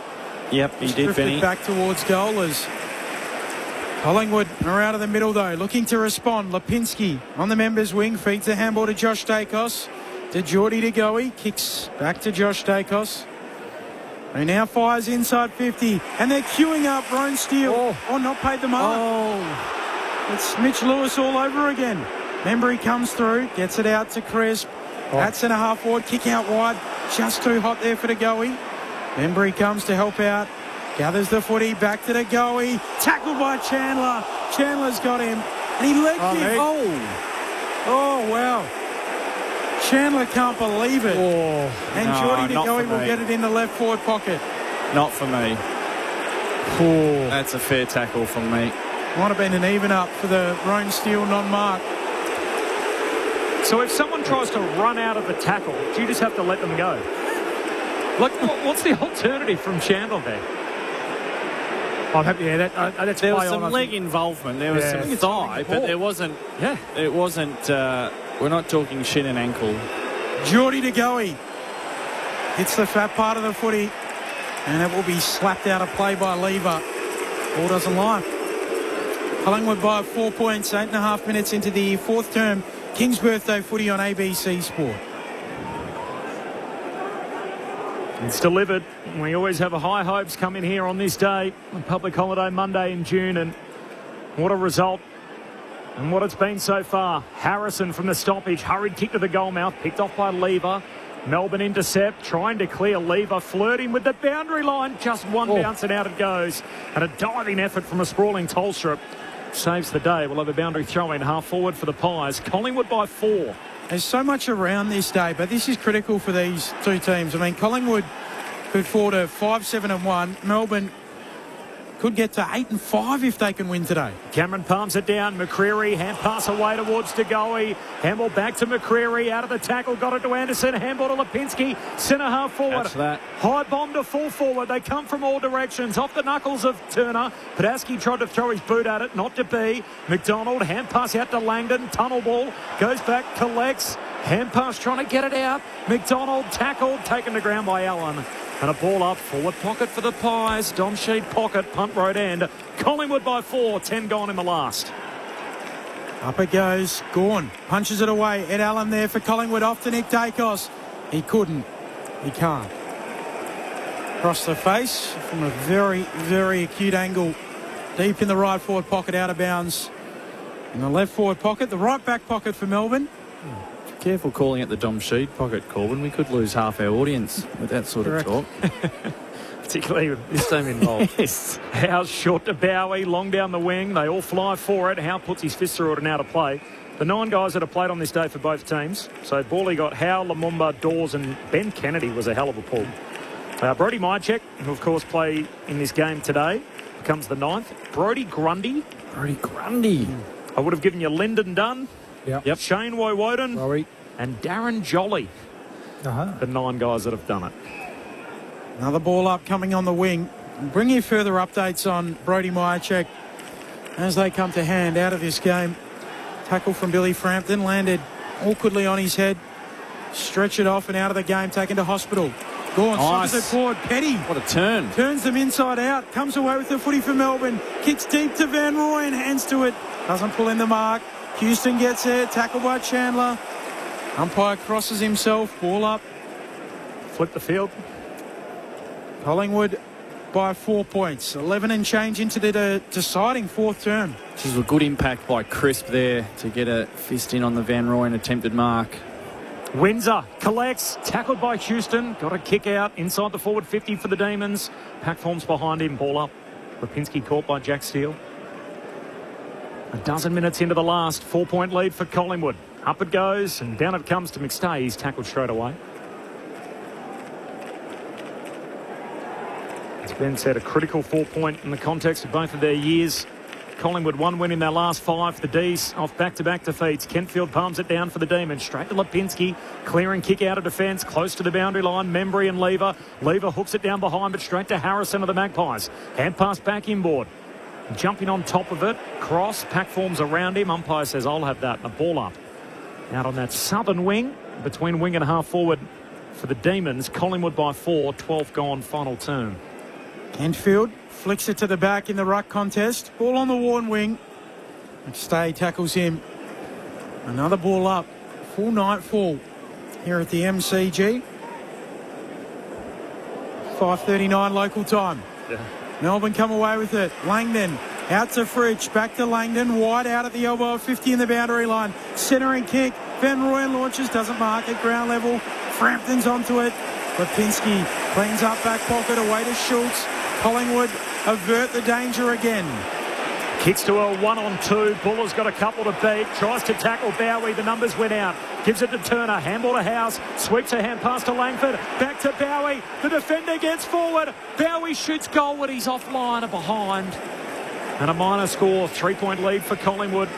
13 minutes into the final term. This is King's Birthday Footy on ABC Sport. Collingwood by 3. Jeremy Howe to take the kick in. Ambles out of the square and drills it long. Marking contest. Lands in the lap of Bowie on the bounce. Handball goes straight to Nick Dacos of Collingwood. Handball to Pendlebury. Little half step. Gives it off to Buller. He'll wait a kick for Lipinski. Coming across. House tries to break it up and then Langford. Well done, Langford. Takes it back for Melbourne. Gives it off to Steele. Sharp. Kicks deep inside 50. Fritz! Up he goes and claims it. He's enigmatic with the best of them. You called it though, Bob. And they run over to Harvey Langford. He just wanted it most, didn't he? There was 2 50-50 balls. And that's what's going to decide this game. Paddy Lipinski probably could have got a free kick, to be fair, and young Podolski. But it was Harvey Langford who just said that footy's mine, and then Sharp was a running machine. There was rat cunning from that mark, Bailey Fritsch, just to jump earlier than Isaac Quaynor. He's got magic in him, and he takes back the lead for Melbourne with the club's most famous number on his back. Melbourne by 3 points. 3 goals for Bailey Fritsch. It's 10-9-69, plays 10-6-66. Quarter hour mark. Final term, Luke Ball, Bob Murphy. Someone will be able to tell me what the game's difference is between Bailey Fritsch and Isaac Quaynor. I suspect Bailey Fritsch has played a bit more footy, And just in that contest alone, there was just a bit of that experience just to jump earlier. Yep. It wasn't about who could jump higher, who could jump further. It was about just the timing of it. Bailey Fritsch summed it up earlier that I'm in trouble here athletically. If I go earlier, I nullify his athleticism and put myself in the box seat. And he was just smart enough and good enough to execute it. It was pretty special play. 37 games between them. There you go. 3 years older as well, Bailey Fritsch, and put him to work there. Out of the middle, Nick Dacos gets his hands on the footy. Collingwood now in chase mode. Hand pass away to Allen. Handball to Houston. Tumbles a kick to centre half forward. It got to Schultz, but he's under pressure immediately. Handball to Darcy Cameron. Hand pass to Pendles. Handball didn't quite get Lipinski. Lipinski cleans it up. Paddles to Schultz. Schultz shoots. Misses. All time, didn't he? Well, he's a tryer, Lockie Schultz. He'll give you everything and he'll tackle hard and he'll burrow in, but he can lose his composure, and that's all we saw in that moment. Just snap when he had the chance to take a couple of steps and a breath. Rivers delivers a bullet, and Paddy Cross makes a nice mark. D's by 2, by the way. 16 gone final term. Cross to a contest. In the Gordon direction. Chris spoils it down. Chandler gathers for the D's. Off to Sparrow. Somehow puts it on the boot. Nobody there for Melbourne. Frampton for Collingwood. On their back flank, lifts it off to Howe, who dumps it on his left boot. High up and under, Crisp, Gawn, Cameron, all involved. No one marks. Cameron picks it up off the deck, and Collingwood are away through handballs. Stay to the Goey. That's not it. The Goey, a bad handball into the corridor, and the D's take it back through House to Chandler. Kicks for Petty. It was centimetre perfect. It had to be, and Petty, he marks 40 out. 45-degree angle to the left. It's a poor turnover, isn't it? Yeah, and we've seen it all day, Bob, to be fair, from not just young players, but at that time, Geordie DeGoey. It's just an absolute shocker of a handball. Gee, the left footers for the Demons have had an impact in this last quarter. Langford, Chandler. Rich and Chandler. Unfortunately, Harrison Petty's a right footer, but we'll see if he's good enough. Haven't kicked 3 consecutive goals today, the D's. Petty's drop punt. He's missing. They still haven't. Would have been a good time to do it. Demons by 3 points. 17.5 into the final term. There are only 3 left footers out there today for Melbourne, those 3. As Josh Dacos, some indecision from the kick out. Got it to Howe eventually. Very short kick to Nick Dacos. Mark will be paid. Between fullback and centre half back. Nick comes out of defence with a drop punt. Finds Cameron. 3-point lead for Melbourne. Hand pass to Nick Dacos. Gives it to brother Josh. Defensive side of halfway. Kicks to centre half forward. Schultz bangs bodies with McDonald. Ball spills to Anderson. Anderson turns. Drives it goalward. Gets it home. Angus Anderson turns the lead around. Collingwood back on top. Lead change number 7. Pies by 3. 18 gone in the final term. And Double A steps up in a big moment for the Magpies. 11-7 to 10-10.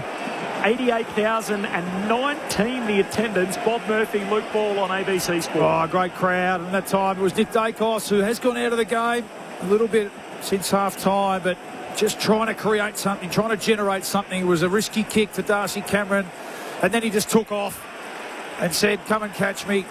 And there was a risk involved in him getting the handball again, but it just created something. It created movement ahead. Injects life into it. It did. And then it was a big contest, wasn't it, from Lockie Schultz, just to bring that ball to ground. I think it was Lockie Schultz. It was. And then Anderson good enough to finish. Go on the tap, but Collingwood the clearance through it. Allen tumbles it inside 50. Howes does well. Shifts Pendlebury off it. Holding it. McStay holding the ball. Dan McStay, the defensive pressure. And Stephen King with his head in his hands.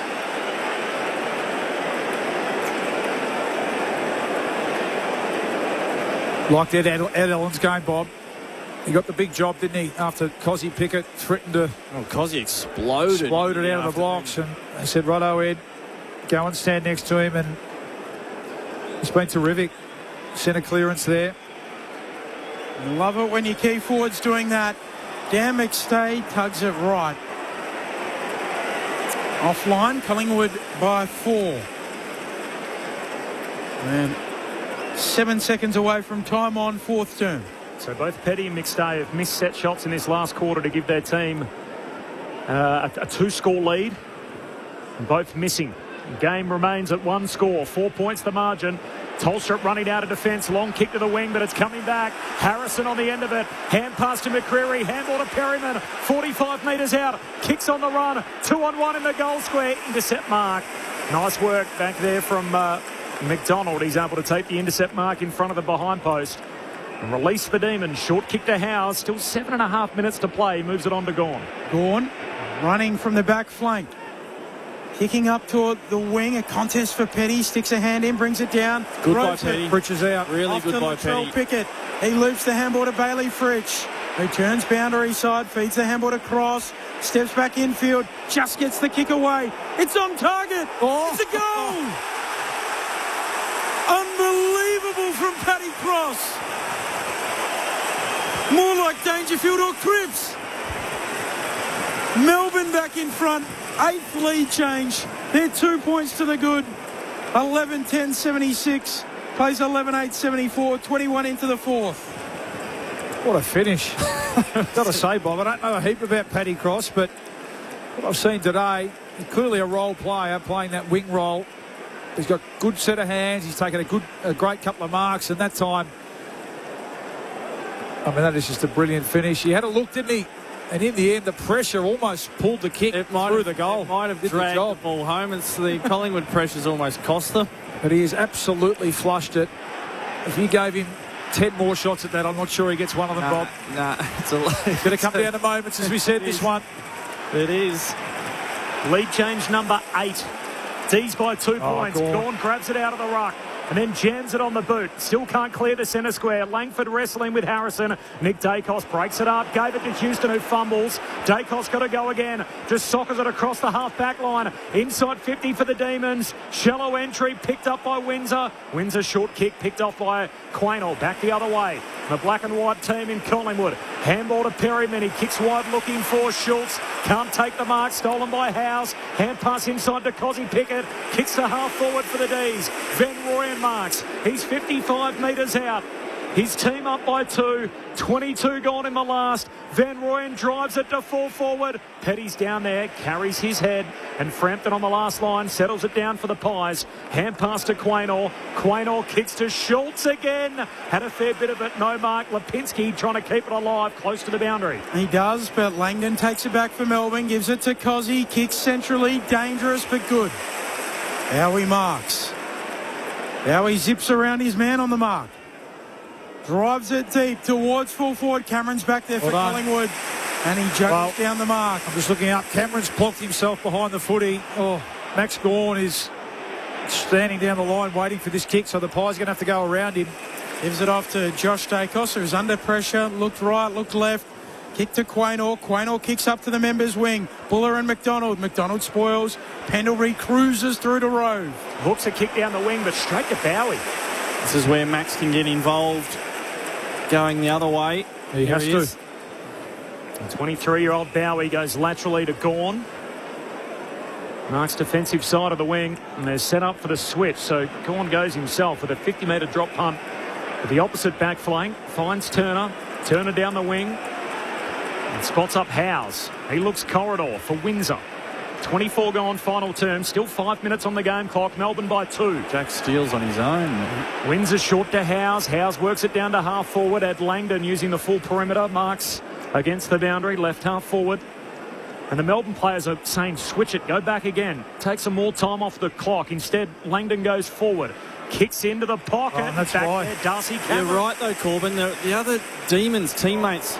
Oh, wow. Kick from Darcy Cameron trying to switch. Cozzy's awake to it. And steals it in the pocket. And Cozzy will get a look at the sticks. Right forward pocket for the D's. Gee, there's putting some balance in your footy, isn't it? Just the anticipation and using your attributes to defend. It was Gawn with a turnover in the waning moments last year. The ruckman on the last line for Melbourne. As Darcy Cameron committed the same sin 12 months on. Pickett snaps. He's got it skinny, and Pendlebury marks in front of the goalpost. Last line of defence. He did that in Alice Springs last year on his left foot snap, and no one was on the goal line. He can hit the left foot snap skinny, Cozzy. Now, how do the Pies get their way out of this? D's are all set up behind the footy here. Melbourne by 2 points. They're hanging on. Nick Dacos zips away with it. Handball away to Pendlebury. Off the back flank, kick to Josh Dacos. Josh Dacos kicks up to the wing. Membry hands to it, doesn't mark. Roves his own ball, gives it off to Schultz, gets it back. Kicks Collingwood into the pocket. To go, he's there. One-handed. Reels it in. JDG.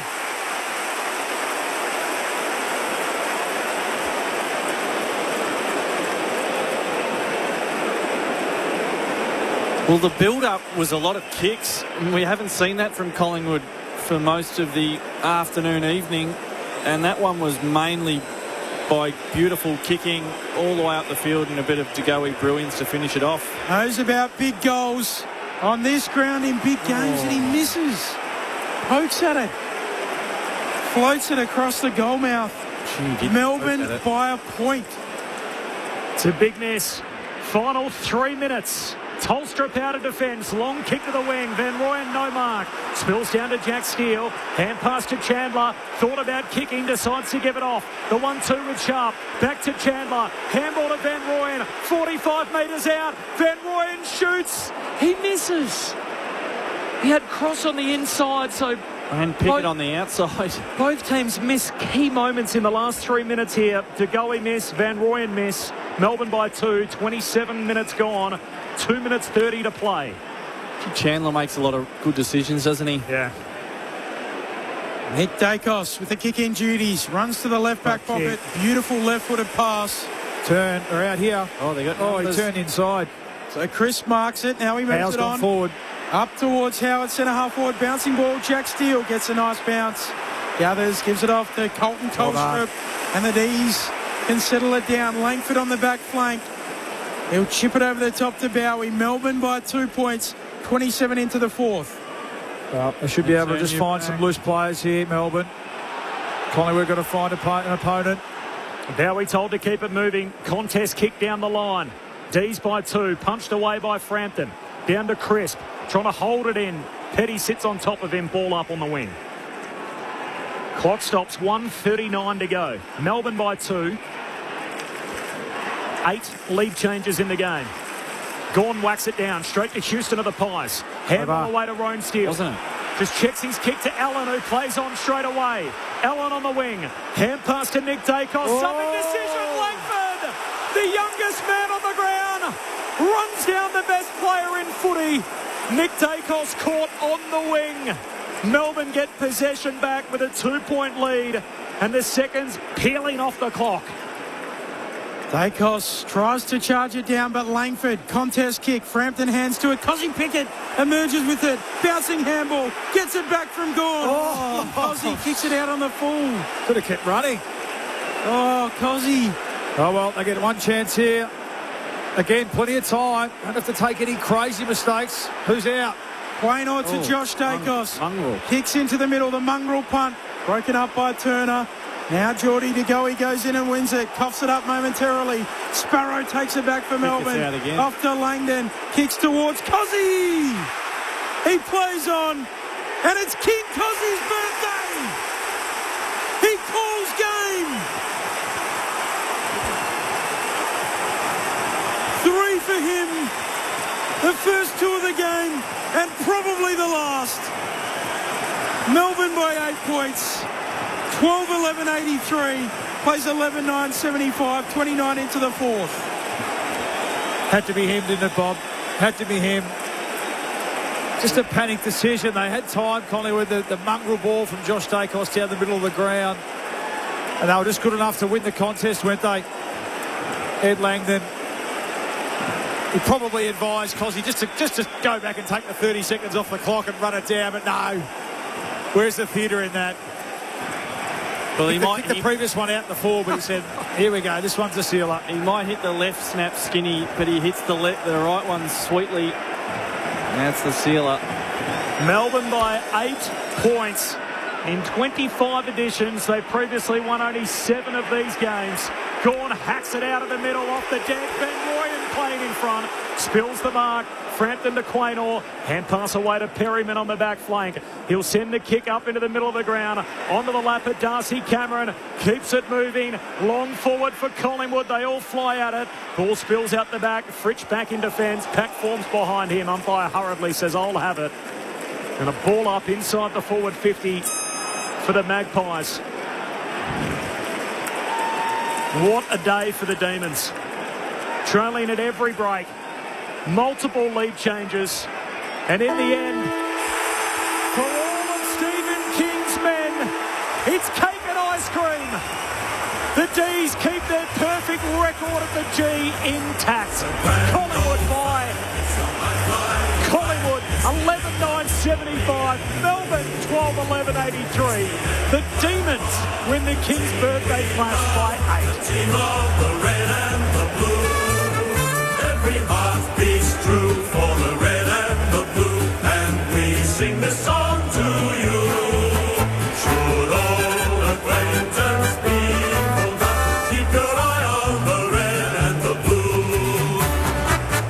Just their 8th victory in one of these games in 25 editions in front of 88,019. There were 8 lead changes, 3 of them in the final term. Both teams let opportunities slip to try and ice the game. Missed set shots from Harrison Petty and also Dan McStay. To Gully let one go to put his team in front. Keziah Pickett could have iced it once. The second opportunity didn't pass him by. He finishes with 3. The Demons winners by 8 points. It's a grand old flag, it's a high-flying flag. It's the emblem for me and for you. It's the emblem of the team we love, the team of the red and the blue. Every heart beats true for the red and the blue, and we sing this song to you.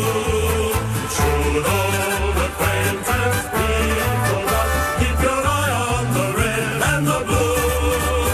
A record crowd for a King's birthday fixture, 88,019, and the Demons home by 8 points.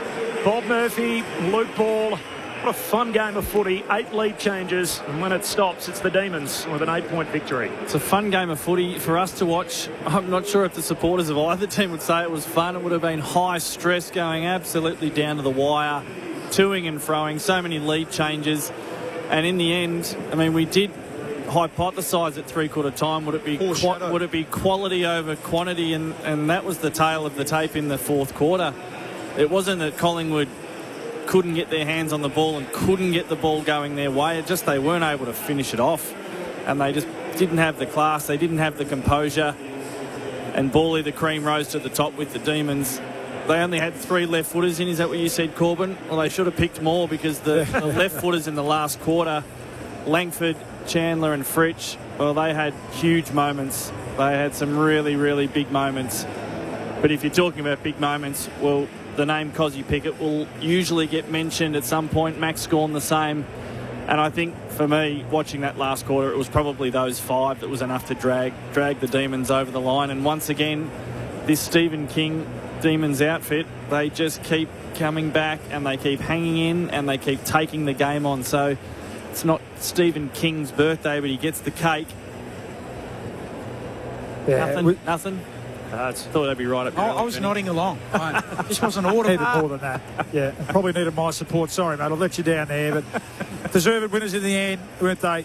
They just overpowered with work rate, really, and it's a feature of this team. They're a strong running team. They do run tough, well, they're don't physical. Yeah, they are. And those players you mentioned, Sharp was good in the last quarter, had some moments. Howes had some big moments. Bowie had some big moments. And in the end, they were just able to give their forwards enough opportunities. 4 goals 4 to 2 goals 3 in the last quarter to overrun the Pies, who were brave. They always are. They're just lacking, like the Collingwood team of 2 or 3 years ago, Bob, that would find a way to win those games. If it's not Dacos, if it's not Nick, they're just a bit light on for class, aren't they, to take those opportunities that you mentioned. So full credit to Melbourne, deserved winners. They right the ship against a team that's had the wood on them, as we said before the game, Corby. as this day has. It was a good game of footy. Terrific, yeah, and absolutely befitting of the occasion too. I thought both teams played with terrific courage and spirit. What a round of footy. So, 6th game decided by single digits across the weekend out of the 8 completed games. We'll pull it all apart coming up with AFL Monday, which follows us. The presentation of the Neil Danaher Trophy on field.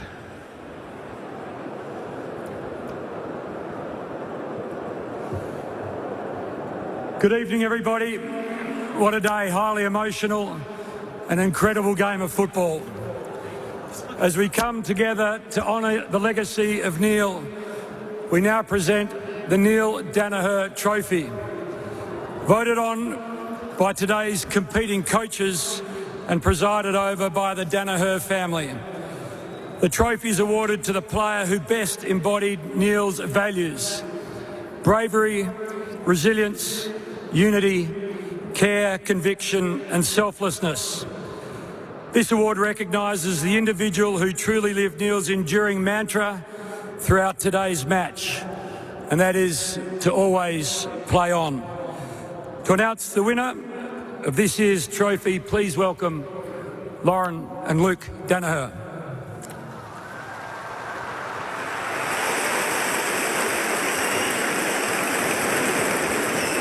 And the winner of the Neil Danaher Trophy is...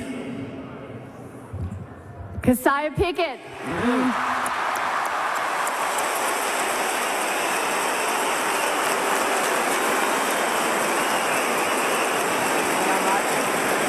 Team high 28 disposals for Cozzy, 5 clearances, 5 inside 50s, 3 goals and 7 scoring involvements. First of all, condolences to the Danaher family, and yeah, I'm just so grateful to, be able to play on such a big occasion, the Fight NMD Foundation. And yeah, thank you to everyone that showed out today, Collingwood fans and the Melbourne fans, and yeah, just thank you again. First time under the new criteria, so presented to a player that represents bravery, Thanks, everyone, resilience, for your huge support, unity, care, conviction and selflessness, and who reflects Neil's enduring mantra to play on. So the 3-2-1 awarded by both coaches, Stephen King and Craig McRae, and if there was a tie, it'd be the Danaher family that would separate it, but I think it's fair to assume that there wasn't a tie and that Cozzy Pickett is a more than worthy recipient and popular winner of this award with a team high 28 and 3 goals. Well, I think the balance of his game, because our eye, rightly so, is it's drawn to the excitement and just the raw talent. He plays and has a set of skills that few possess, but his commitment to smothers, chases and forward 50 pressure is as good as there is in the competition. So that medal or that trophy is due recognition for the balance in his game. So a very worthy winner, Cozzy Pickett. Yeah, agree. And I think the courage to keep working, keep running. So he started the game well, then they put the hard tag to him, so the questions asked there, as it has been several times this year, and he must have got himself really fit. I think that's been the big difference, because he is running as hard and fast, isn't he, in later quarters and games. It felt like the conversation and the gap between could Cozzy Pickett become a midfielder to being a top-line star midfielder was really quick. Yeah. It felt like it was... Well, he answered the question quick, didn't he? Yeah, it felt like it was about a fortnight, and then it was like, oh, yeah, no, he can do it okay. Like, the way he finishes off games, it's still that power, burst running and forward 50 pressure and smother. Like, he does it all. So he can be untidy with the footy because he takes the game on, and, he to spend, to make a bit, he spends a bit. But, gee, he comes out on top.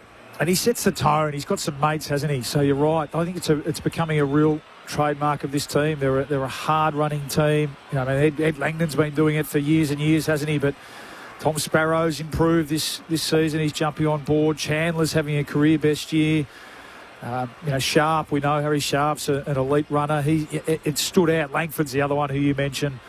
Their last quarters were just super, I thought. Well, he's the other one I thought who probably could have had or laid claims to the medal. Even he's run down to Mick Dacos late in that with 2 minutes to go in that last quarter. So he was super. But I think that'll please Stephen King, the evenness of competition, or collective contribution. They're really getting contributions across the board. Paddy Cross, he has 9 possessions, but he has the big moment, doesn't he? And he takes it. I think that's after a couple of down weeks, it must be said, to come back here on their home deck, they're going to be pretty hard to beat here, Bob. They've got good balance in their team. That's something that stands out for me, and we'll talk about Brodie Mychek at some point, and all of our concerns are with him, and we hope his injury concern is okay. But Jake Lever back in the side, Bailey Fritsch returning to that form where he's just... He adds that layer of class in the forward half that is hard to find, and he was one of the match winners today, Bailey Fritsch, back to some of his absolute best today. But just on Langford, for Melbourne supporters who have lost a couple of all-time midfielders, in Petrarca and Oliver, and then you've got this young fella Langford, and then you look around the competition and see these tall, graceful midfielders like Jordan Dawson and Marcus Bontempelli. There's a bit of Dawson about him, isn't there? There's a lot of that. You think, I wonder if he could. Well, each game that I watch the Demons play, I'm more encouraged that he's a man for the future. Langford for sure. Yeah, Windsor as well, who didn't have as big a day today, but he just has moments, doesn't he? He does. Going and got better as it went on, probably. No, they're a pretty even team. And so well led. I think Max Gawn must be said as well. It was a good battle. And Darcy Cameron, I thought, a totem for the history of the club. Yeah, he is. And Darcy Cameron's probably one of Collingwood's best in the air. He keeps trying, doesn't he? I thought he was certainly can hold his head held high, but Max is just his ability just to keep doing it. Late into that last quarter as well, and have such an impact at clearance. He's such a presence, isn't he?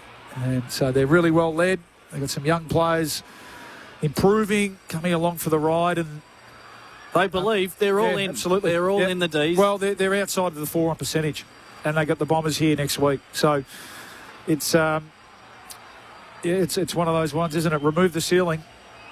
That's not our go this year. Let's see how far we can take this. Well, it's a massive win. It takes them to 8-5 on the year, so I'll put some equal on wins with Geelong and the Western Bulldogs. Had they lost today, they were well and truly in back the in the mix, pack. weren't they? In the wildcard spots where they started the day. So big questions for Collingwood. So they were 11th at the start of the day, and that's where they find themselves sitting on the table at the moment, just half a game ahead of St Kilda. It means they could potentially be, by the time every team plays their 13th game, that there's a chance they'll be a game and a half outside of the wildcard spots at the midway stage of the year. So the Giants are only 2 points in front of them, but the Giants have one game on them, given the fact they've had their bye and the Pies haven't. And the trajectory of those teams in recent weeks.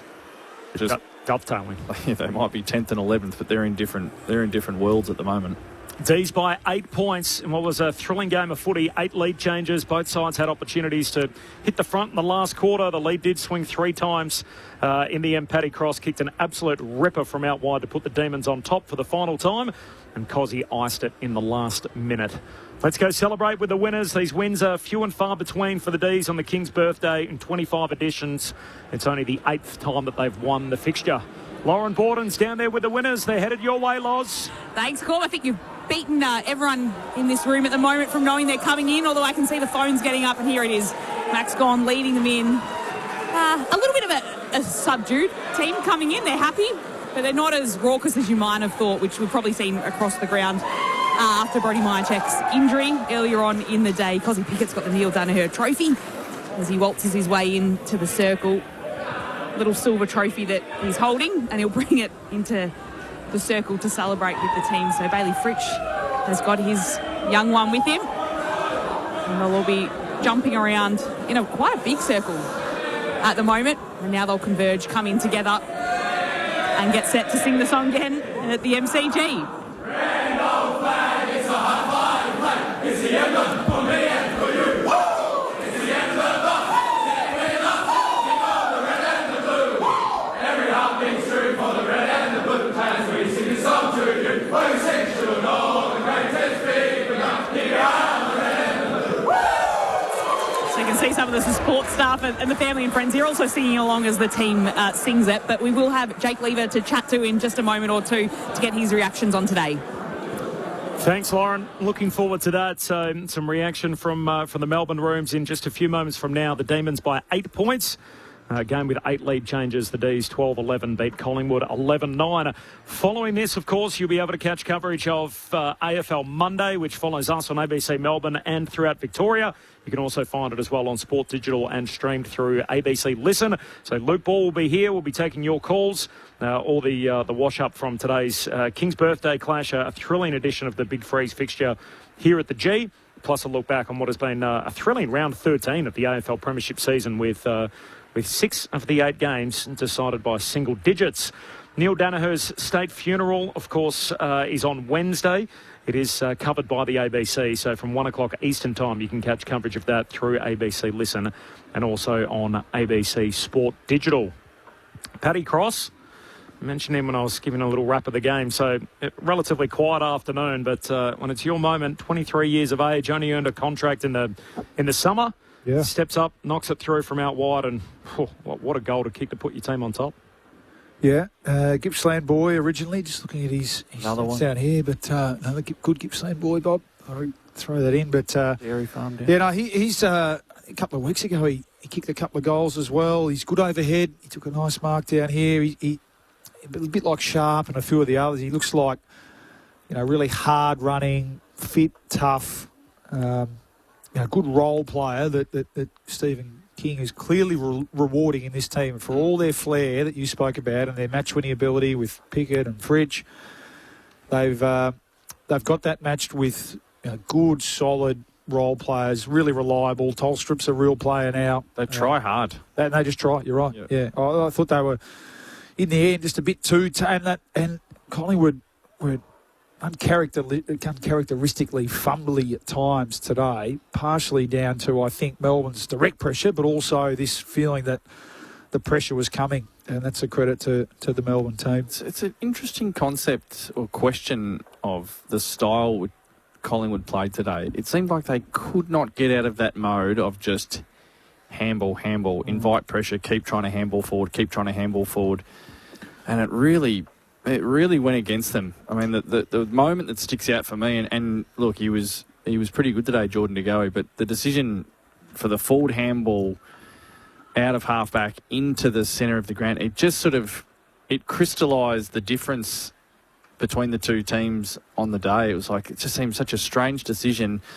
throwing the whole team defence into chaos, and the ball lands in the hands of Chandler, who just makes good decisions. Yeah. As a blanket rule, he just makes really good decisions. AFL Monday coming up, the votes in the ABC Footballer of the Year. But let's go back into the winners' rooms. The D's by 8 points. Lauren Borden. Thanks, Corbin. I've got someone that Bob Murphy and Luke Ball were saying is a valuable addition back into the side. They loved what you did today, Jake Lever. Tell me about the fight back in the last quarter. What led to it? Oh, look, I felt like we were playing pretty well all game. We just weren't executing properly. We felt like we went in with a little bit of a plan, and off the back of last week's execution, which wasn't at the level in Alice Springs, we felt like we worked on it during the week, and there was moments where it didn't come out, but there was also moments where it did. So it felt like it was, a lot of forward handball from both teams, taking the game on, and in the end, I felt like we were the most composed team in that last quarter. And what about Cozzy Pickett when you look at execution in that last quarter? There's one that he sprays, and then there's the other opportunity that he doesn't miss. Oh, yeah. I think you could see the set shot when Cozzy thinks. Sometimes he doesn't do the things that we've seen him do, and then it was almost like once he took that mark and he played on, felt like half the crowd was asking what was he doing, and the other half sort of knew what he was going to do, and he didn't have to think, and he just snapped, and his instincts are pretty good, and I'm so glad he's on my team. He's a phenomenal player, and you could see how hard he was working today. I felt like that's probably been something that, from Cozzy's own admission has probably been lacking the last 2 or 3 weeks for him, but God, he worked hard today, and he got his rewards. And your record at the MCG is impeccable. Is it something about the ground, or is it something about this team?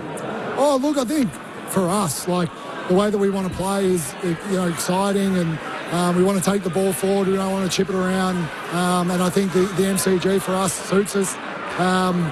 The crowd always helps. I feel like now the Demon bandwagon is right behind us when we get to the MCG, and they really make us, go to another level. And when they cheer and scream, we're really excited, and we want to play that attacking footy a bit more. And I thought it was a really good defensive effort from us today too. It's probably one of the lowest scores that we've kept the team to.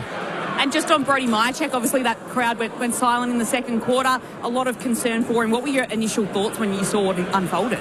Well, look, to be honest, I actually didn't see it. There was a lot of people in front of me. I just saw Checkers sort of laying on the ground in an awkward position, and all you can think about is his poor family that's watching. He's got a young son and a partner, so it's obviously something that the medicos did a fantastic job, stopped the game, made sure that he got off, and as a player, all you can do is just put your arms around him, and I really hope he's okay. Bob Murphy and Luke Ball are upstairs. I'll get them to ask you a few more questions, Jake. Maybe one or two, Jakey. Well done. It strikes me, that voice, you strike me as a sort of guy that sees as a badge of honour to come off with a hoarse voice every week, and I think getting back out there on the field today, just watching you direct the troops from behind the play there. Is that fair? We won't ask you too many more, mate, because the voice sounds like it's in a bit of trouble. This is a weekly addition to my recovery at the minute. I sort of massage a throat after the game. Or fisherman's friend or something like that. It's something that, there's quite an inexperienced backline there. So, me and Tommy Mack came in today. We've played a lot of footy, but other than that, there's not a lot of guys that have played footy. So I just like to help them out when I'm out there, and when there's, I don't know what the crowd was today, 90,000+, when they're screaming, it's really hard to get your opinion across to people. So I'm really trying to yell, but it's just something that's, as you said, we're a bit of a badge of honour. I reckon it was gone about halfway through the first quarter today, so didn't do me preparation properly. So Cozzy wins a medal, but you're getting really good contributions across the ground from lesser light players, we'll call them in inverted commas, players like Chandler, and then younger player, Chandler Sharp and Howes, but then younger players as well, obviously, with Windsor, and thought Langford was superb again today. Oh, yeah, absolutely. I think that when you look on paper at the start of the year, we did lose some experience and some talent, but for us, we sort of knew that these guys were going to come on, and, on Cade Chandler, he's just someone that, I think he played 2 or 3 years at Casey every week. He would have played 60 VFL games. He was biding his time. And when he got his opportunity, he really hasn't looked back. I think he's almost at 100 games now. And he's just been phenomenal for us. And as you said, Housey, I love him. I love playing with him. He's so simple that nothing really phases him. So he's great. And as you said, Harry Sharp's someone that, with the opportunity, he's been fantastic. But, even guys like, probably... Speaking of Disco, he probably was a bit flat with his game today, but he's been someone that's been phenomenal for us all year. And I thought Bailey Fritz is one that really stood up today as well. He's obviously an experienced player, but probably been down on form. And, oh, God, he was attacking the ball. He was running with it. It was awesome.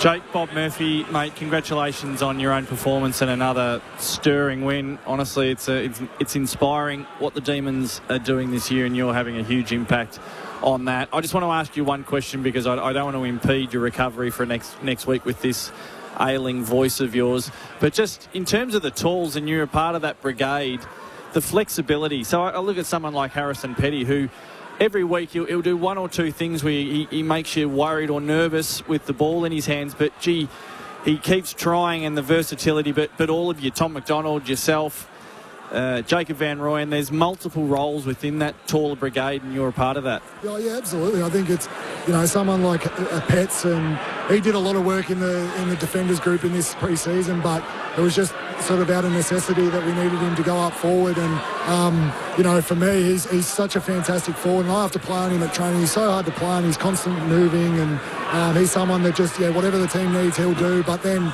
as you said, so I think that's sort of where the game's going. You've got to have the flexibility to play on multiple players and in multiple positions. And, our back line today, with T-Mac, myself and Disco, it's sort of, with Collingwood 3 or 4 tall forwards, we could just rotate through, and we didn't have to worry about sort of getting to our matchup the whole time. And it worked really well for us today. So I'm sure the coaches would have been happy with picking 3 tall defenders this week. And it's just something that you have to be mindful of, being flexible and playing different positions. But Harrison Petty is a pretty handy player for us.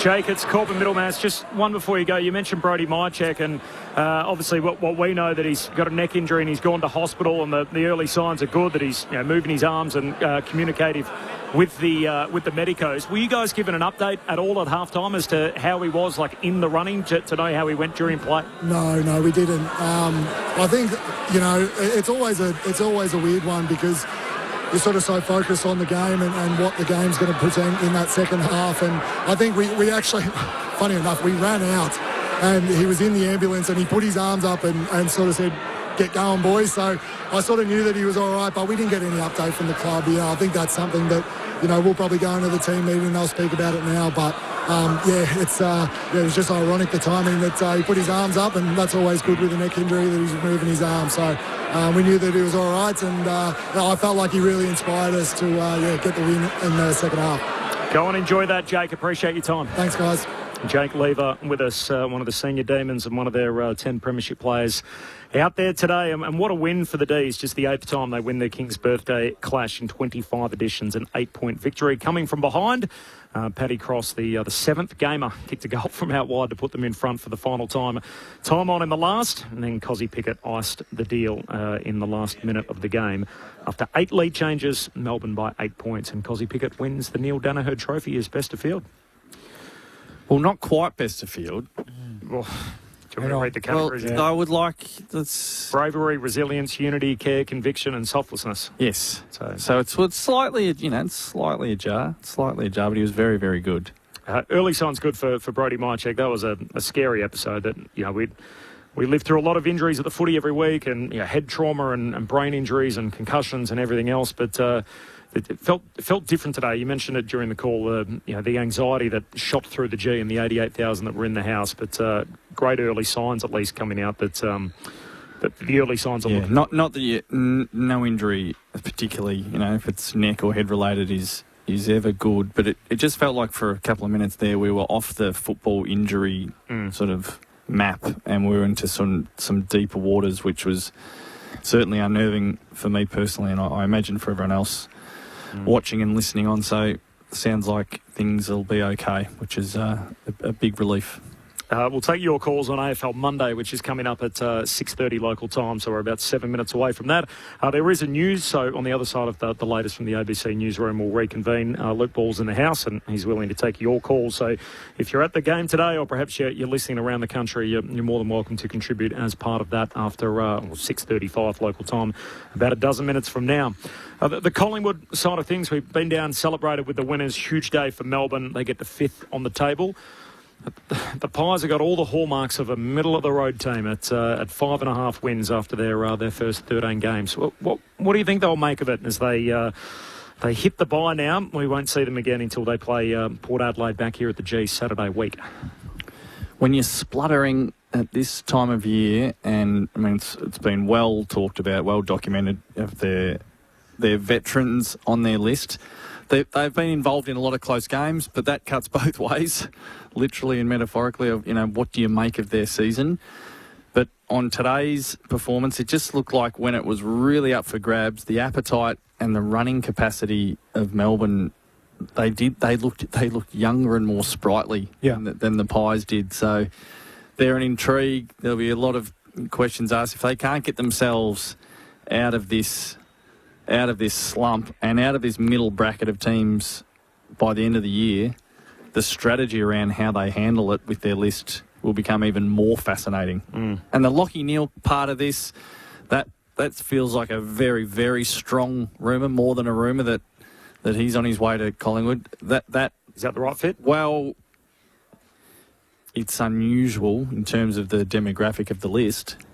I think it's a move to take the pressure off Nick. I think it's one of those in sport, isn't it? When you've got a top 5 player in the comp, you've got to continue to find a way to stay competitive. I think stay viable and help him out. And I think that's where that sits from that point of view. But, or is it just a club refusal to rebuild? Which I don't think you can anymore. I think there's enough evidence to suggest that method doesn't really work anymore. Some clubs don't seem to rebuild. I mean, Sydney seem to stay up. I'm saying it doesn't work. Yeah. I thought you were saying. Yeah, so I'm agreeing with Bob. That's exactly right. I don't think that's the strategy. And I don't think, if you've got a top 5 player in the comp, you can't sell a rebuild to him. You've got to continue to, I think those teams that you mentioned have shown that it doesn't mean you're going to win it every year, but you've got to keep your supporters coming along, at least excited or thinking they're going to get a contest week in, week out, and that's what they're getting. They're just down on class at the moment. There's no doubt about that. So the bye comes at a good time. The Elliott injury comes at a horror time, doesn't it? And it's shown today. So in moments, in games like that today, how often do we see a Jamie Elliott being the one that does the Bailey Fritsch and the Cozzy Pickett at that end? Well, and the Jamie Elliott makes Lockie Schultz a much better player. You know? Yeah. But I like and I think they're not mutually exclusive. I think you can do both. And see, for me now, Ed Allen has to play midfield.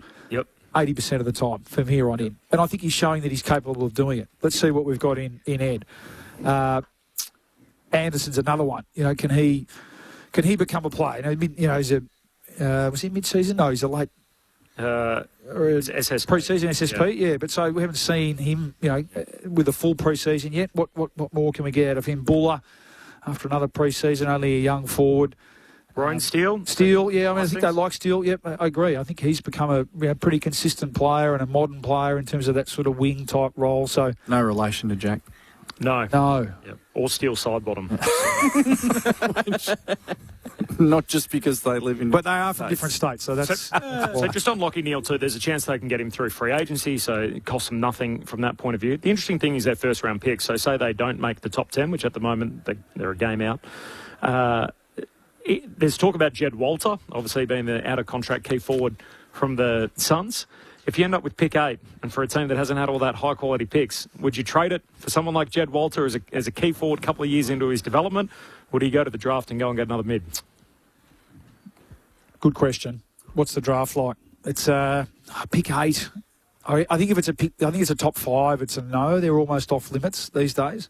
Pick 8, I would. Trade? Yeah, I think I would too. Yeah. But again, it goes to speak to a program that we've talked about how, they don't go to the draft, they don't rebuild, and then all of a sudden, it feels like this critical point in the road where is it, time to retire off a few guys and go younger. And then the first year they're going to do that, there's potential that they could trade that. But Walter's 22, isn't he? Yeah, so that's young. It's still part of the plan, isn't it? Yeah, that's young. I think that's probably what it'll take too. I think he went 4 overall. Mm-hmm. He played a lot of footy in his couple of years at his era. And you think between King, Jamara and Walter, it'd be unlikely. They got Reid as a bit of a tweener that all of them will stay in that same program. King looks quite transient at the moment. Well, whether he's there, that seems like an open-ended question at the moment. It's highly unusual, isn't it? It was basically reported that it's over the line and pretty much a done deal, and then we're still waiting at the midway stage of the year. We got a minute for the votes in the ABC Footballer of the Year. All right, here we go. Do you want to quickly confer or... This is what I've got, Lukey. Have a quick look there. That's what I've got there. Oh, okay. I like it. Okay. Oh, sounds like there was a bit slightly controversial. No, but I like it. You haven't gone the easy option. You know, I've gone the obvious option. I can slip into contrarian mode occasionally. Okay, one vote. I've gone one vote to Bailey Fritsch. Yep. I felt like in a game that lacked a bit of class at various points, I thought his 3 goals, but his passing ability, thought he was really crucial. I gave 2 votes to Cozzy Pickett, who was very good and was a worthy Neil Danaher Trophy winner. But the 3 votes went to Harvey Langford, who I thought was the best man on the ground. 26 touches, kicked one himself, and brought his teammates into it. Happy birthday for tomorrow, Bob. Good on you, fellas. Paulie sticking around, as is Ben. We're back after the news for AFL Monday. If you're not listening in the market where it's going on ABC Radio in Victoria, find us through ABC Listen.